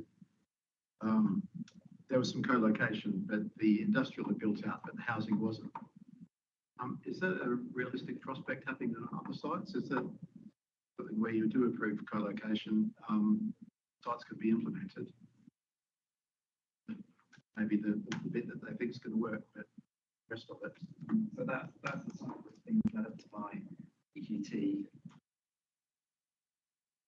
Self-storage by student accommodation. Mr. Edwards was representing that yesterday. They've got a larger site, and the way that they designed the development, they could build a self-storage and industrial element first, and the site was in phase 2, and hence they designed it. Could have for later on if there wasn't space within the phase. And how does the policy address co-location of uses, either just go far enough. I'll come on to noise. So setting that aside. Our view is that it does, and again, it's through the typology. See here, we're showing both 2 dimensions and 3 dimensions.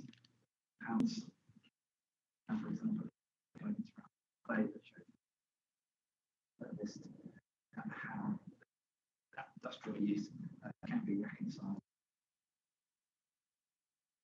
with residential use.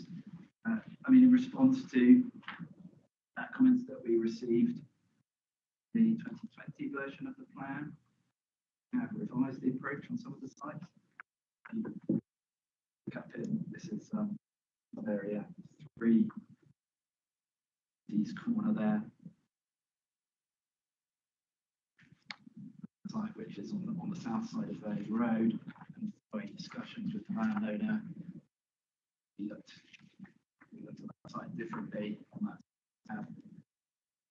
the site effectively to provide a bigger kind of standalone industrial use, which is what did, and with smaller studio spaces, residential on top of it, but they were keen in that instance to avoid putting the residential directly on top of the. So we have been open to conversations, yeah, with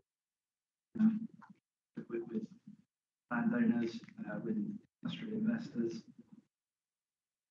Likewise, in area 4, we've made changes. This was 20 version of the master plan, where again, one of the landowners, industrial estate,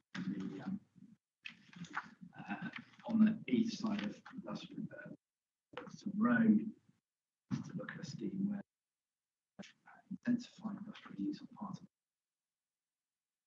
residential.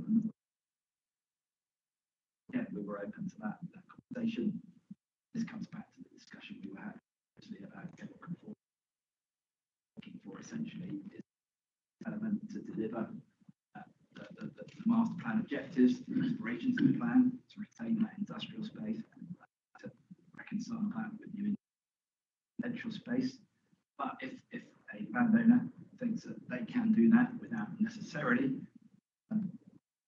co-location in terms of residential right on top of industrial space, then otherwise you talked about yesterday about the British Land scheme said that actually, you know, these sites allocations are large enough that there is actually potential to shift the distribution of uses to ensure that we can get a plan by allocations in terms of the number of homes, but we can also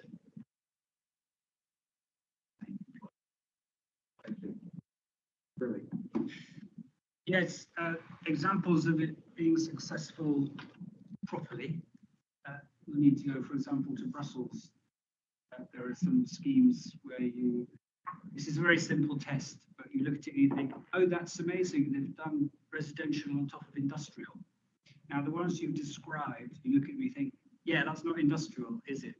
It might get a few eccentric industrial occupiers who can deal with very constrained situation, but it's not proper. There was a talk earlier about, for example, what's tied down in the section 106, fit out, and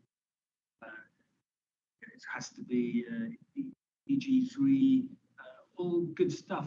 But if there isn't a door that you can get the stuff in through, if there isn't a roller shutter, if there isn't generous loading space, if you have to get stuff over the curb, if there isn't a yard, if there's nowhere to park your van, if it's all an orchard-shaped space and it's got funny columns coming through it, then a sensible industrial occupier is not going to rent it. All that space is going to, most of that space is going to go to other things. That's good talk, that's the Glencore one. It's a fantastic example of many tens of thousands of square feet of space being done and labelled and section 106 committed to be light industrial, that is not going to have very many serious industrial occupiers.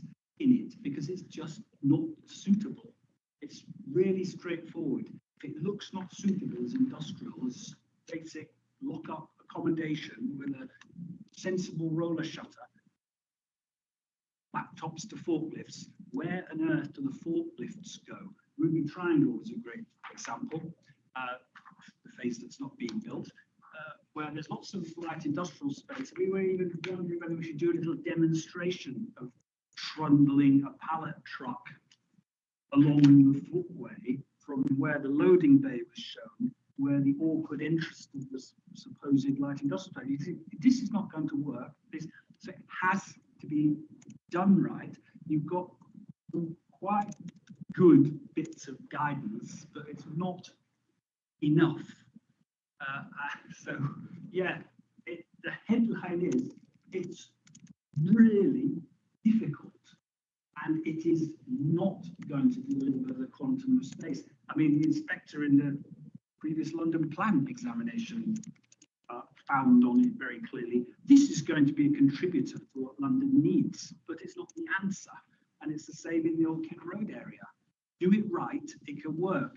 I've been one of Europe's most powerful advocates of doing it, and I understand it, but it isn't the answer. You're going to find it harder and harder, ongoing. You're going to get some good space. Most of it is not going to be fit for purpose, and what's being built is mostly not fit for purpose. So you've got a massive problem. Plus, of course, it's expensive. That's the other lurking problem. This piles on costs. Yeah, basically the point. The only typologies that we present, that there aren't any other ways of doing it. Like co-location doesn't necessarily typologies that we're presented with.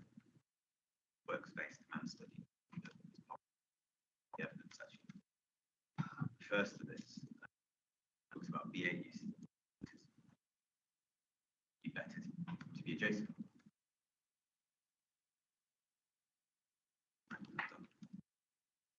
Not necessarily. But it just needs to be more clear in way. And do things by side. Say illustrations that are in the document only gives those examples. We can do it other ways.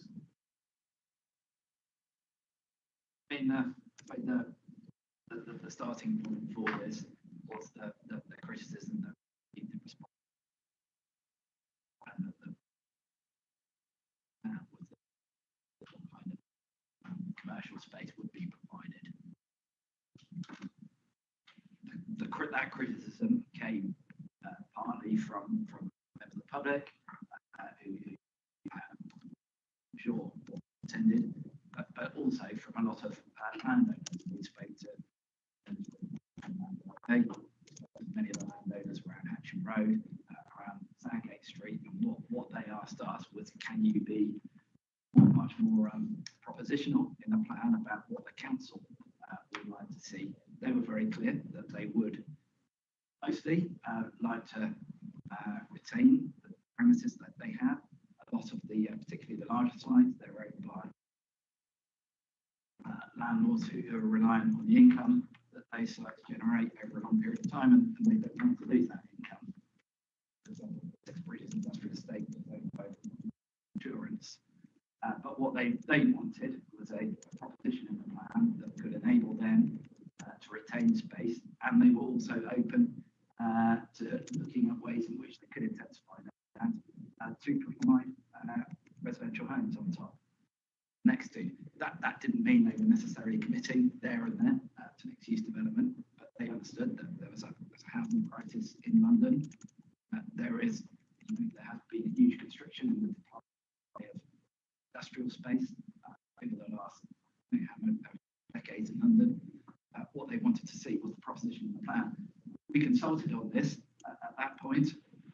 I think almost all of the landowners, larger kind of institutional landowners who we spoke to, were very supportive. Some have since said, well, actually, perhaps we wouldn't do it that way now, we would do it a different way. Example, the Landowner or Bay Road. But I think most have understood that there is the scope within the plan to intensify industrial use and to provide residential use. As I said at the beginning, there may be, at the point that a landowner is exploring a plan in detail, they may decide that actually quite a large site and there may be a different way of configuring my development to ensure that I can put in the new streets and the public realm that is needed to start kind of stitching the area back together. They can provide frontages which are much more welcoming than they are at the moment, lively than they are at the moment. They can help provide some of the green space that the area needs, but it doesn't necessarily need to be on top of the industrial. There is scope there as long as you can deliver the overall aspirations of the master plan, to look at different ways of doing it, getting housing and you're providing industrial space. I mean, it absolutely is housing above industrial workspace complicated. Complicated changes in building. Two stair cores.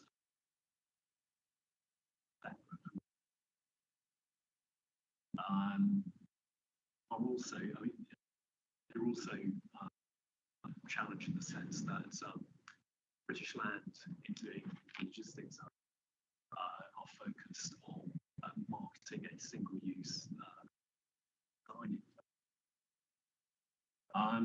And the benefit you have in those instances is you're building a steel frame building. Indeed, they finished that scheme within a year. Whereas housing schemes, mixed flow, take longer to deliver, and also the people building them generally as builders or associations, less of a focus. Kind of use that. So they're things that we have experienced and reflected on over the 6-7 years. I would say one of the other benefits and the influence about fit out the Bengal Road scheme that Mr. Kurtz referenced. I think acquiring the fit out of that space has focused sort of an opportunity concentration on looking to that space, achieve some land, which I think is why, as Mr. Kurtz said, they have an interest of somebody managing that space. There were changes to that design back in 2018, I think, 21, 22. And one of the things we picked up with them, and it actually followed conversations Mr. Brearley about Mr. Brearley's point, getting a pallet truck from a loading bay without having to go through some serpentine and into a goods lift, which can accommodate a pallet truck. So that exists.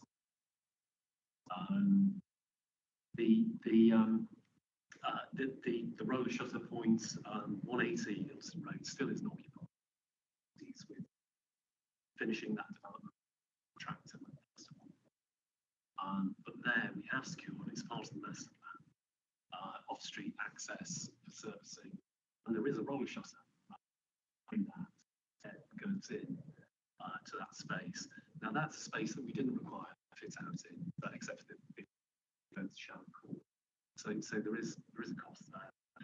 But yes, there can be rent-free periods. And certainly at 60 rooms, one of the occupied spaces has had rent-free. But I think our view, strong view, would still remain that fits out is still the best. Although it's difficult, it does seem something which is possible to do, and I think gives you that spectrum of different spaces that can be occupied by different businesses. So BL at one end of the spectrum, anybody who's been in that space, very flexible stuff. Two small spaces like 313 maybe we should go photographer's studio in, bike repair shop. I think that Mrs. really puts it very eloquently. You know, there are some eccentric businesses, industries in the Old Kent. It's pretty helps me.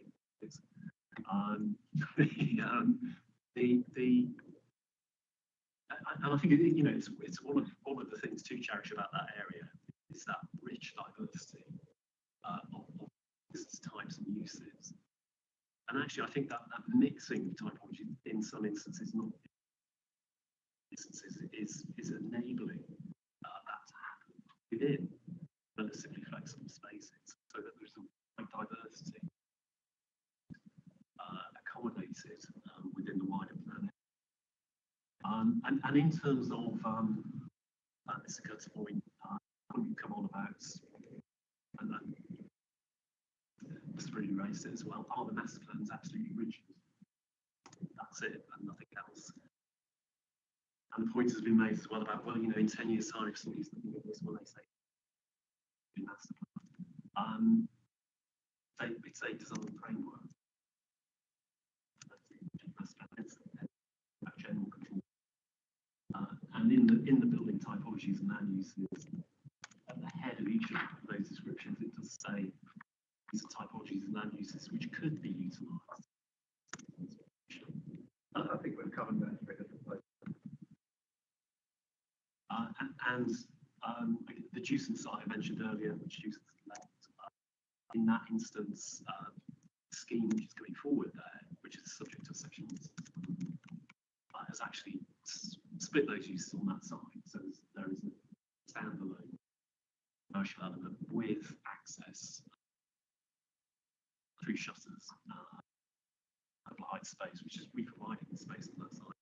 And the other bit of development is housing and connection for all that. But it shows, you know, a kind of flexibility when we implement plan through.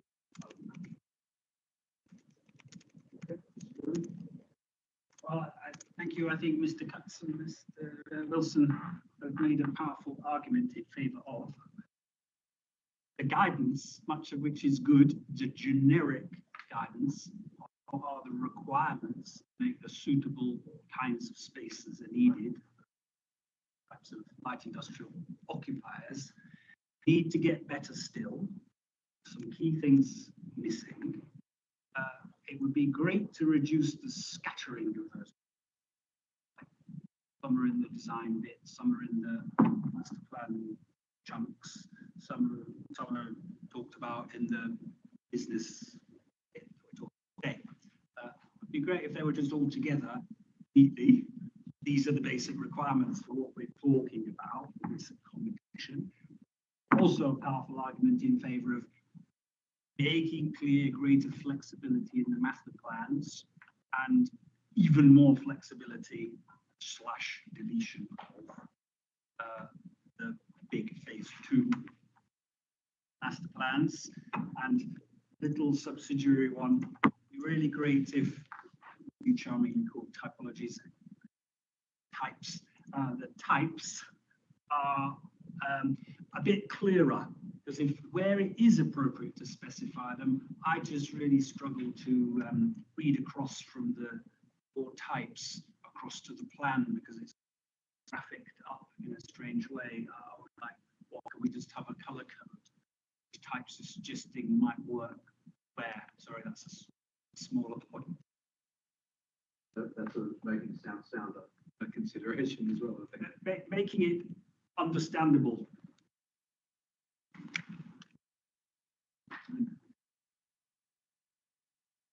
The challenge has been that it's throughout the plan, which is why you see space in different parts. I mean, ultimately, you get to develop the plan in different ways. We've tried to be, in terms of the colour scheme, for example, we've tried to be as consistent as possible through the typologies, different kinds of spaces, whether industrial or larger volume, industrial, they're consistent colours throughout the plan. in terms of its effectiveness, from applications that we've received, the landowners and designers who are responding to it are generally understanding it. I agree with a lot of the points you've raised, but I don't think there's any recommendations I can make in terms of changes because, again, it's making sound sounder and that's not something I can do. But well made, thank you. One thing which is like, in terms of what the actual use classes are and how they can be deployed, I feel like, I don't know how this would be implemented, but some sort of shift in terms of the criteria of what you see as like, say for example, there's a ground floor space and you've got two proposals coming forward, and one of them is a self-storage run by like a large multinational company that's going to employ one person at the desk, and the other one would be some sort of much more fluid thing that may involve elements of like retail, cafe, and other things in that space that wouldn't work because it wouldn't be allowed in industrial in that ground, you know, if it was going to be a cafe, for example. But the thing is that the actual benefit to the community outweighs. And I feel like we're so fluid with the way in which how we would determine light industrial. Why can't we shift light industrial to include a cafe? Because this light industrial covers everything from like self-storage unit to a sewing machine to like a painter to like, and it just feels like the element that shifts it is public people going into those spaces, and that's like where communities are made. And I just think that like an emphasis on community benefit to be able to shift the classifications over what is going to impact the least amount of disturbance onto the new residents in terms of what's going to integrate the smoothest into a building preference. I mean, self-storage is classroom. I get your and use classes don't necessarily fit that easily. But we are, you know, we're expecting development to be in general conformity where there is a case to be made for doing something slightly differently within a site. And we're open to discussing that. We've had a proposal, for example, 180 Wilson Road for a developer who wants to include retail unit frontage. And that's something that people have, you know, my review panel, we've thought quite a bit about. There should be scope for more cafe space around Hampshire Road. And yeah, we're going to consider that. I mean, I guess, sorry, the main thing being that, you know, we're in an area that's surrounded by food production in terms of all the dark kitchens, you know, hundreds of dark kitchens, but there's so few places in actually go and sit in and eat, and because of the economics of how that works. But the food court model, being like La Placita, maybe South American like food court, I mean, there's so many like other models that aren't like spoken about or deployed within the plan that could really, but I don't know. Yeah, I mean, you illustrate the challenge of land use planning, planning generally, about how you balance the industrial place creation, retail, and you phrased this with me before about why isn't there a coffee shop? Those are the existing, and I mean, there's flexibility within the plan to accommodate that kind of.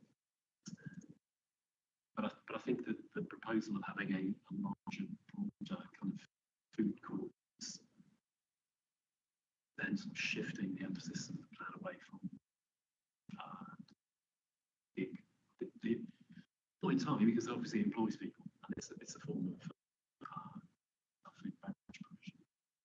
We're trying to get that balance right across the whole piece and with the high street roads.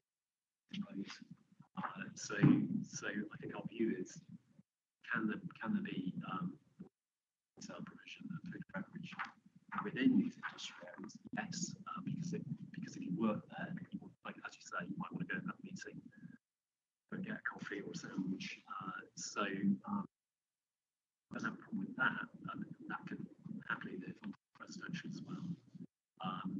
But we're trying to kind of maintain that balance of having the capacity to provide job totals that we're aiming for.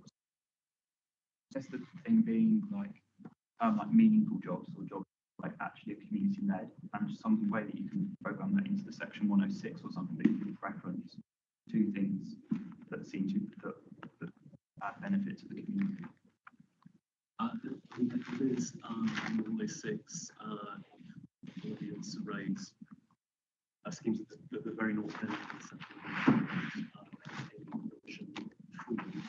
music cafe.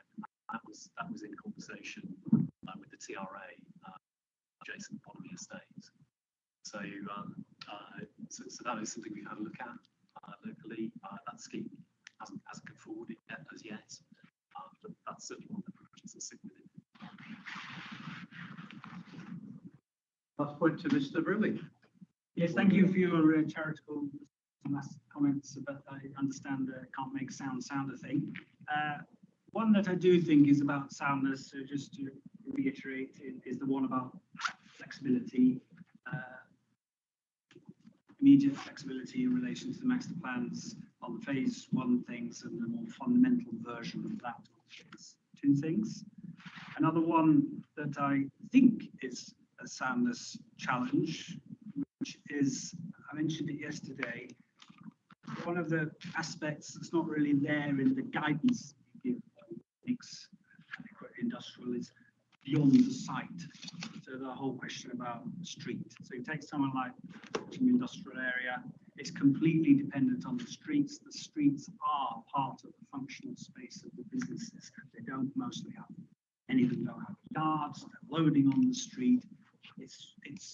That's the normal way it functions. And as you make that place more intense, it becomes more allowed to that. You can do some things, breezeways and things, good stuff, but it's not going to shift fundamentally from that. And then you've got this problem, though, that all the talk about streets in the plan, and I've said, I don't think that's the appropriate place to sort of imply that's a given, is towards public realmification, which we all love.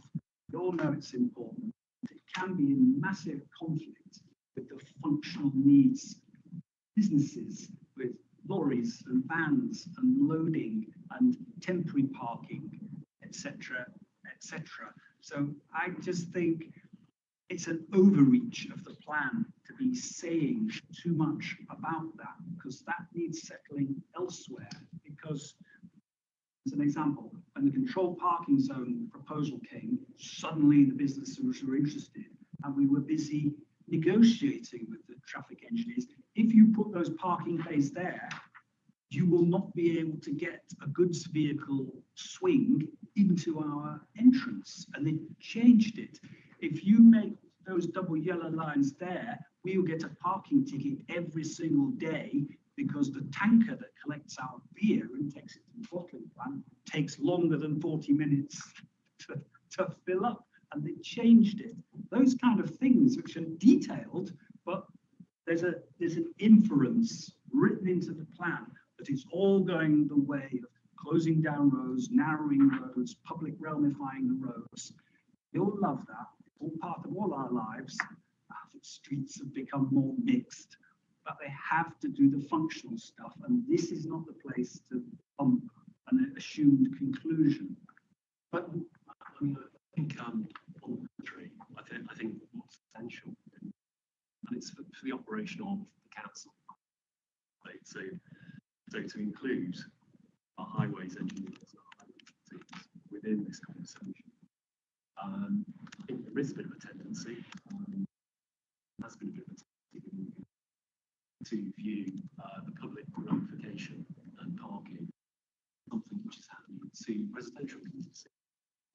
So that it tends to take a basic view that well, you're closing a street,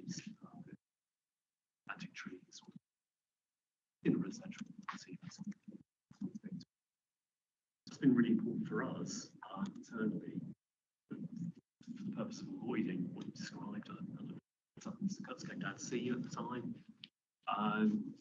It is to have a strategy which clearly identifies servicing routes within industrial estates practice in the future. So when that mixed use is there, whether that's stacked or in separate side by side kind of formats, that we corporately as Southwark and as the Highway Authority are not doing what you described, which is kind of narrowing those access routes down, feeling somehow inconvenience because they're essential in terms of jobs as well as the homes. So We'll cover this. Noise. The disturbance. I have to say that loud to wake people up. And burst some eardrum listening at home perhaps. But this is an issue particularly close to your harvest leather. I understand, and some others around the table as well. I know about Southwark's role in establishing the agent of change principle in sort of general everyday planning, if you like, and you were indeed a sort of driving force of getting it into the MPPA. And in this section, I'm going to refer also to AMP 14, the noise pollution sections, but I also want to, as we're talking about noise, also consider disturbance, because APE are here today, had an issue about intensification development affecting operations on their side. They have a particularly sensitive use, and it's not only noise, but also the general intensification of activity, which they consider could threaten their use. So, first of all, does agent of change affect disturbance as well as noise in the AAP? So, because you already addressed noise pollution, not the effects of intensification.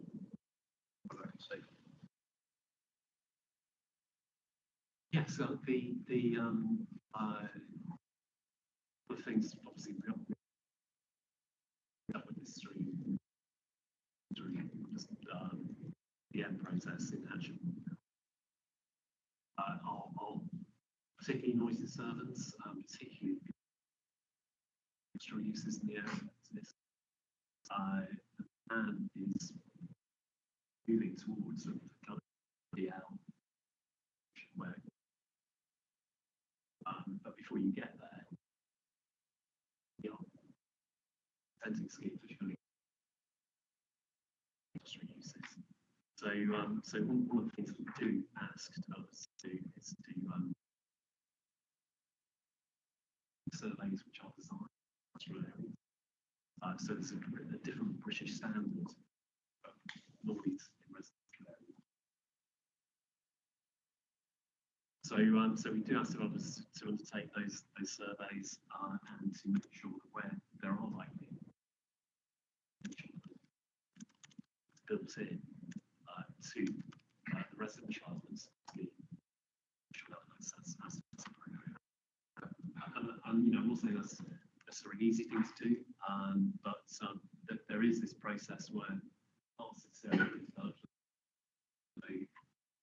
We don't want businesses to be played down by teams and producing environmental impacts to that, which sits outside planning. So we're kind of very, very confident. In terms of does change per se, I think our view is that those uses can work sensitive uses with residential next to them. The reason for that sensitivity matter of public knowledge, and the things that we can deal with as part of the planning process. We are dealing with think that having storage use is What about Tate's particular case in terms of vibration? Is there an opportunity to perhaps, where the noise agent of change principle are in that AAP 14 to also extend it to general data? yes, it's a physical opportunity.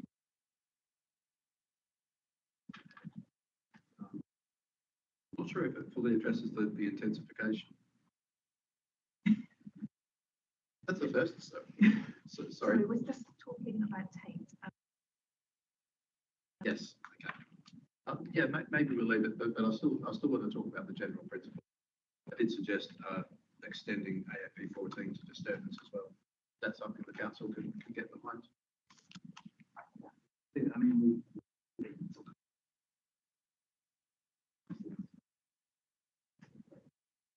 I just wanted to make sure that because it was called water management, air and noise quality, that you know, cover, I don't know, either a renaming of agent to change stuff or what is that? That's and disturbance or other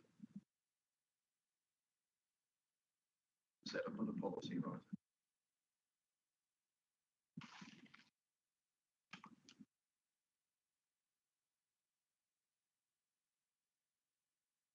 And general intensification, I'll take the point about design on a master plan.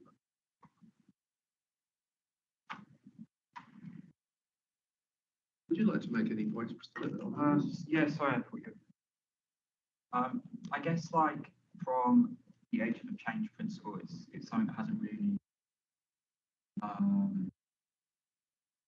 don't know, like the principle of it sounds good, but in terms of actually how it gets delivered,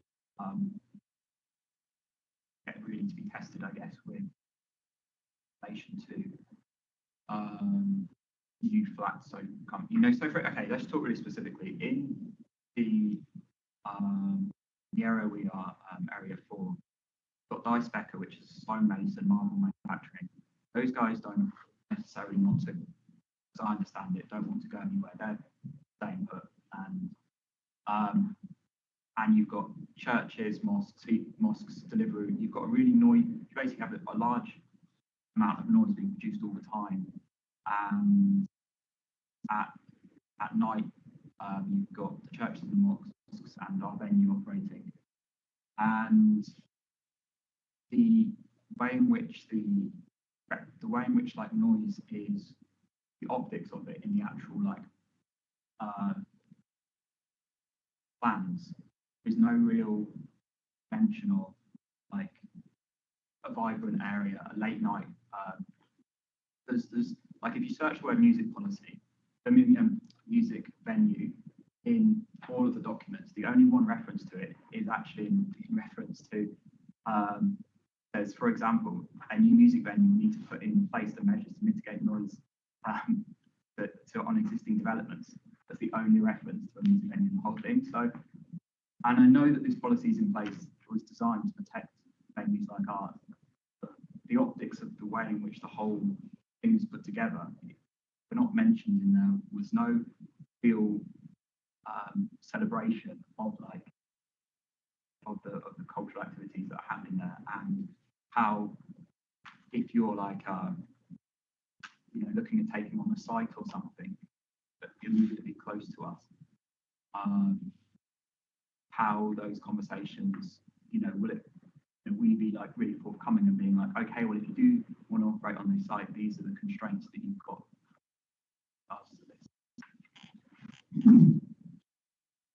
So the education master plan, it doesn't mention music.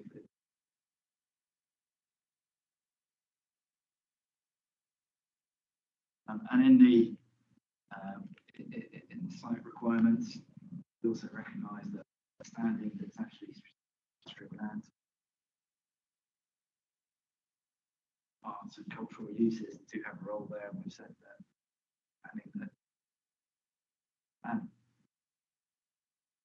the industrial areas are reserved for industrial activities, but we would support arts and cultural uses in the centre.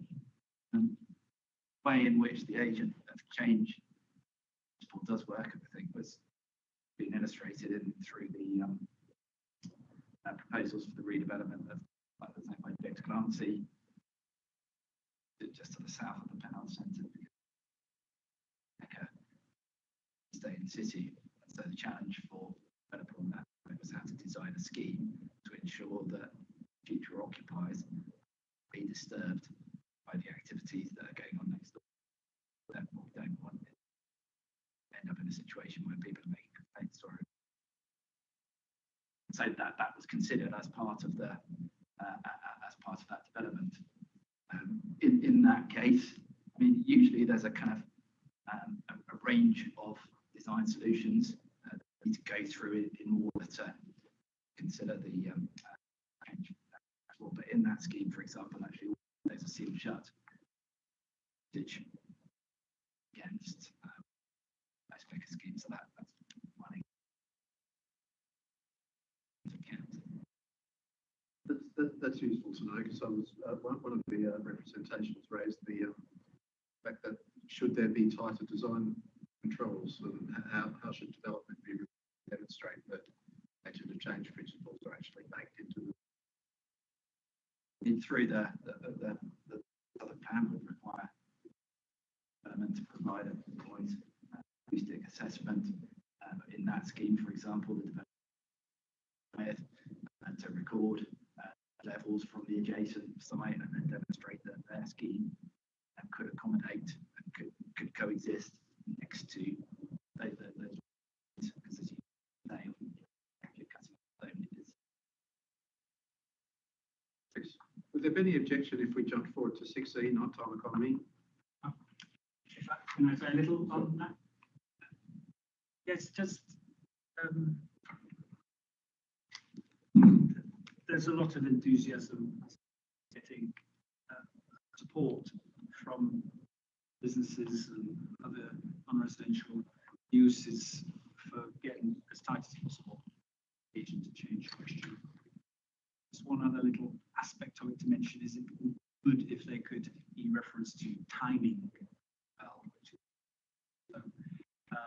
all kinds of businesses and organizations don't want to end up in a situation where, okay, that level of noise, that level of disturbance is okay, but as long as you don't do it between these hours and these hours. Low. Popping out, for example, with deliveries, and every time you see anything, what world are these people on? You can't control FedEx come, you know. So just to make sure that that's part of it as well, that any creeping in of restrictions on timings be problematic, and if that is felt necessary, then the things that the agents of change shouldn't be coming. Yeah,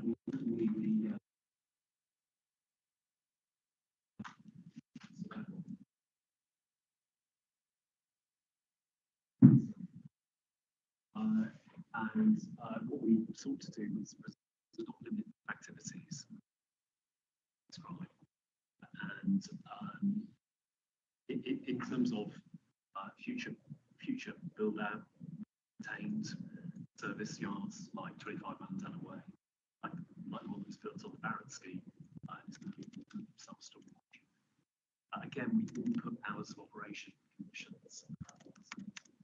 We are very aware those spaces.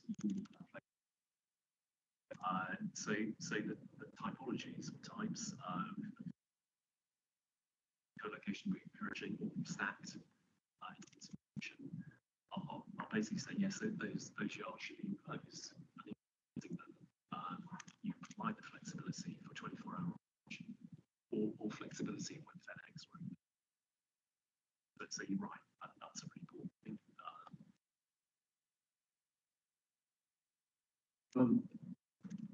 Nighttime uses, any objection if we jump forward a bit? So you did mention them, and like you, I noticed a bit of a gap in the.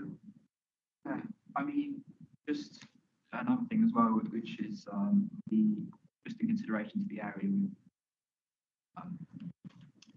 between the other two venues that are close to us are not actually in Southwark, so but just for because we're right on the border, I still think it's relevant to mention. But between those three venues, there's 1,200 people in the area out of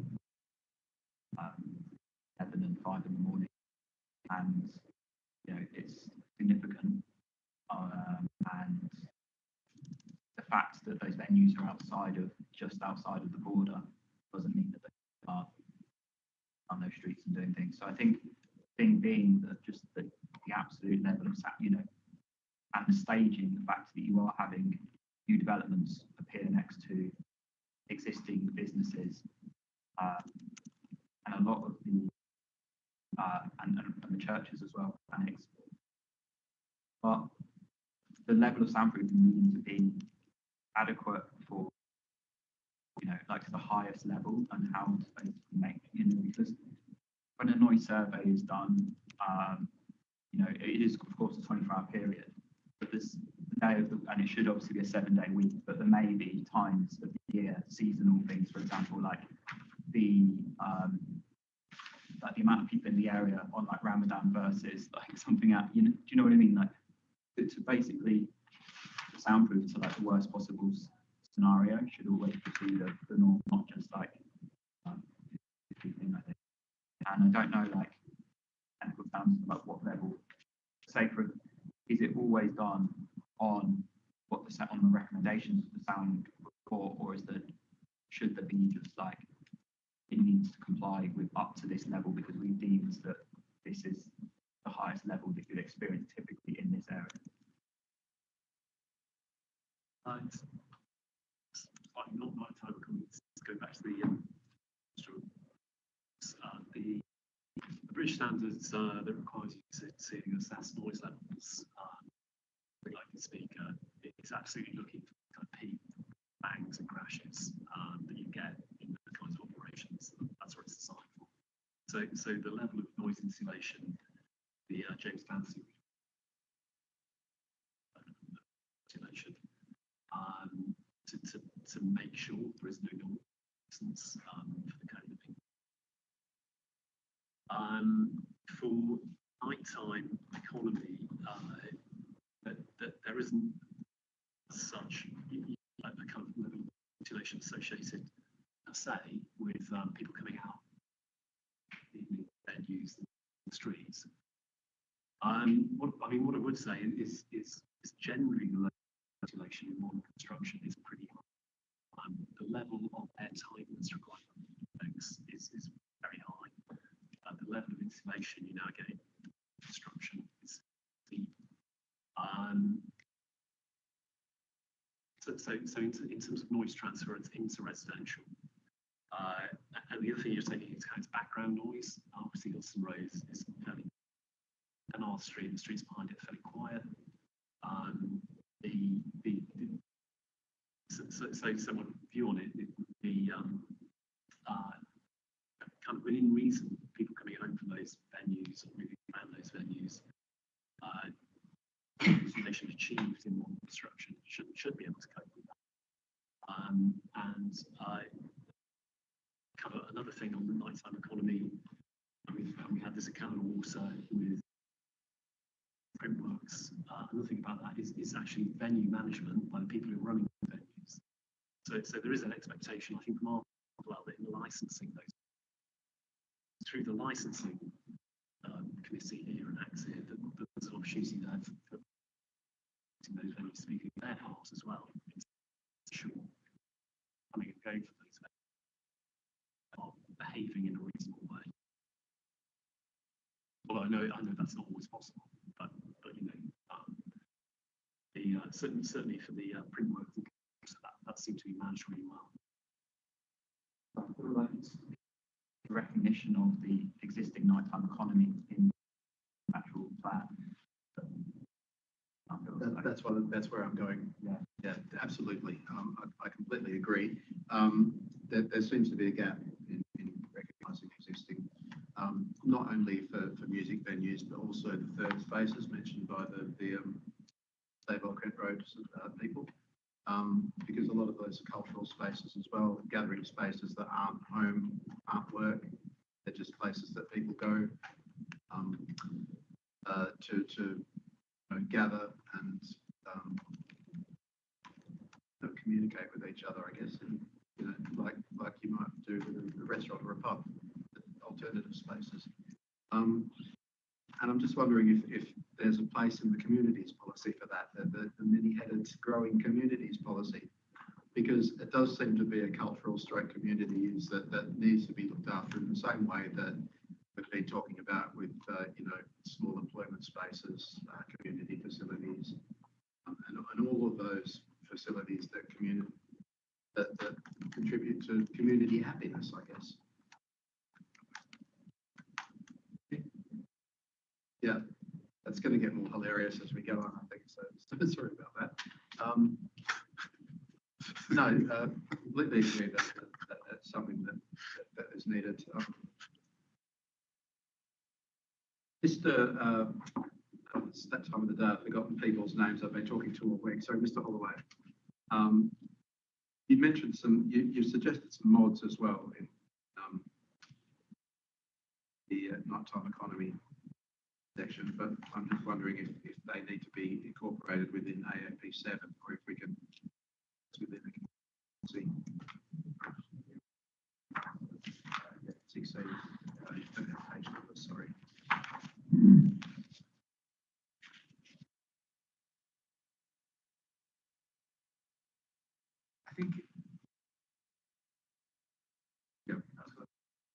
I think that's needed. Consideration of Mr. Holloway's mods in the communities policy as well. Yeah. Okay. Easy to see they're in green.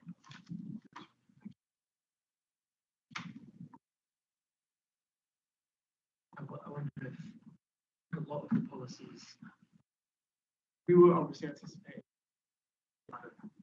augmenting the existing policies if we're doing the communities policy, which I think is a great idea. Maybe we reference community facilities. Maybe it can all be bundled together. This idea of retention and caring as equally. That's the base. So, like I said, it's everything that sort of comes together under that cultural stroke community umbrella. So I just suppose our suggested wording should just say community facilities.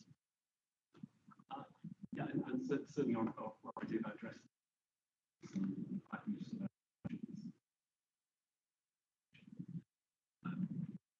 and sections that are just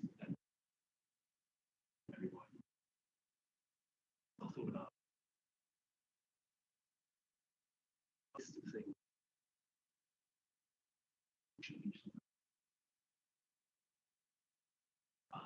But references streets, parishes, etc. So the intention is to have this new policy to cross-reference that part.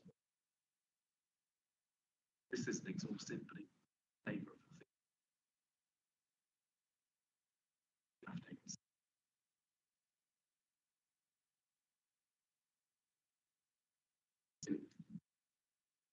Okay, let's go back to affordable workspace, which is 6C.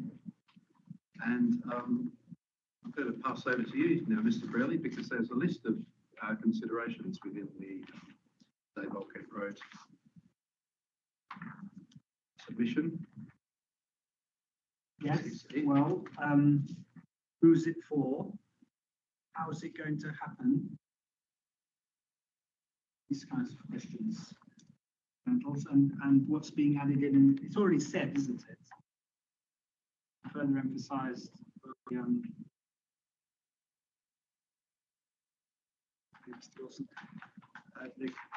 the council's expectation of their role in it, which is really positive. But it further begs the question about through what mechanisms is being decided, suggested, decided, kinds of space are needed for what kinds of activities. There needs to be a prioritization. Not everyone gifted space, assume that it would focus on what needs it the most. Is it some sorts of third spaces, community spaces, civic spaces, and then when shifting into business, what kinds of businesses are most under threat from being displaced, just because of development, but because they just can't afford a mechanism for that, and then what mechanism to make people know what there is. I've seen any evidence advertising of there's some affordable space available for businesses yet, maybe it's passed me by, but through what mechanism are people supposed to know about it? And if there's competition for it, who gets to decide who gets the cheap space? These kind of mechanisms just feel like they need tightening down more, and all of that magnifies if the council have it wrong. Then suddenly they're like, well, we've got to decide what kind of space you develop and for who. Okay, I think it might help the council if I pointed to the exact part in your submission, because you've got a very sort of good list that sums up everything. Agree. Which is under 6C of the Save Auckland Road submission, which is EIP 5313.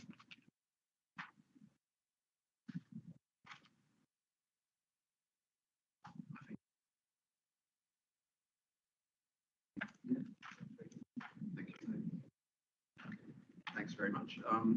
Yeah, so on the second page of the discussion of 6C, they've got, we would encourage the Inspector and Council to consider stronger definitions of affordable realities. I think that's something that is needed. I'm not sure if it's needed within definitions or if it's in the existing Southwark plan, because it's easy with housing because we've got so many definitions everywhere. And why you need to do it, but less so with workspace, which varies between boroughs or 6 or 8 seats. Priority access for local displaced business, which is something you've just mentioned. Meanwhile, and flexible workspace models, which we already have. And management structures that prevent affordable workspace becoming commercially diluted over time. And they're all stuff that's back into housing,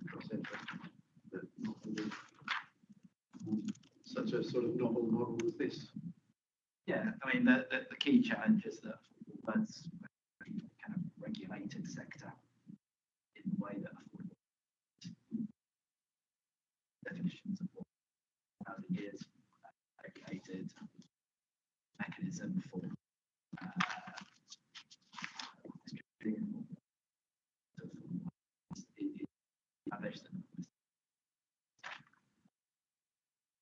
there aren't those mechanisms in place. Space. It works through the legal agreements. The developer and the landlord has to target that space at businesses initially within the Old Kent Road opportunity to potentially be displaced development. So that's the first thing. So it's targeted at business community area. Can be widened out.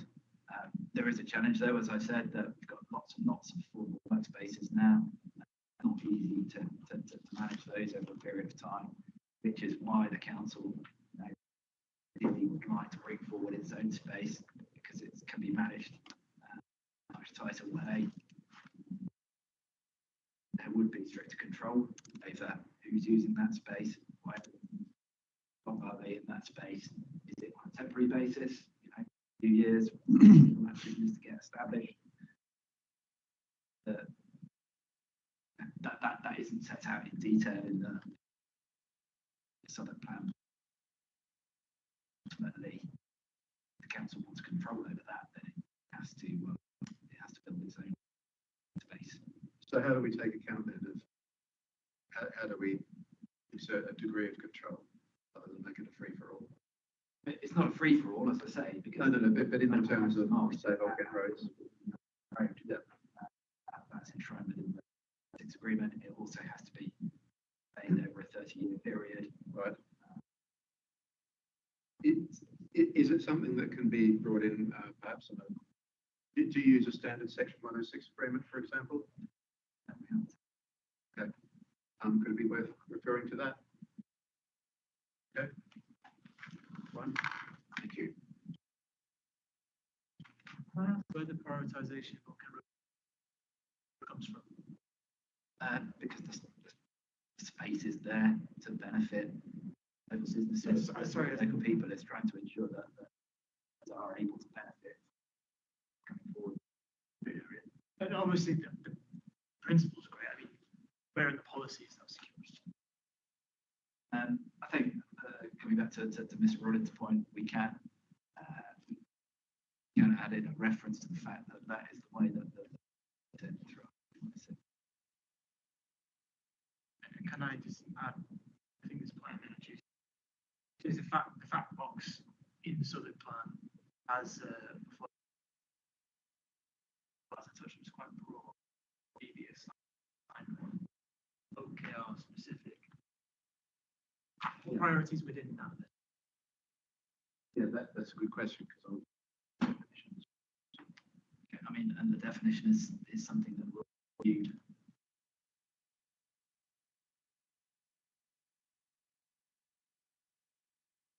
So at the moment, you're relying on the existing side. But is it tight enough for all Road? We believe it is. Yeah. It isn't. Yeah, got that. I think that looking at the mods to bring in section 106 agreement, that's probably going to be the degree of tightness we can have at the moment. I think that the definition is probably a borough-wide thing that needs to be looked at. So, the Southern Plan. It's moving towards a hybrid scenario. Hope the council becomes a provider. Some already having some, presumably some more, where developers decide to provide themselves. One of the biggest challenges is that you have not sufficient engagement and leverage in what those do with that space in terms of do they really market it to them? Because they're not all level, you have some commercial imperatives. So it doesn't necessarily get needed the most. It feels like that's something much like the whole relocation challenge, where S would be write it in. The council holds it. They're required to do it via the council. I think much as there's only so much that we can achieve. Really want to be in control of it. Our own space and manage it also. Okay, on to our last question, and my timetabling skills will yet be vindicated. We are going to be looking at life sciences, creative and technology sectors. Now, where's this life sciences thing come from? So the life sciences policy introduced as a new policy between 2020 and 2024 version of the plan. The rationale for introducing that was the council's commitment to see more. So that's basically a life sciences cluster around Guy's and Thomas, here where we are at the moment, and also the Kings and Morley campus down at Denmark. And the driver for that was 4 years ago now, kind of increasing demand at that time for life sciences in London generally, and the objective of both Lambeth and Southwark is a joint piece of to promote that growing economy to the benefit of London. So a key part of that strategy is getting local people, particularly younger people, from schools, sixth forms, hopefully pulled into that opportunity. So you can provide well-paid jobs, they can provide training, things to work. Some colleges doing, sixth form, school, so it was the local authority trying to leverage in maximum public benefit. Right.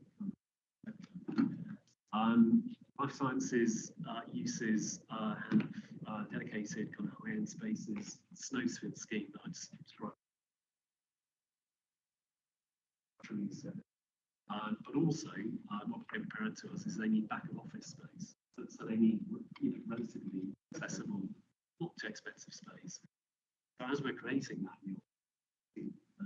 given most geography between Denmark Hill, and there's also a small Richland development. So there was an opportunity to kind of have that offer. There are benefits in co-location, as there are in cultural uses, tech uses as well. Yeah, I mean, there's a because kind of back office uses facility, which could be quite useful. But there is a kind of additional benefit that if those back office users moved into somewhere like Elkin Road, they might then start procuring services from existing business.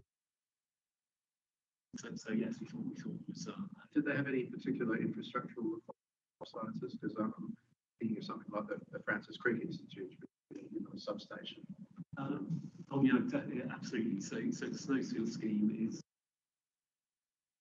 technically very complicated building, which power supply, and what we were not proposing was that kind of provision. It's too far away. Research is being done, which is in now behind us. And the advice we've got on this is that some academics, researchers, they like to be close to where other researchers are. Although in Eastern, that standings, King's Cross.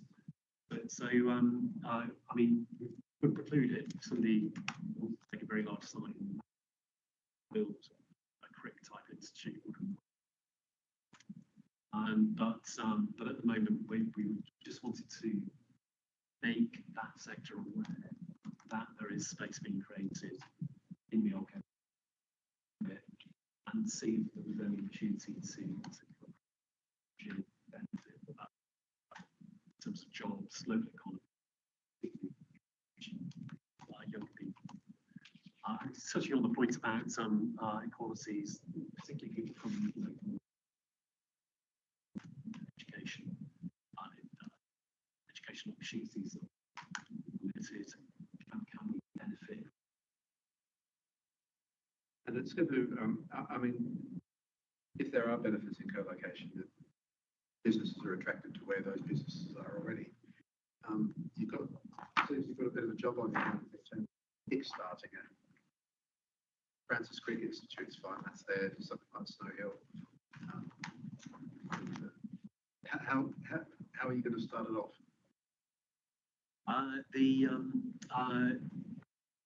This is it's very much an aspirational policy. I'm not aware of okay. This was us in a plan trying to promote something. Don't have any but we are in conversation with the SC1 group. So we met with them went through this idea back of house. Which they're keen to could be linked to the Bakerloo line. Yes, that's in policy as well. So part of the encouragement for that.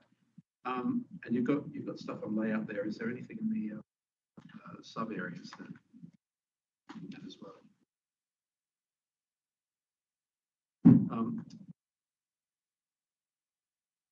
Okay, that's it on life sciences, but I've got a question on the existing creative industry as well, and what's important to the AFB give in terms of there are a lot of small creative industries which might radar. They can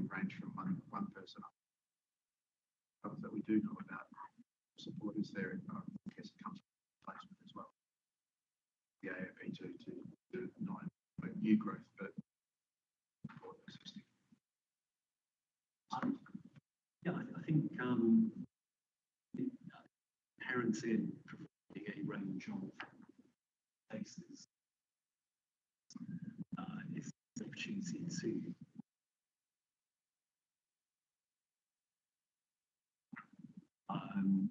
creative uses. An example of that is 313 studios the Loop Studio 62 Hatcham creative use. In terms of, if your question is more about specific support, those small businesses, I suppose that part of that is those on site, in addition to the creation of policy. And that 10%, whilst is difficult, necessarily easy to man, to Rick's point, I keep track of all of that. Is secured policies, and it does tend to be, there are quite a lot of small spaces which let those kind of small creative uses. Okay, thank you. Anything else that we haven't covered today? Have a go on that last point. Okay.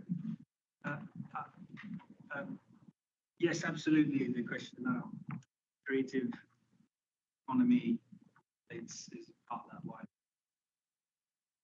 attention and relocation. As an example earlier, in London, that was E22 with a big rented building and a big businesses with mostly creative accommodation. So there have been a few like that where they just sublet building provision. So it's a perfect example of that. Really, the policies need to get tighter.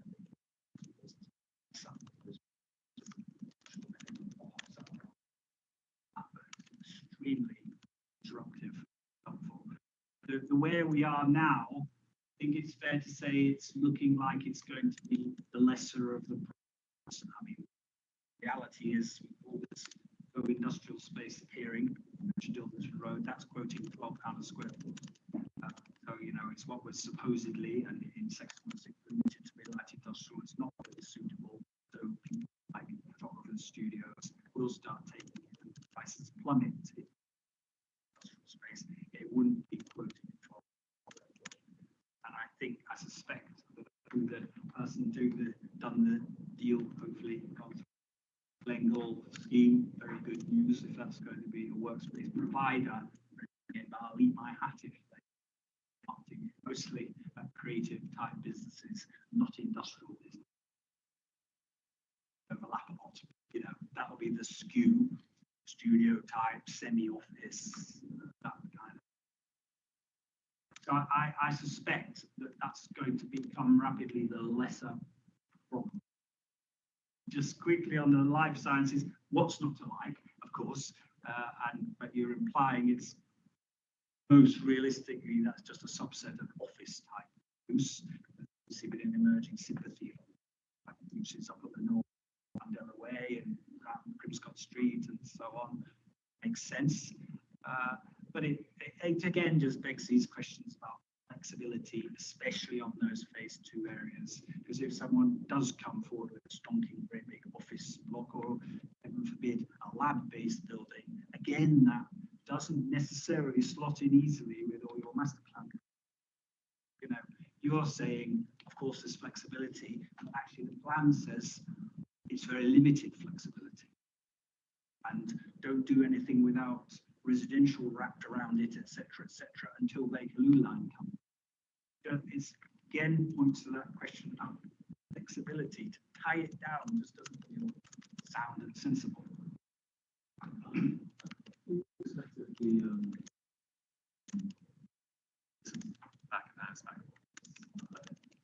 Just to clarify, so that's not necessarily research is being done. But as things are developed and kind of taken through towards a kind of manufacturing space for storage, for scaling options, space just behind our office, which does cycle, which is the use of space for purposes. So that is a similar thing where you have small scale manufacturing, medium to large scale manufacturing. So what the life sciences somewhere outside of these very expensive labs where they can do that. And it seems to us that the Old Kent Road offers opportunities. So that's what's meant. So some of it's a form of industrial space. Yeah, so not just an office somewhere. But, It doesn't feel bad to have it, but it is quite odd that suddenly the AAP become hybridizes over the marketing. But yeah, I was sceptical at the start, but I think I understand that based on the important hospital patients and the Baker Loop, it's something that, yeah, at least it's just not another tech hub. Big tech hub overload. I know, you like landmark buildings, sort of, there's one on every corner. Yeah, and so, we're trying to come up with marketing, promoting, absolutely, positively promoting. That's okay for sounders. Right, anything else on anything we've discussed today? Well, Sorry, I think I should have said this earlier, so I'll say it now. Bow tie itself as a diagram, very nice, even quite witty. But I'm not quite sure whether that's given any bludgeoning capabilities in the plan, and if it is, it shouldn't have. It shouldn't be anything that people are obliged to follow. This kind of very strange diagrammatic geography of what's more officey skewed versus what's more forklifty skewed. I just think that would be really unhelpful if that had any policy weight. Concept diagram, and its illustrated strategy is given effect through the typologies. It's jolly as a concept diagram, but I don't think seems to be the phraseology. A lot of people are upset about the use of the word bow tie. What's the matter with a bow tie? I think more of us should wear bow ties. It has an aim, which is certainly its intent, was to kind of make the concept less jargony. It does give a place where you can argue whether or not set of bows are fits the light. That was certainly its intent. In that sense, it's instruction. Should make that really clear in the plan. And indeed, I mean, we haven't in the execution of the plan so far. Has anybody who's taken it absolutely literally?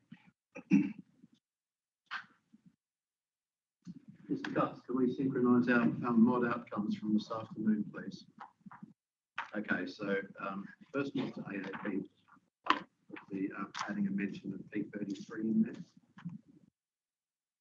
I can't remember why, it was very early on in the afternoon, but I didn't write it down. What was that?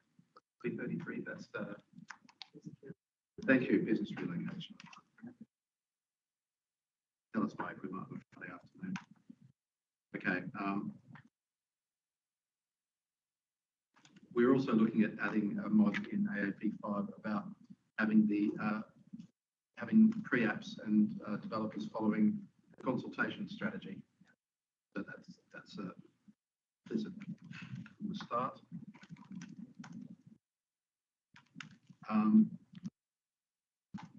There's going to be something in AAP1 about the indicative nature of the master plans.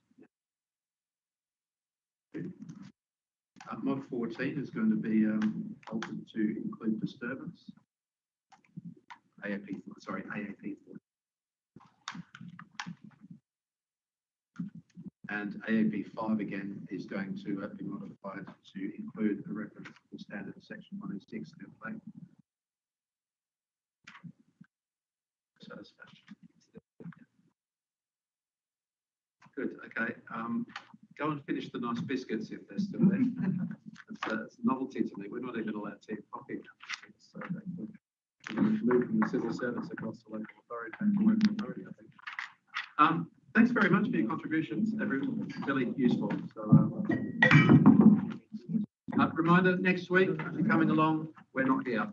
We're down the road.